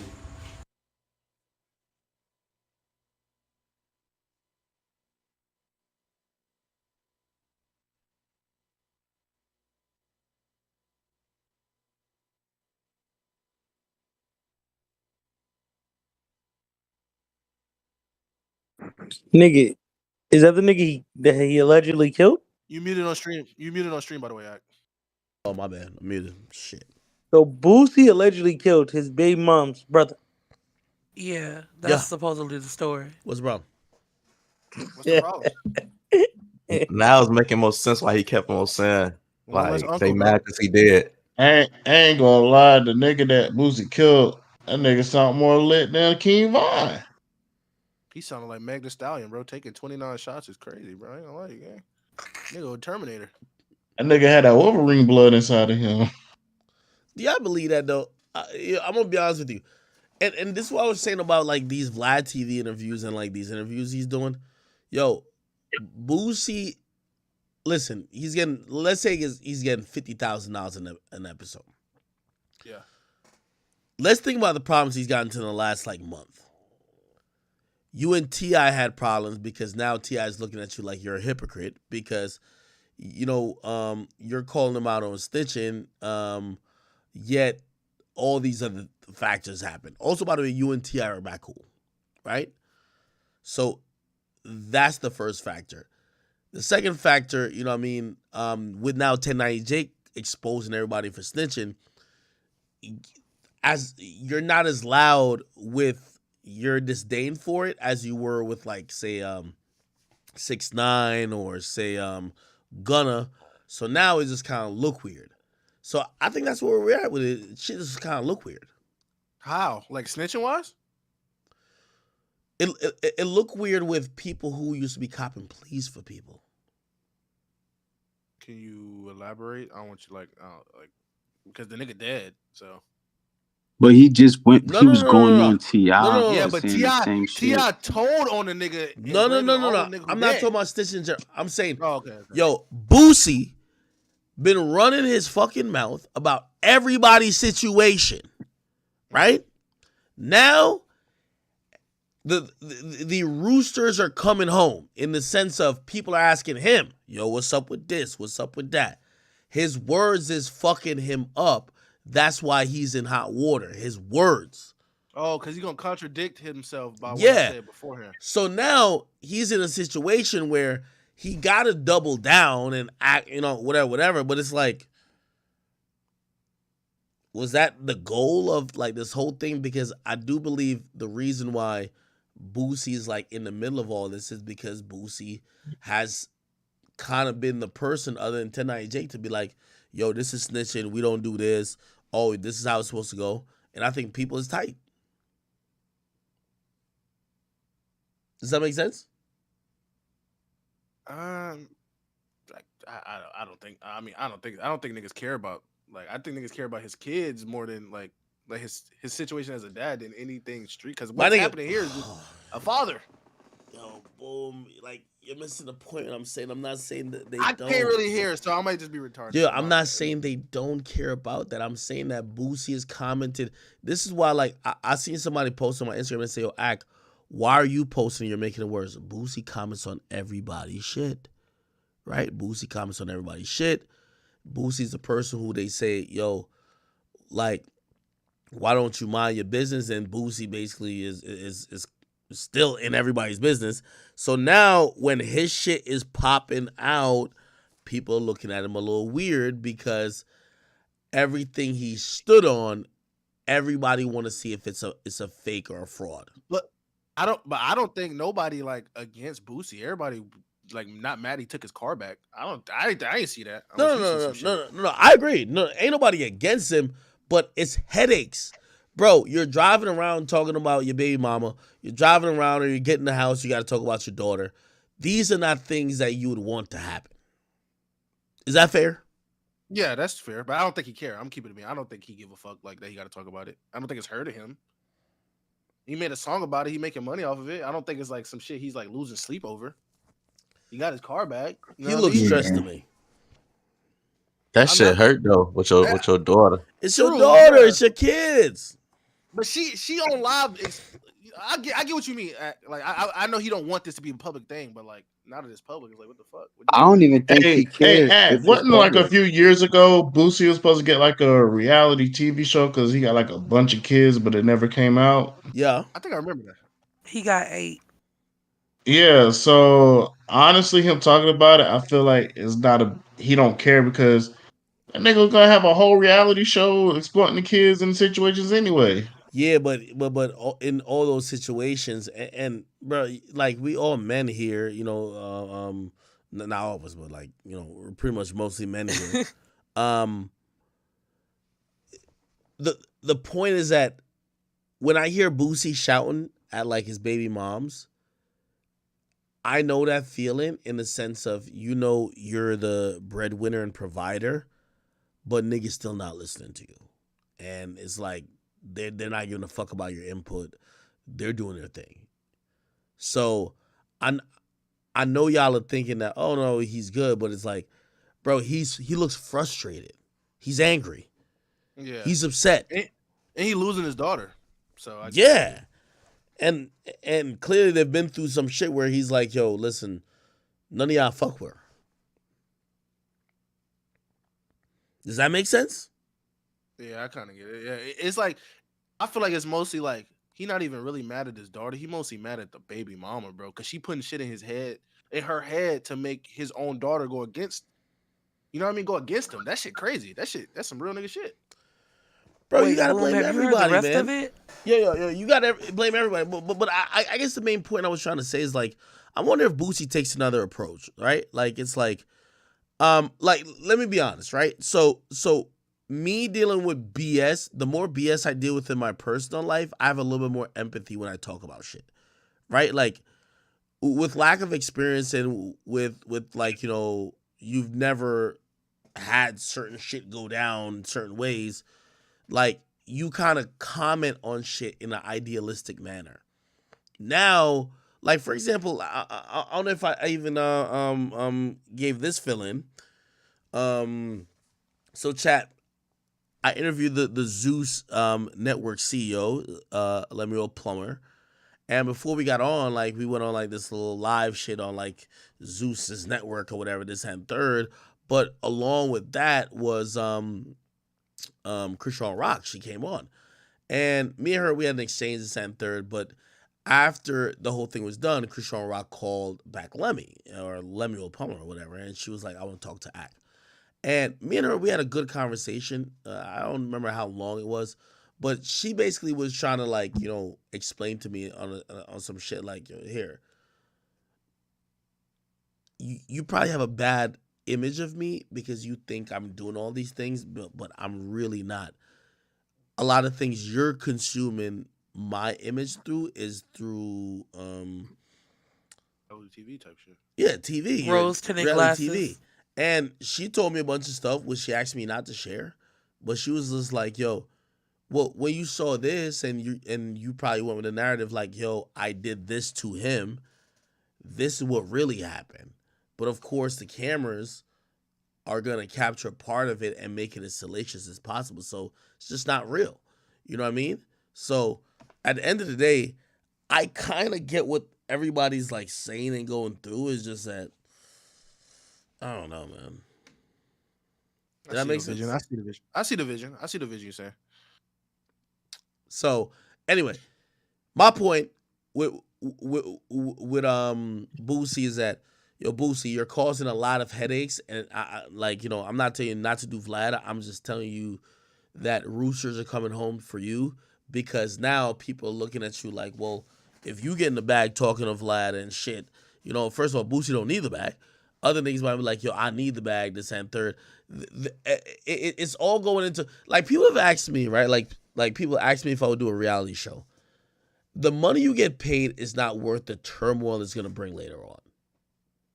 It's a lot of turmoil, bro. In a perception. You people look at Blueface. Like, you can't say that Boosie don't need the bag, though. Like, you can't say that because no matter how much money a nigga got, he could always use more money. But it's like how you get the money. You know what I mean? Yeah, of course. Does that not matter? No, I mean it. It Like definitely it's not does. like he. No, it 100% matters. It's Yeah, 'cause not At the like expense of his he's. daughter, is like it really facts, worth it? Like facts, you getting bread, right? But would you snitch on a nigga for 100 million? Hell no. All right, it's all right. So it's about what Facts, stop capping, man. 100 million, we snitching, bro. Nah, Nigga, we know you don't care about that shit. Yo, 16. 16. No. 16. Fuck 100 million. 16 million we snitching, right? No. Nigga, 16. Ack is crazy. 16. We gonna Not be for nothing. 16. We He's trying to get him caught up, bro. That 16. shit crazy, We gonna be. bro. We gonna be in the Caribbean Ocean, my nigga. Like the Caribbean Sea. Like we're gonna have a good time. Like yo, we might have an island. You know what I mean? Like we millionaires at this point. Like, it's just gonna be great. All you got to do, you know what I mean, is make smart decisions and work hard. 16 capping. 16 Hey, definitely would do it. Hey, Man, facts, if I ain't bro. doing it for my own freedom, I ain't doing it for no money. Yo, 16. Have you changed your opinion? Would you interview 6ix9ine? Yeah, because I done interviewed a couple rats.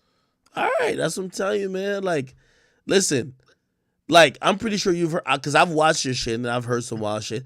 You could be a rat, then back to a real nigga the next week. It happens like that. Like it hit different. Hell no. Look, God, 16. hell Look, no.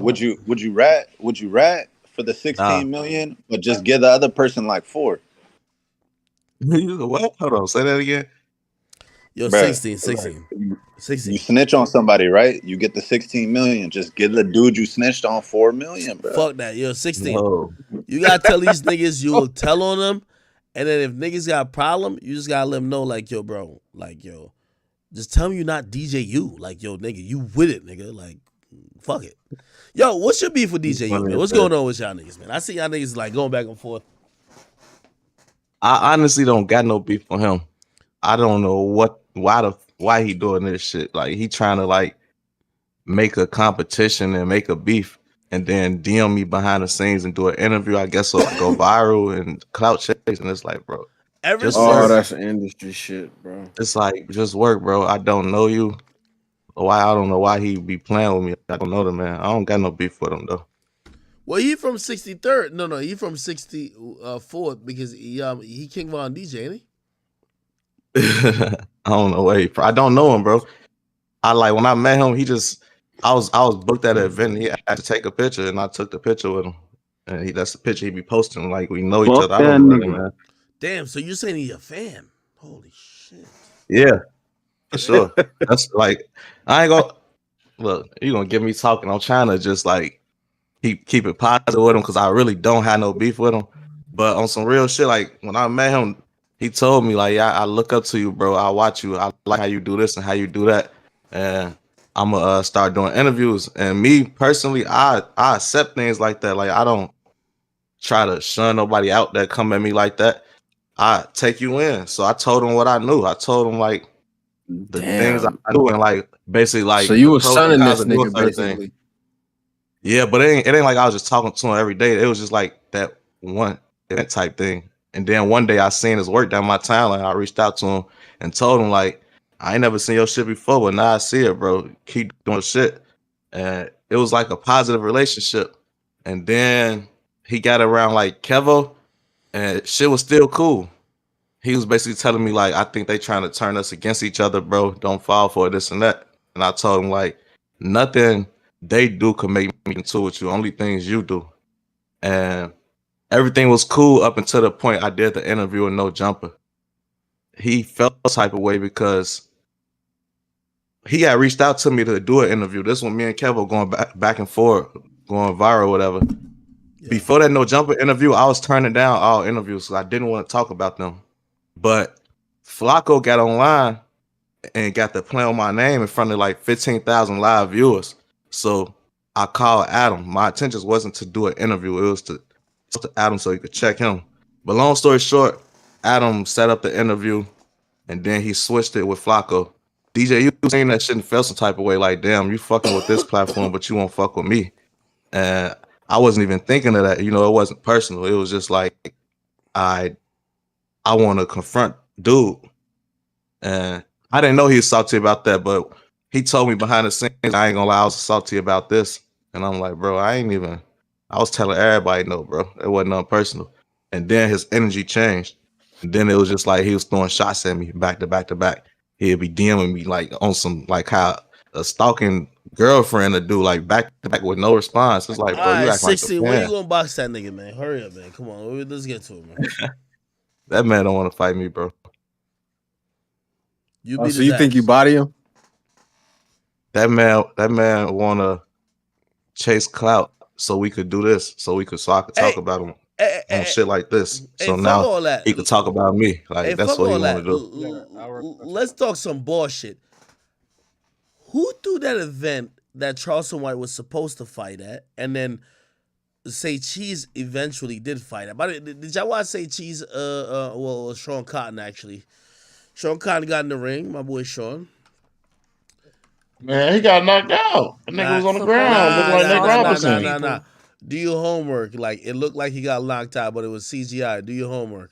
Admirable thing to That do. man was looking like Nate Robinson with Logan Paul. CGI. Look. Here's the fight right here. It's on my screen right now. There is Do your homework. All right. Is that Sauce Walker in the ring? Scheduled 3 2-minute rounds. Introducing first your fighter to my left, out of the ring. Yo, Sean Cotton just punched it in the air already. This nigga like the nigga from Boys in the Hood. Celebrity bout. Scheduled 3 2-minute rounds. Introducing first your fighter to my left, out of the red corner, wearing the orange and black trunks. He stands 6 feet 3 inches tall.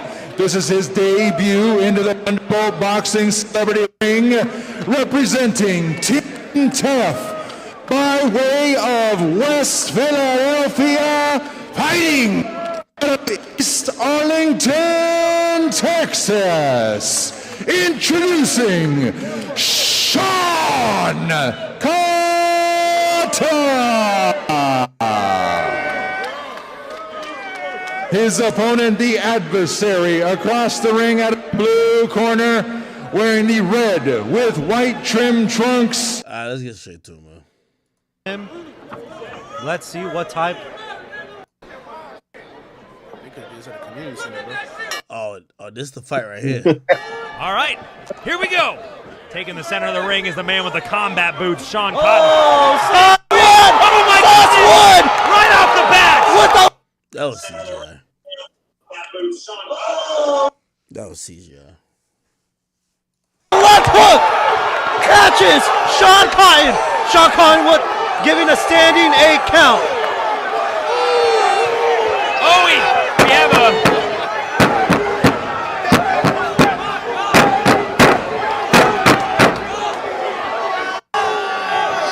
This is an absolutely insane fight. Saucewood winning, landed a left hook from downtown. Saucewood is going to find a home for that left hook once again. He's going to try to get in the inside. I am holding my breath here. He's keeping his right hand out there, trying to size up the taller competitor.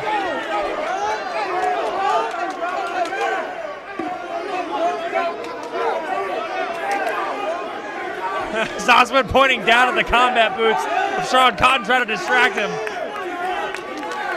Sean Cotton sticking out that jab. He's trying to find that perfect punch. Oh! Big swing and a miss. Head caught in the inside now. All right, come on. Let's get to the next shit, man. ASU. So is this just like Sean Cotton had his thing to do now, bro? Right back ready is for everybody war. just doing fights? You know, ever since getting hit by that big punch from Saucewood winning, Sean Cotton has been much more defensive as well. Yeah, you know, he's being safe with his punches right now. He's keeping his distance. He knows that at any point in time, Sauce winning will throw that looping left hook like what he just did right there and possibly catch him flush on the chin. And that's the end of. Yeah. You said about what? I think Ack would, bro. I think Ack would, bro. I talked to that. You'll consider doing an event like this for the bag? Yeah, if it's the right bet. All right. So here's the thing. Like, let me just put all the cards on the table, and this is what I was trying to say. I don't know other people's financial situation. I only know mine. Here's the thing. I wouldn't step in the ring for less than $1 million. It just would never happen in a million years. Okay. Now, I don't say that without also put my mouth where my money's at. I wouldn't step in the ring for $1 million, but I would put up $1 million to get a bunch of niggas to fight. Like, so I don't know how much these niggas are paid, but yeah, okay, you take 150,000, you take 100,000. I'm pretty sure $1 million could actually do this whole event. So you're telling me if I get a few of these, I'm tapped in with the Bronx drill rappers. I'm gonna be honest with you. Yo, facts. I'm gonna keep it a bean with you. I didn't know niggas were fighting for like $80,000. My nigga, I swear I gambled that in like 3 hands. So like I promise you, like well Charleston White said it, and he was just like, yeah, he about to get a payday from fighting. And I'm thinking, oh, they about to pay Charleston at least $500,000. And he was just like, yeah, I'm about to get like 100,000. I'm like, wait, you're the headliner? You're getting 100,000? I'm trying to do it. I heard Boston got like a couple $100. Listen, you want $1 million? You want $1 million in your pocket to show up to the ring? Period. Whoa. So anything less ain't worth it, bro. Wait. It's like you playing with your whole. No. I'm a businessman, right? Awesome. So I would need $1 million to be in the ring. Otherwise, I'd rather invest my $1 million to have other niggas fight, and I'll promote it. All right, so okay, here's a question. For example, in theory, this is an amazing idea. Charleston White's such a hated figure. I would definitely, if Charleston White wanted 100,000, like, I'll give you 100,000, right? Now, granted, he got to fight though, because I don't think he fought this night. Charleston White and some nigga who people probably would love to see them fight. We probably need like a bigger name or like maybe a real boxer, something like that. But I could see turning a profit on this. Just think about this, right? Yo, I'm doing straight math, and maybe this is me coming off interviewing the CEO of Zeus. Y'all know I got my handy dandy calculator back up. I'm gonna show you this on the screen. I'm gonna just show you math, just literally math, right? Okay, so cool. As I said, I'm down to put $1 million in, right? So I put $1 million in, right? Let's say I'm trying to figure out how much do I need to earn to make my $1 million back, right? So I'm putting $1 million in. Say I'm doing 700 or 800,000 for the fighters, right? Or let's say 700 for the fighters, 100,000 for promo, and then 200,000 for the venue, right? So for the venue, referees, and second, third. So I got $1 million right here. Hold on. So I got $1 million. How much would pay-per-view? I think. Well, I'm doing it against myself. Do you think if I had like some good, like, again, I'm not having A-list people fight, but if I have like, some interesting people that people kind of care about, you think I can sell for $24.99? That's not that bad, right? Yes. $24.99. Okay, good. So that's really like $25. So let's just divide the $1 million I'm putting in by $25, right? So I need 40,000 people to pay. If 40,000 people pay, I made my money back, right? Anything over 40,000, I'm winning, right? Anything under 40,000, I need to make up. However, here's the thing. I have mad more opportunities to make money, right? I'm pretty sure I walk into Fashion Nova and I say, yo, I got this fight going on, blah, blah. I can guarantee this amount of impressions. I need $250,000.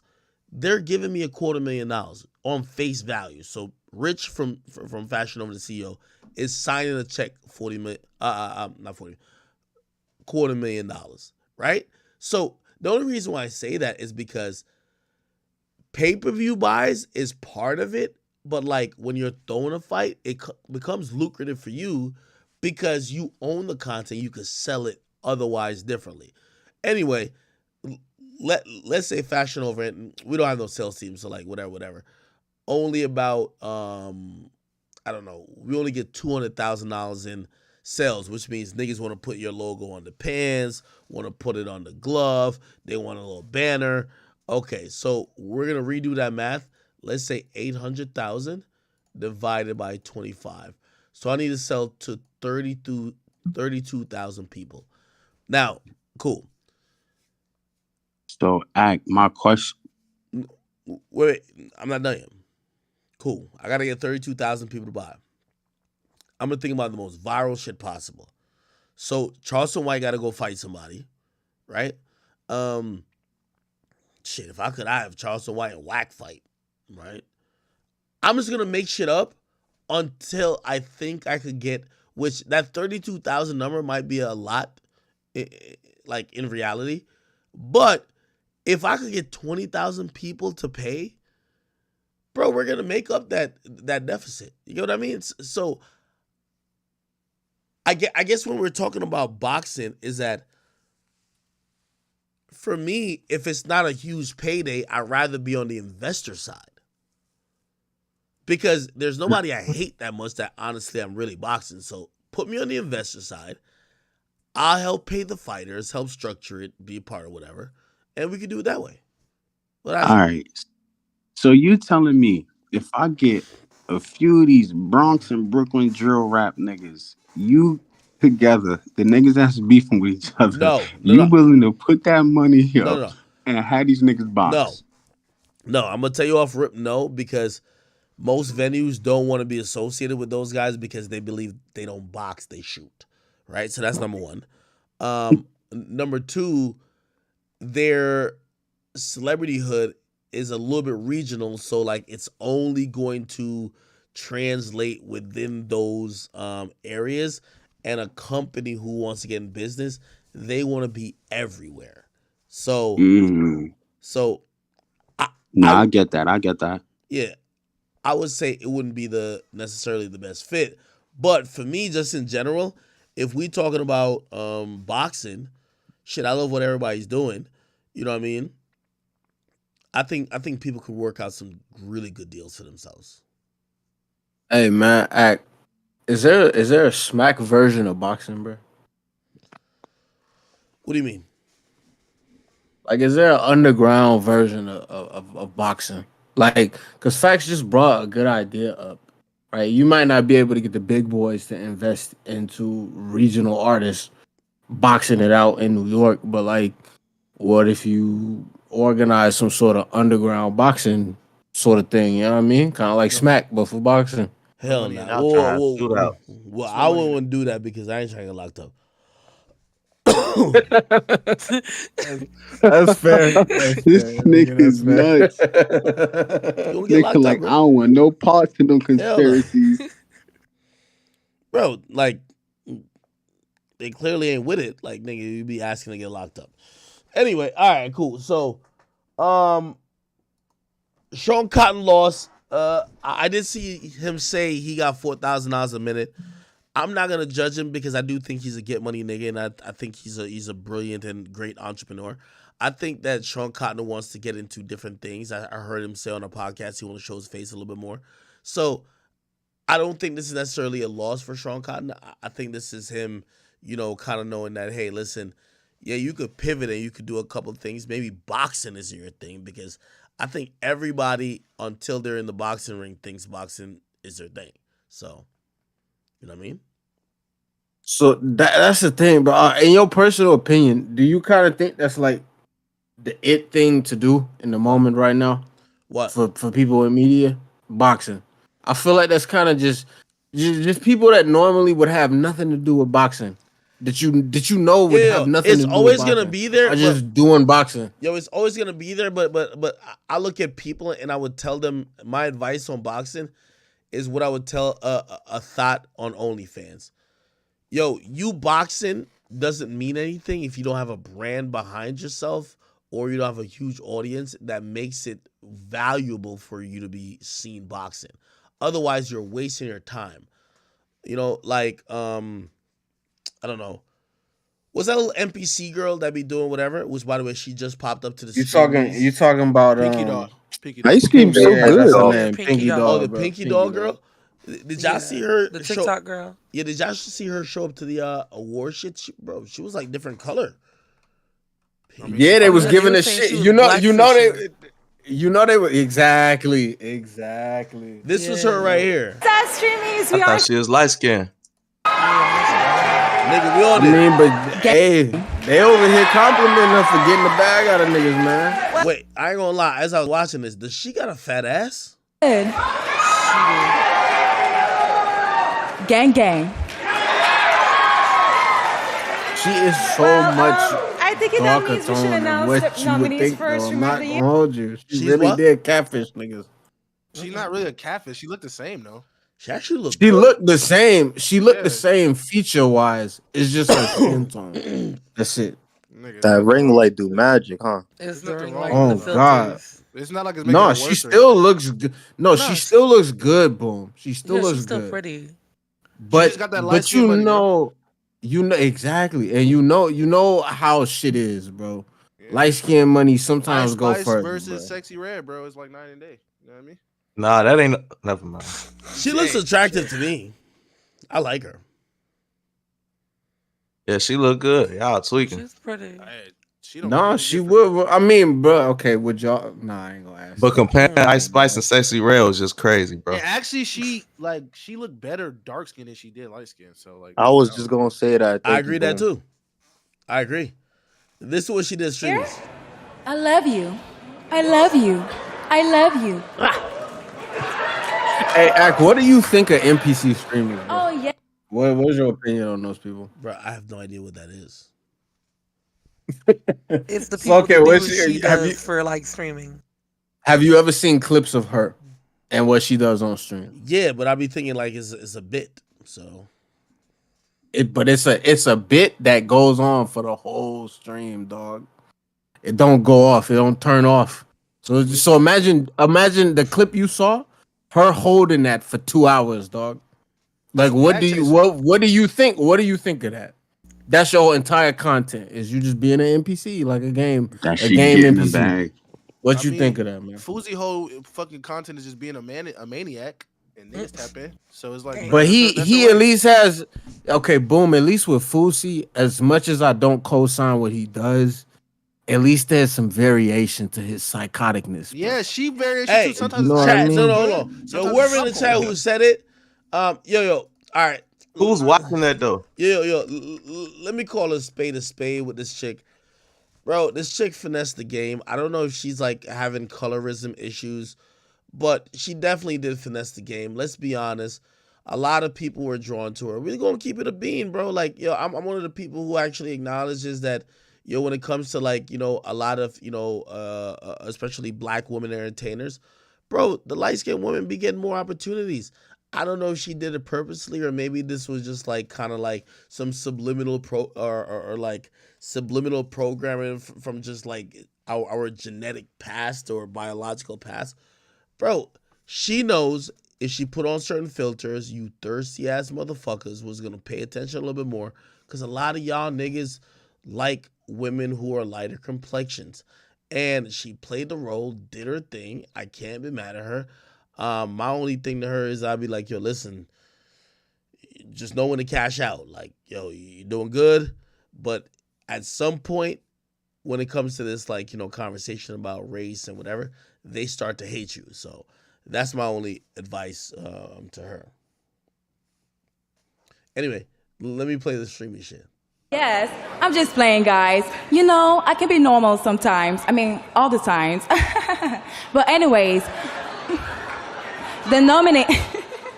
Let me talk, please, guys. And the nominees is. Where's the envelope? Keep it down, keep it down. Bro? Ta-da! What? Wait, I gotta run this back. Emmy Rue. Would you survive in the wild? None of us would survive in the wild. We all go to the supermarket. I don't know how to kill deer. I would. No, you would not. Hasanabi. This is a man who's definitely On the last day of Black Surely I could just try out this bug. Come on. It's late at night. Oh. Full of babies. 21-year-olds, fresh out the womb. And XQC. Next time, make hate pancakes. This is Gorpinzo, dude. Damn, these are a lot of competitors in the same category, bro.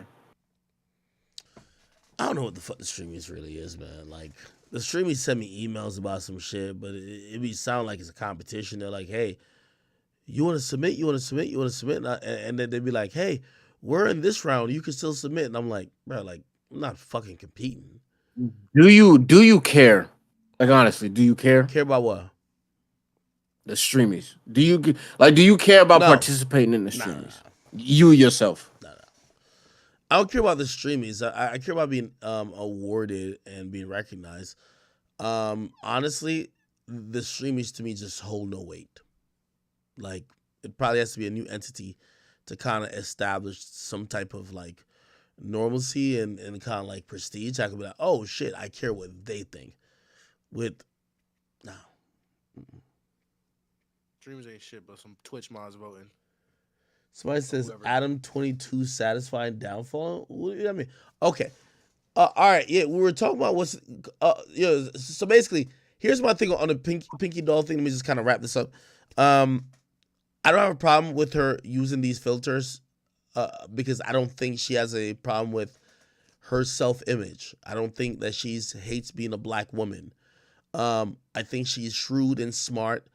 Just like how she's pimping out the simps that are following her for this NPC act, she probably also realized, like, fuck, these motherfuckers are, obsessed with women who are a little bit lighter. Let me try it. I can't knock her at all.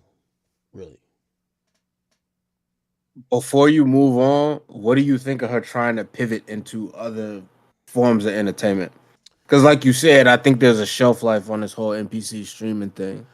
So she put out a single. She put out a single for her rapping. It's good. And whatever else she's trying to pivot it. I'm not finna listen to that shit. I'm not finna listen to that shit. Of course it wasn't good. You know this. Come on now. but I'm just saying, what do you think about her pivoting into other realms of entertainment? Or do you think she's gonna die where she at? You know what I'm saying?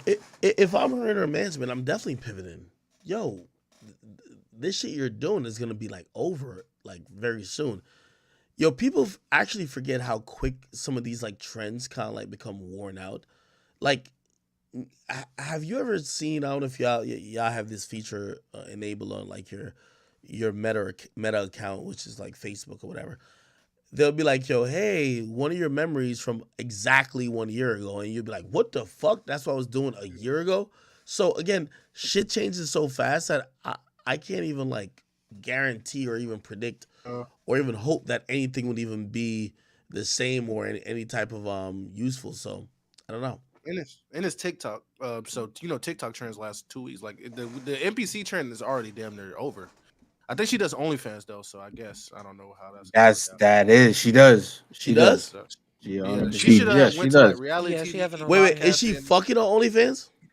I think she's. I think there was. I think there was leaks of her. No, I think she was fucking. Yeah, she's fucking. I think there was leaks of her fucking. Yes, sir. What up, Gay? Yo, boom, definitely fucking on OnlyFans. Wow. Okay. So again. This is what I meant by her pivoting. It wasn't just rapping. She does have OnlyFans. You know how they do, man. They plug the OnlyFans. To be fair, it was before the NPC trend. She did have OnlyFans before. If I was her, I wouldn't. I would try the OnlyFans. I think OnlyFans is a safe bet for her. I think I would try every other option before the OnlyFans. True. She could. Boom. So you said she had the OnlyFans before she even did it. She had the OnlyFans before the clout, for sure. So that's already out the Yeah, door. she went on That's already live like out because the niggas door. was leak. She just found out that niggas can leak her shit, so she thought like she could sue every nigga that posted it ever, bro. She's still like new to the internet, so it's pretty funny. Ain't she canceled though for some pedophilia shit though? Nigga, whoa, yo, Remember? I ain't hear about that. Yeah, Bro. no. Here, right? Here, right? So, like, yeah, right. Is that Flacco? Yeah, right. So look, yeah, right. Wait, is Here, that right. So Flacco? look, Flacco? Yeah, that's Flacco. That's Flacco. Oh, yeah, what's up? I know that stutter Here, right. from So a look, right. mile away. What's up, gang? Yo, Flacco, September 10th. Yo. You in the building or what, nigga? Yo, listen, I'll be there, bro. I got 2 seats for you, nigga. I told my assistant, I said, that's Flacco's seat right there, nigga. It's him and his missus or whoever you want to bring. Nigga, it's just him. No, man. Me and Rob is coming, so yeah, I'll be there. I bet. Like, hit me offline with it. Let me know anything you need. We're gonna coordinate. You know what I mean? Because also, I want to do. I don't know how long you're staying. I want to do a pod with you, man. Oh, hey, yo, listen, yo, one, that's love, my nigga, bro. I appreciate you. 2, that shit gonna go crazy, bro. We got a lot to talk about. No, of course. You Hey, yo, question for you though, right? Yeah. So the question though, right? So I said some shit I think 4 days ago that niggas thought I was crazy for, right? So what is it? Yeah, right. So look, so when the Drake album was supposed to drop, right? It turns out it was some trolling shit. Drake had 13 hours to clarify those rumors. So when he didn't, I came online and said, yo, Drake, like my nigga, be careful, right? Like we fuck with you, but don't think that you beyond,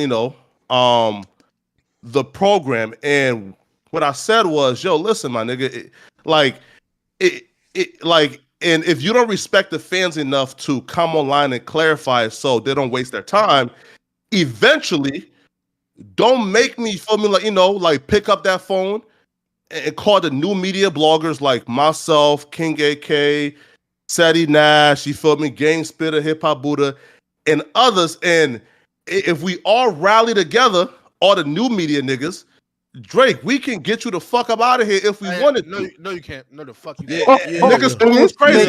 Flacco. I will say this, everybody.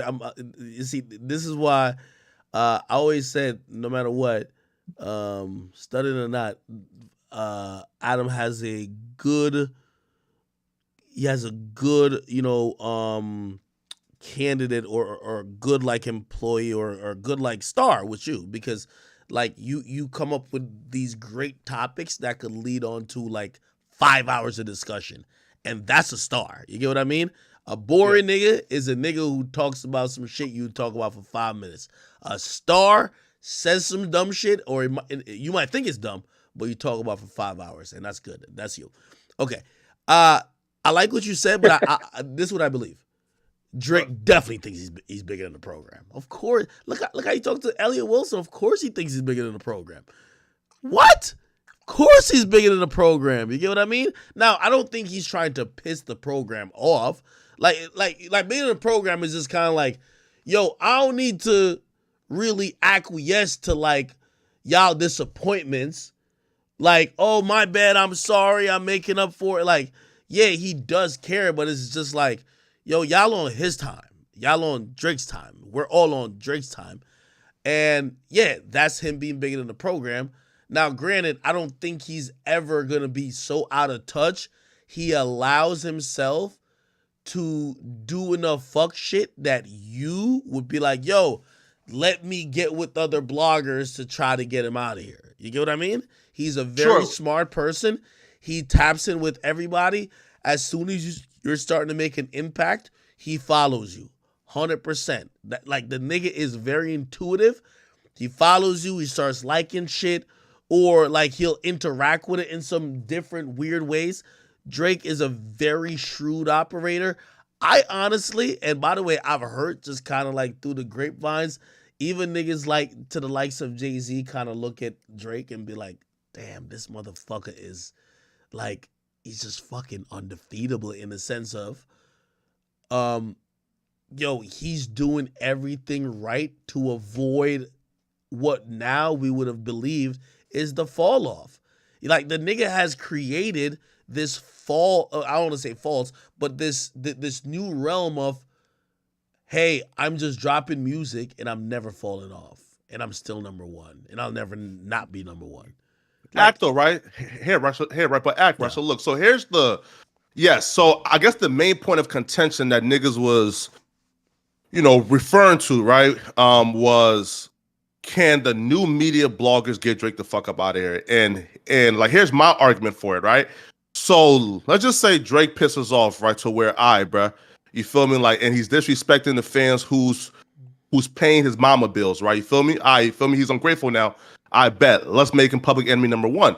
And I'm saying, listen, bro, like, niggas like Elliot Wilson, that's the OG. I fuck with him, right? Listen, as a matter of fact, he's became like way more likable and after y'all like interview, right? But the new media niggas is who dictate what's cool in this culture, right? Saying right, there's about, let's say, like 15,000 new bloggers who make daily hip hop videos every day.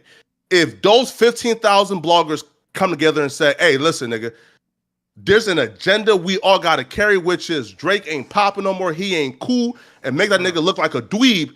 Drake can't overcome that shit, my nigga. They already do it. They already make Drake look gay. They make Drake sassy. No. Wait. So boom. So respectfully here, I agree with Flacco. No, of course. No. Hey, well, all right. So let's put it in perspective. When's the first time I ever talked to Drake? First time I ever talked to Drake was XXX. I'm covering XXXTentacion. His whole fan base is now going against Drake. Drake is an op to them because X gets out of jail. Drake never supported him, and me and Drake have this conversation that leads into much more other shit. But it's the first time we ever talk, and it was him basically trying to say like, yo, I'm not like the things that you might be seeing.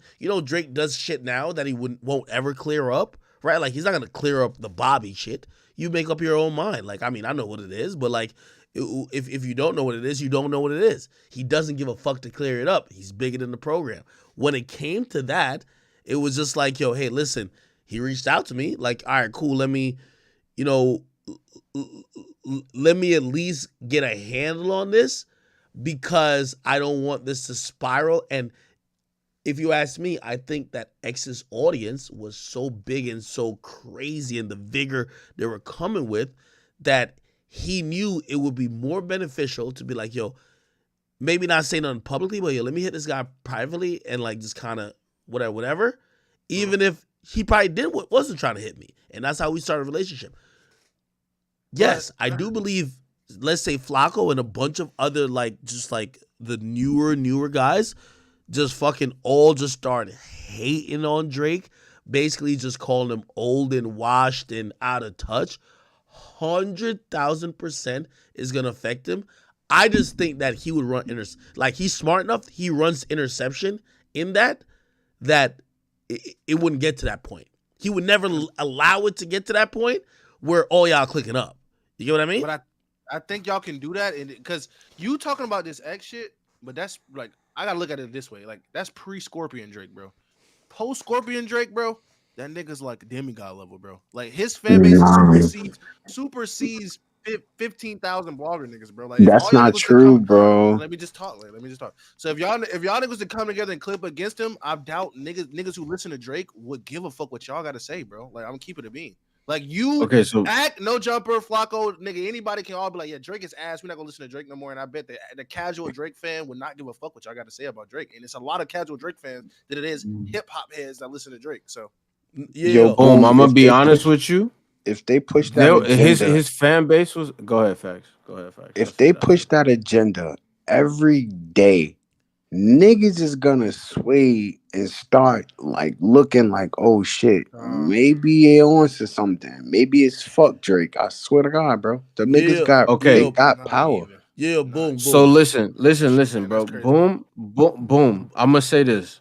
As far as his fan base is concerned, they're not being swayed no matter what bloggers are saying. That's what matters, though. His public. fan base. No.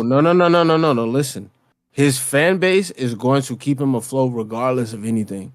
They don't care what it's the same thing as the Beehive. It's the same thing as the Boom. But hold on. Boom. I will say this You're to so facts too, far. bro. Yeah, boom. The casual listeners, bro, Yo, let they Exo will be speak. affected. Wait. Go boom, ahead. Boom. You're so far removed from like what actually would really be happening. Put it like this, right? If Drake dropped a project, like there's like minute points that I think y'all fail to realize that's why Drake is so great. That's why Drake is exactly so great. Drake knows why his shit keeps propagating and he doesn't have to do anything. Do you think that Drake just hits me because he's just like, oh, Ak, I just love you, and he's like, listen to Honestly Nevermind off stream? No. He sees like, which by the way, CLB, which was pretty much, it was received well. That shit was a little like, again, even though I love the project, but they always they use me against Drake. They're like, yo, he fell asleep to it. Imagine me doing the same thing, think about it, to Honestly Nevermind, a project that everybody was scratching their head about the next day, right? A lot of reviewers are like, yeah, we don't know what this is. Again, you're right. Since after Scorpion, we haven't had that conversation on Drake falling off. That conversation has been so far gone, but it's not that out of the realm that enough people can't really drum it up and almost make it seem like Drake is just not the same. And I do think, and I think that affects him. Of course it affects him. Right now, he's in a great place where those conversations ain't happening. Let's say 1,000 of the newer bloggers with at least 50,000 subscribers all saying, yo, I'm going to be honest with you. And this is why it would be better if it was like there was an alternative, right? So say there was an alternative, Drake be like, yo, man, Drake ain't the guy no more. This the guy. I guarantee Drake would react to that and start moving accordingly. He's a smart nigga, bro, but he's also, as much as he's Thanos with the Infinity Stones, even in this moment where he's probably the most Teflon, he's not acting like he doesn't give a fuck. If you, and I'll give you proof. If he did, why still try to tap in? Okay, Kai Cenat is doing some shit with 21 Savage. That's a good match. 21 could be helped by Kai's audience. Kai could be helped by 21 Association. If Drake is so Teflon, why does Drake even associate with any of that? Well, see, no, Drake, that's not a good point, because obviously he can use the media, but that don't mean the media can get him out of here. No, you're not getting what I'm saying. Drake still needs to be seen as, I'm in the mix and culturally relevant. You know why Wayne's run got obviously jail affected his shit, but Wayne never was in tune with what happened. He was always in his own world. And once we stopped connecting with that world as much, he went by the wayside. I'm telling you, Drake, if you look at any major fucking artist, bro, Drake has put his hand on Lil Baby. And when I mean put his hand, he's basically like, yo, this my youngin' right here, or yo, I'm introducing him, or I'm showing him love. Central C, Drake is connected with every new artist that's lit. He's with the wave, not against it, and not oblivious of it. If you think that's just him being a philanthropic soul to be like, oh, I'm just giving guys.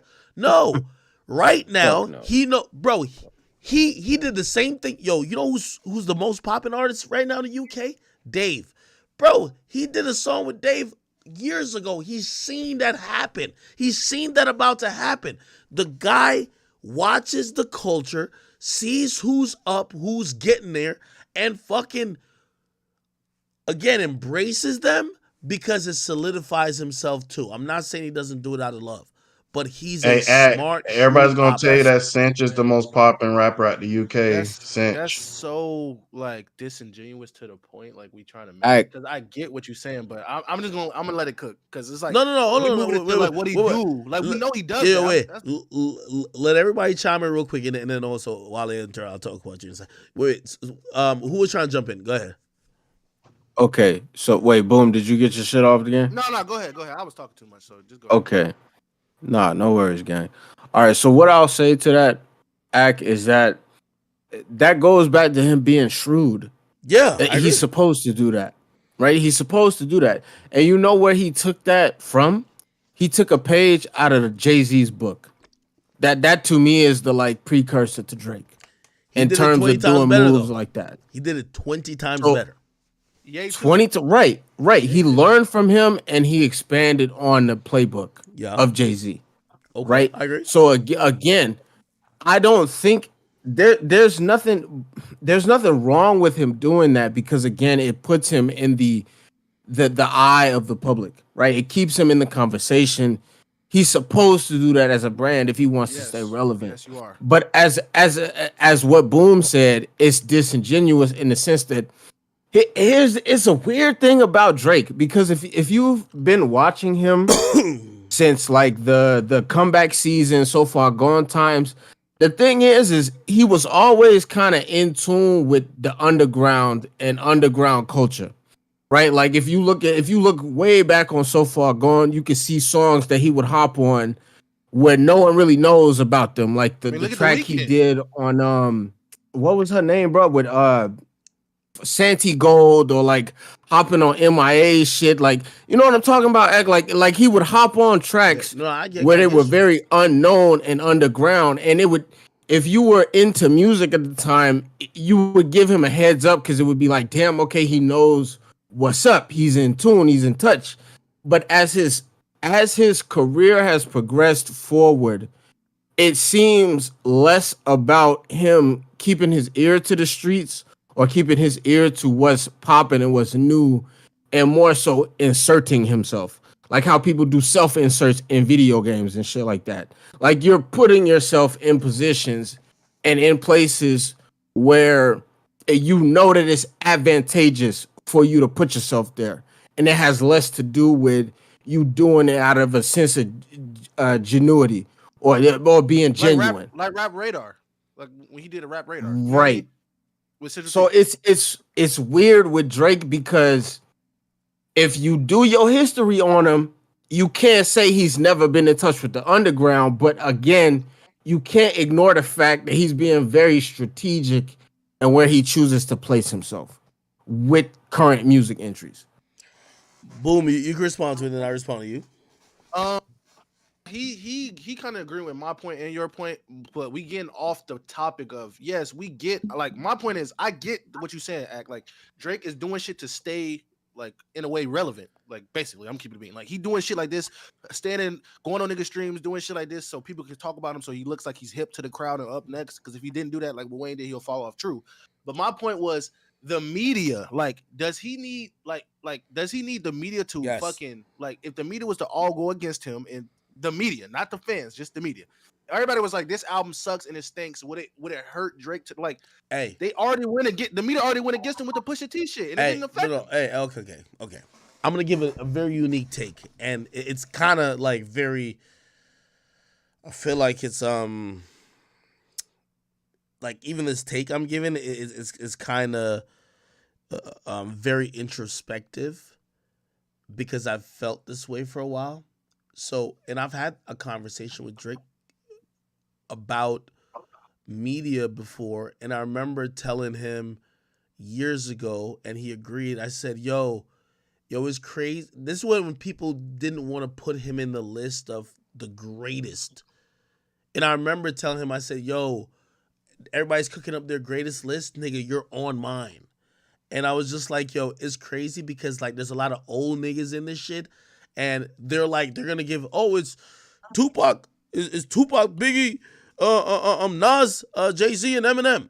And they're never going to give you the credit. But that's that old media shit. They don't want to give you the credit. You're one of the fucking GOATs. And I'm glad I'm in the game, that I have a voice, because I'm going to make that be known. You're one of the fucking GOATs. And those are the lame ass niggas who they don't want to put you in there because they're like, but what about the reference? Like, fuck that. That's the GOAT. And I think we've moved past that time, because all them old niggas don't even talk about that shit no more. They don't talk about, oh, now we can't put Drake in it. Do you know there was a time that niggas used to say they couldn't put Drake in these lists because is he writing or not? Nobody says that no more. We just call him the GOAT now. We just accept it. Or we at least say he's among the realm of Jay-Z. Now, I don't say that for nothing. I say that because I feel like eventually we're going to get a lot more younger, or a lot more, well, I'll just say more in tune, younger, influential bloggers. Like, with all due respect to anybody, I still believe, like, with all due respect, right? They still look at me as I'm the younger like, that's how mainstream hip hop look at it. I'm the guy who's in tune with the younger shit that's the most lit, right? That's how they still look at it. But you have these other new niggas who are covering shit that I wouldn't even know about. And like, shit, I might seem old too. Like the Bob Lamb niggas and all these other dudes, right? As soon as they get enough clout and they get lit enough, right? And maybe it's not even them. It's probably somebody else who's 16 now. And let's say they're building their channel, or maybe they're 18 now and they're building their channel, and maybe at 21, maybe in 2-3 years, they have like mad clout or whatever. We see people like Kai getting mad clout. And they eventually say, yo, Drake is old, he's corny. Like, I would never say that because Drake is my guy, right? It's like the Jay-Z guys, right? And that's why I know it's gonna happen. Like, I'm just not resisting it. It's like, I remember looking at the Jay-Z guys who was sucking Jay-Z clean off, and I was just like, damn, bro, like, what about Drake? There's gonna be other people that'll be like, yo, bro, like, yo, Drake is just old. Like, my nigga, like, he's like 40. Like, we don't look at him like everything he does is corny. That won't ever be me. You get what I mean? When do you think that point in culture will happen? If there's somebody if there's somebody right now who's between 18 and 22, if their blog or their platform was big enough, they would think that. Bro, they're not looking up to Drake. Let's keep it a bean. Drake is 36, my nigga. Drake's older than me. So those people you think it's already happening? It's happening. Those people just, their voice ain't loud enough. So Drake is in this limbo of he's eternally lit because no one's flipping the culture on him to say, this not the guy no more. We're into this new guy. But you know why they can't say that? Because he keep giving you hit songs. Only Drake can do this. No block can do this. The only reason people say Drake is old and fell off, if Drake starts falling off, like with his music wise, he always have number one songs. That's not true. It's not true. You can't say it because every time you say, like, let's say these 22-year-olds, you say, oh, he's ass, he's washed. If he keep coming out with hit songs, you don't have no choice but to say this nigga have hits.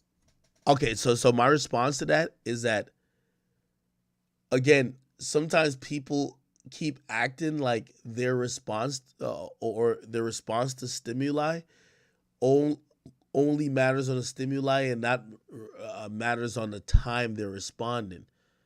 Again, when it comes to Drake, currently, if Drake, like right now, like with all due respect, if Drake tried to paint his nails back in 2010, you might not be like fond of it, but you're like, okay, you're trying to watch what he's trying to do.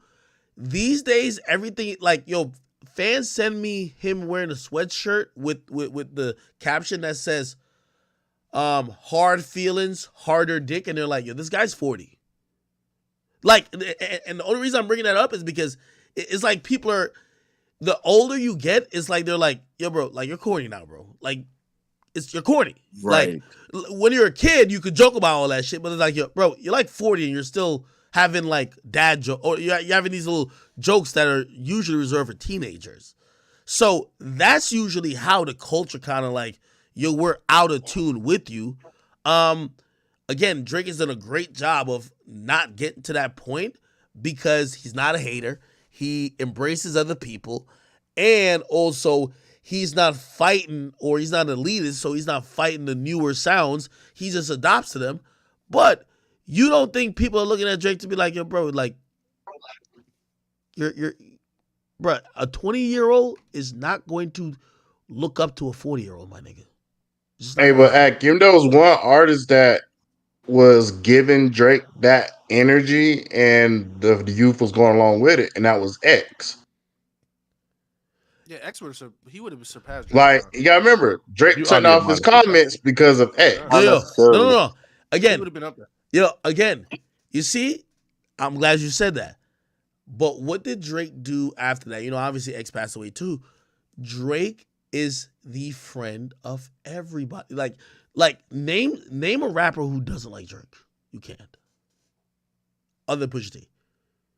I was finna say, bro.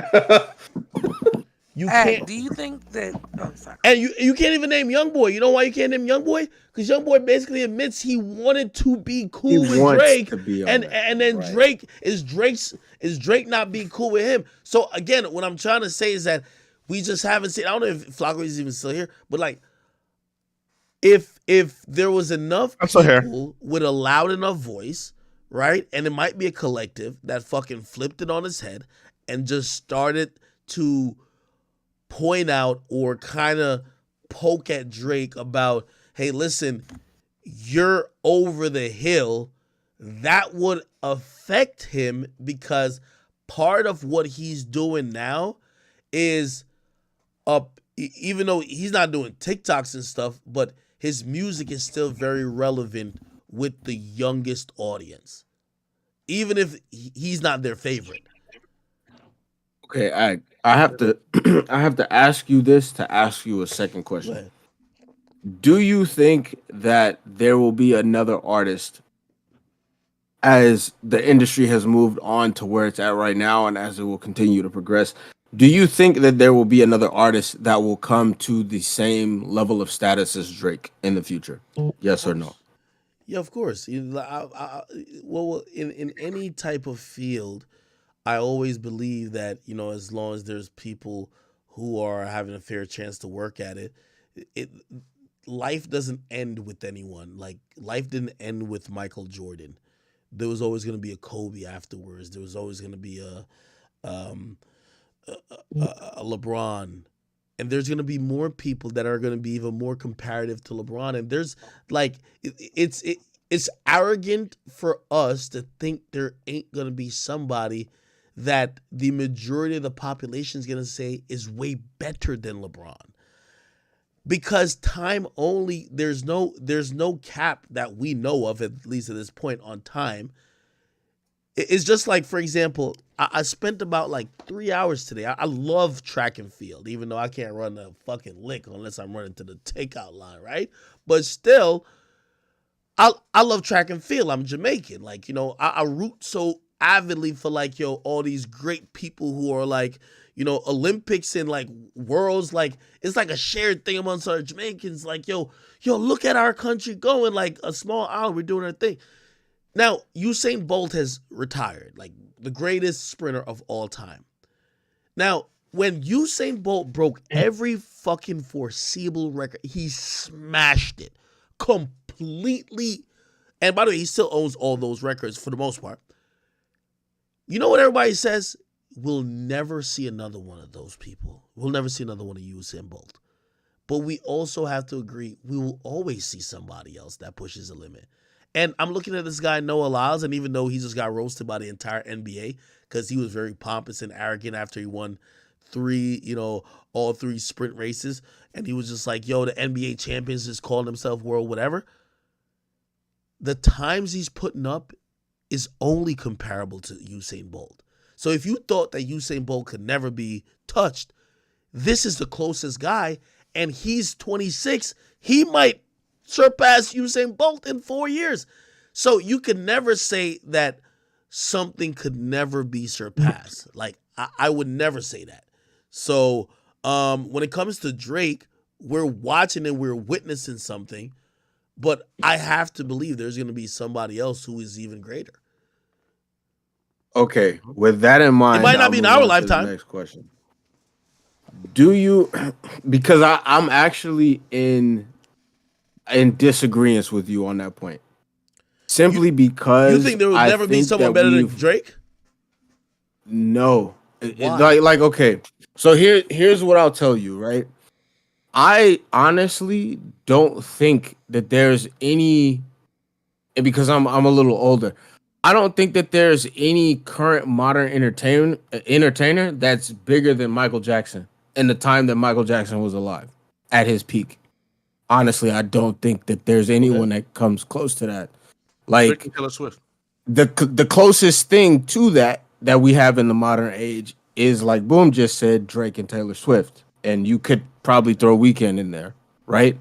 But I don't think Marco that said they that, not touch him at his peak. If you knew what his peak was and that he could go and attract crowds of people fainting in front of him and this, that, and the third, right? Why I say that I disagree with you there is simply because I think that the time in which Drake came up, like hip hop was in this weird transitional period, or music, not just hip hop, just music was in this very strange transitional period where you're transitioning from like the olden days of gatekeepers and labels controlling everything and them only hand picking and selecting like who would be thrown to the forefront of your attention as a consumer. And the transitional period was from that to the internet, right? Which you have internet stars and everyone is fighting for a piece of real estate for your attention and this, that, and the third. Like, I don't know if we'll in the future get to a point where, and maybe I'm wrong, maybe it will happen, but as I see it right now, I think there's so many, because it's so accessible, there's so many potentialities for people that can just come and try to be an entertainer and get your attention, and not one person will get to the point of reaching a superstar level comparable to a Drake or a Nicki or a Wayne or a Kanye, etc. Like, I think that point is gone. I think there will be a level of people that will be stars, right? Like, we'll have a bunch of stars, but there won't be any mega stars. There won't be any like people that just are in a class above. You know what I'm saying? So with that's how I feel. I may be wrong as time goes on. I may get proven wrong. Yeah, because X but that's been one of just those, bro. Rap wise.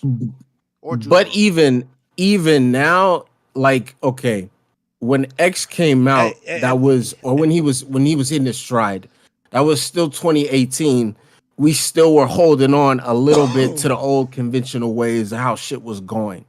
Like, he was one of the newer artists, but like, bro, these people that come out in 2023, they're not, like, I don't even see them reaching a point of X. You know what I'm saying? Like, so again, to get back to the point of what Ak was saying, I don't agree with that.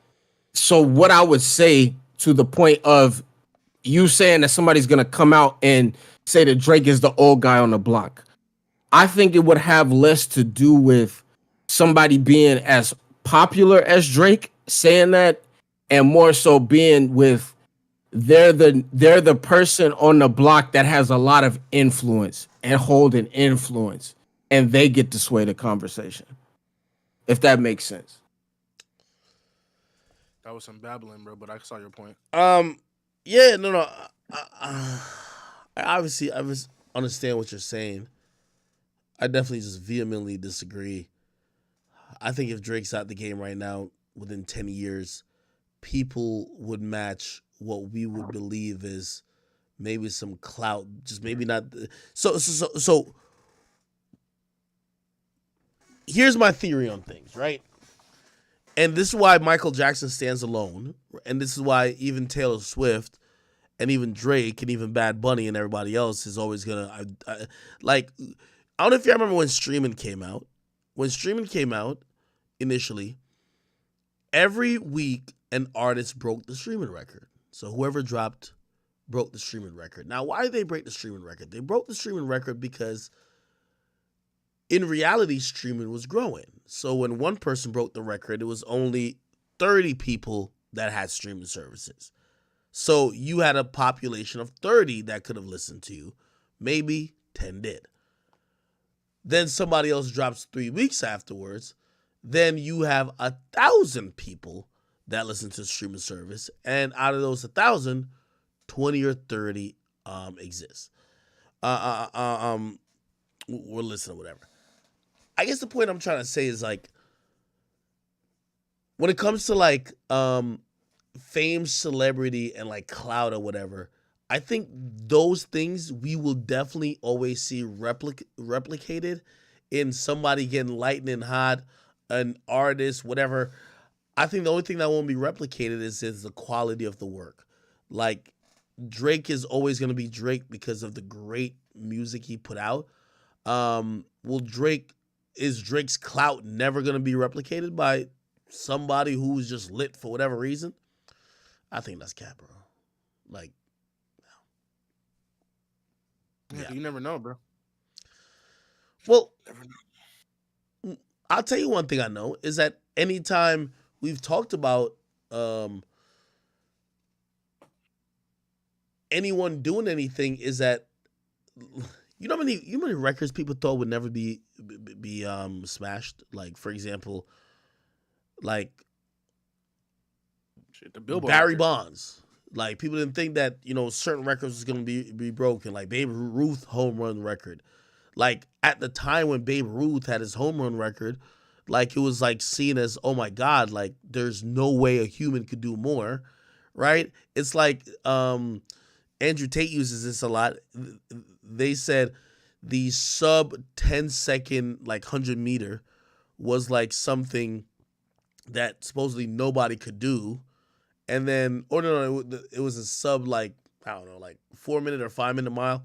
Nobody could do. And once everybody did it, everybody else start clocking in under that time because it was just competition. So I just believe that all this stuff moves forward. We're going to see other versions of these things, and it might not be in our lifetime. Like, yes, we're always going to be Drake people. Whether you like Drake or not, we're going to be the motherfuckers who, when we are 50 and when we're 60, we're going to be talking about Drake like he was Michael Jordan. Just like how my mama talk about Michael Jordan. Like, oh yeah, she brings up random points of her watching him play. Yeah, like, we're going to be that person for Drake. And we're going to be for LeBron to a certain extent. Even if you're a hater, because you know why? They're existing in our time. But time doesn't end with our lifetime. Even if you're a baby at this moment, most of us most likely won't live to see 2200, right? And in 2200, there's gonna be a whole nother thing going on. Like, you're being too arrogant to be like, oh no, we have eclipsed the heights of possibilities in 2023. Actually, not 2200. Damn. No, yeah, actually, niggas would be 2000. Yeah, 2000. We out of here. 2200. Yo, okay, bro. Yo, Ak, I want to ask you something real quick, right? Hold Did on, you see the hold on. debate? Wait, hold on. Right before that, Flacco, did anything I say make sense? Because, like, Yeah. I'm kind of agreeing with you. I'm really saying, yeah, bro. Like, you're right. I don't want people to think like if you and a bunch of bloggers there's collective power in that, and Of course. and I think even sometimes we get brainwashed to be like, oh no, yeah, Drake is bigger than the program and he acts like it sometimes. But trust me, he's guess what, though, he's smart enough to know that everything matters. Yo, guess what though, Hey, listen, right? So we gave that nigga a 24-hour notice, and he came on stage and clarified it up within 6 hours, nigga. Okay, bro. Oh shit, y'all give him a That notice. nigga see what's up. All right. Talking shit, now, Flock. now that I'm gonna disagree with. I don't think he's seen that at all. But if y'all all start making hit pieces against him, I definitely think he would it would hit his radar. But yeah, right. I guess what though, right? Like the new niggas, like listen, there's a solid 20 of us who's quote unquote new niggas, right? Yo, like we all got like 100K plus now. You feel me, right? So like, bro, in 2-3 years, like that crop of 20 probably gonna have 500K each, right? So now, like you telling me, like I don't think Drake can withstand. You feel me, like 20 million subs combined. Plus, you have 20,000 other young niggas coming up with like 20 plus thousand subscribers, right? So like, bro, listen, man. Like, eventually, bro, like, I just caution like niggas like Drake who feel like they too good to clarify up. Oh, I'm not dropping tonight. Don't waste the time of the niggas who's feeding your mama, nigga. You feel me? Right? Says he's too good to clarify it up, right? We put him in on notice saying, hey, bro, like, you not too good to send out a fucking tweet and let niggas know, hey, I'm not dropping tonight. Hold on, you feel me, right? Flacco, you're on your fucking own? Because I also do know Drake. Listen, one thing let me tell you about that motherfucker with that yarmulke. That nigga, not only does he pay attention, he'll be a nigga listen to this conversation and he'll be like, no, you're right, Flacco, but I'll make sure I'll crush you, nigga. You get what I mean? Yeah. Just like how he looked at Elliot Wilson and he says, come here, you big ass cockroach, and he squashed that shit. Trust me, it's a petty nigga. A very petty nigga. Yo, hey, Chubb's about to beat your ass, Flacco. You better watch the fuck out, gang. And wait, who? And Chubbs, and we're still in the Drake era. We're still in the Drake era. He watches. Let me tell you this. Like certain conversations, I can't even tell. But I just want to tell you how intricately he pays attention to shit. We're doing the everyday struggle. There was a topic. It wasn't even about Drake, but he was using it as an example, and he didn't like how he was used. And I don't want to quote him or nothing, but like he was very poignant in how he spoke about like, yo, man, niggas think it's this, but it's that. And again, this is because he pays attention. And again, that's what I was trying to tell Flacco. I'm like, bro, he's not out of touch where like y'all are even gonna be able to band up to be like, fuck this nigga, because you know what he's gonna do? You know, I guarantee what he's gonna do? Pick one house nigga. Nigga, all right, whoever your biggest competitor is, or like, I don't know, like whoever the number 2 to you. Yeah. Shit, that nigga's at OVO Fest with him, like taking shots with Chubbs, nigga. And then you're at the crib, mad talking about them. And then you see that nigga start frying you, nigga. That nigga start frying you. Y'all forget all about Drake, nigga. That nigga start frying you. You beefing with some other nigga about some other shit. You done forgot about Drake, and Drake is back kicking it at the motherfucking embassy, nigga. Question, right? So there's another thing too, man, is I was speaking on the elitism that exists in hip hop media, right? Right, like for example, like, and you can tell who belongs in the quote unquote group when you look at the BT Awards, right? And you see all the motherfuckers who ain't got no traction or motion and on their own, but these niggas are like rotating between Apple Music, between MTV, BET, Complex, Revolt, right? Power 106. Like these niggas like just like rotate these jobs, and there's just like no, right? And like there's these like, and there's this cult of like the black hip hop media people, right? And we're the outsiders. Like for example, bro, like niggas like me, act you, like right, like we are the outsiders to that group. And when I look at like these like award shows and these like brunches, and these history events, Flacco, we gotta treat them like racist. It's like them old racists, man. You gotta wait till they die out, type shit. Like that's just the reality of it. There are these, again, a lot of these people, they have these relationships that supersede that's from so long ago, supersede anything that you or I could do. they're always gonna they're gonna help each other out, pat each other on the back. They ain't gonna do it for me and you. And shit. A lot of times we all want like some type of acknowledgement. Shit, I remember talking to Adam and even Vlad. I said, shit, we gotta acknowledge like this new crop of media because we're not in that secret club. Like they don't like what we do. They're never gonna like what we do. They're never gonna like what you do. You're taking market share from them. You're over here doing commentary and doing what you do, and they're like, yo, this motherfucker is like getting people to not tune into the real journalism. You get what I mean? And yeah, I just think that's bullshit. You know what I mean? Because they start doing this elitism with this real journalism shit. When I watch some of these websites that are filled with journalists report on what I posted for like 8 months in a row, and I was just like, damn.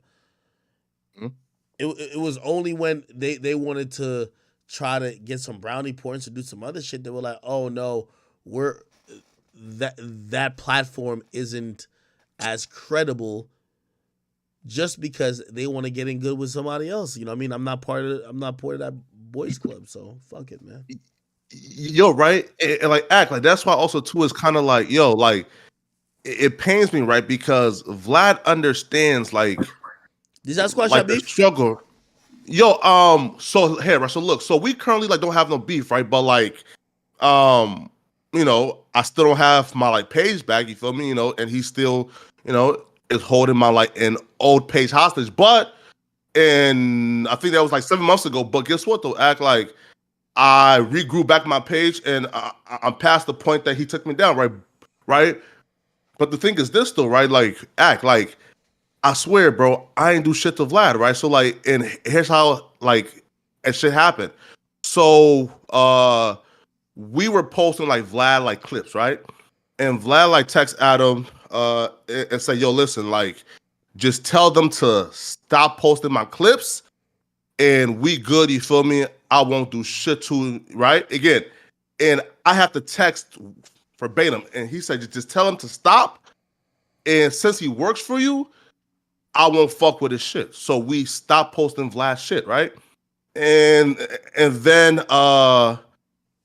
probably like 2 weeks later, after the RZA Islam, I think interview, Vlad started to like strike my shit from posts that we made before I got on No Jumper, like from a year ago, right? And I'm like, hold up now, bro. Like you told me to stop posting your shit. I stopped posting your shit. Why are you striking me from 1 year ago, right? That was weird to me.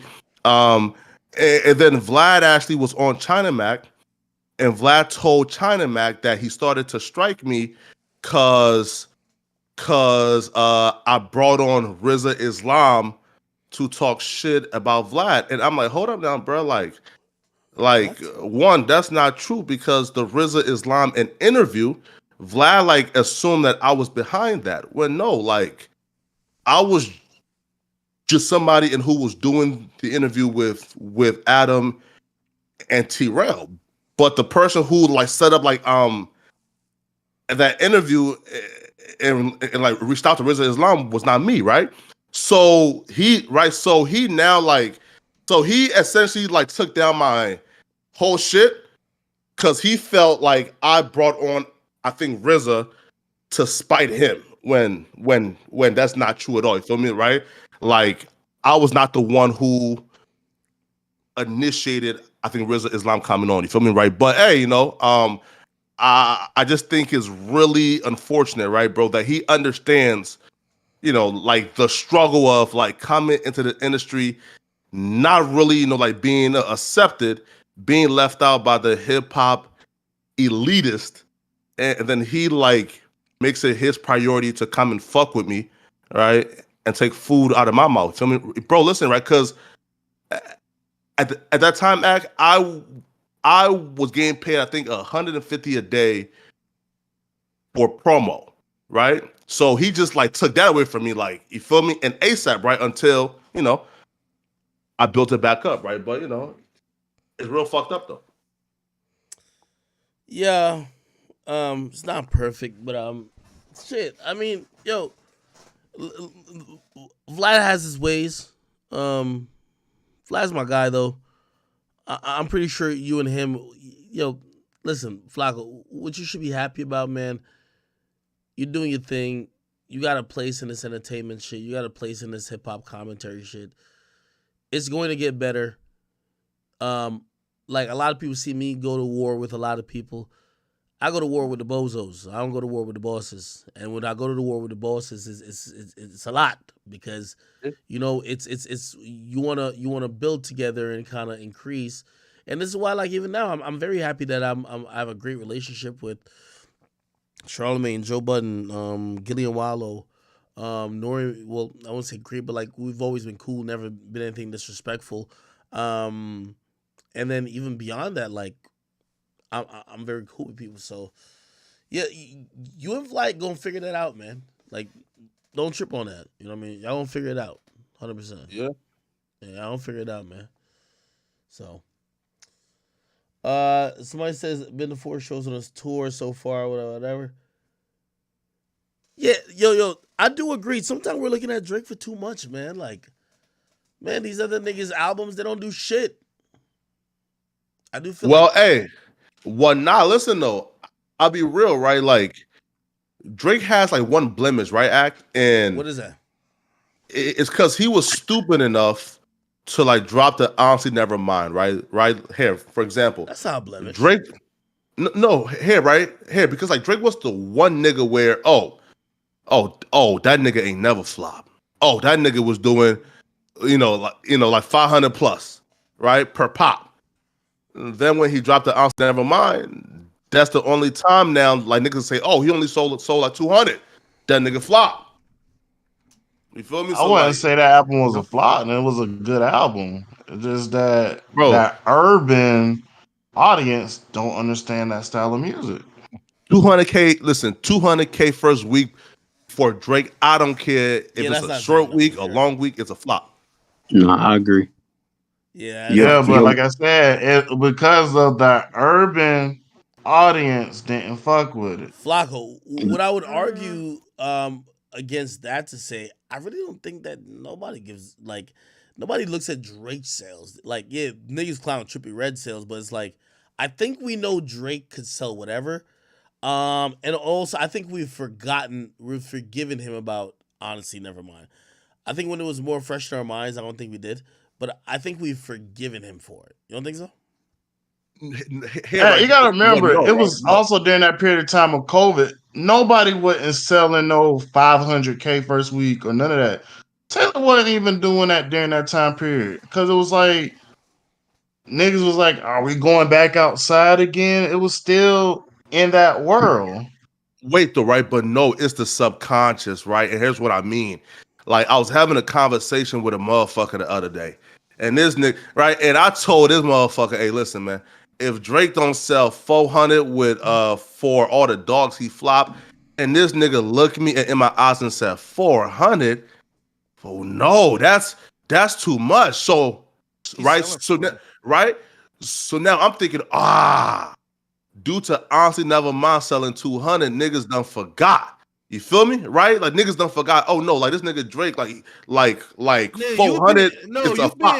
You being wild, nigga. That was a Jersey Club album, bro. Let's be real, bro. 400. That was like a house album. Then nigga, it was still COVID. Like nobody wasn't selling no crazy amount of albums. That's not true because TLB sold 600K, but no, it was just a Jersey Club album. That's why I sold. In 2017, bro. In 2017, if I would have told you niggas Drake sold 400,000 copies first week, y'all probably would have said, bro, that nigga flopped. Now, that's a W for Drake. I'm finna cook you because Dark Like demo tape sold 200K and then he proceeded to sell 600K. That's not an album, bro. Like, what you mean? What you mean? There's 4 songs, bro. Like, that's not an album, bro. Like, Dark Like demo tapes is 4 songs? Yes.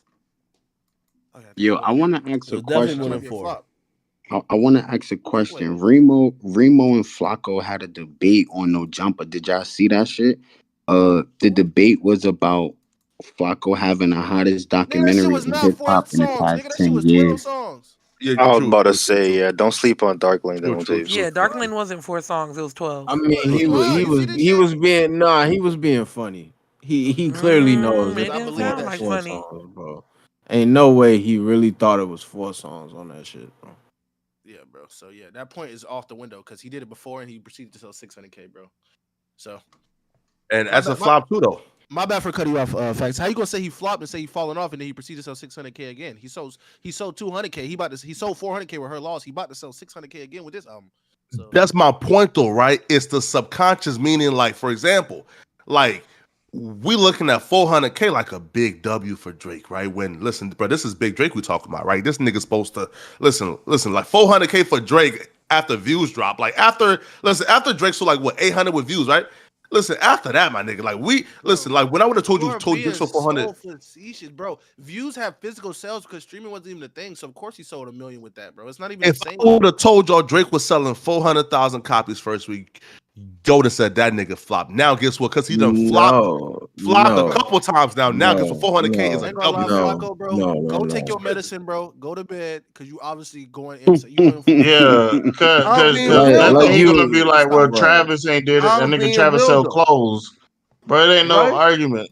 Like that nigga Travis ain't dropped since fucking the merch shit.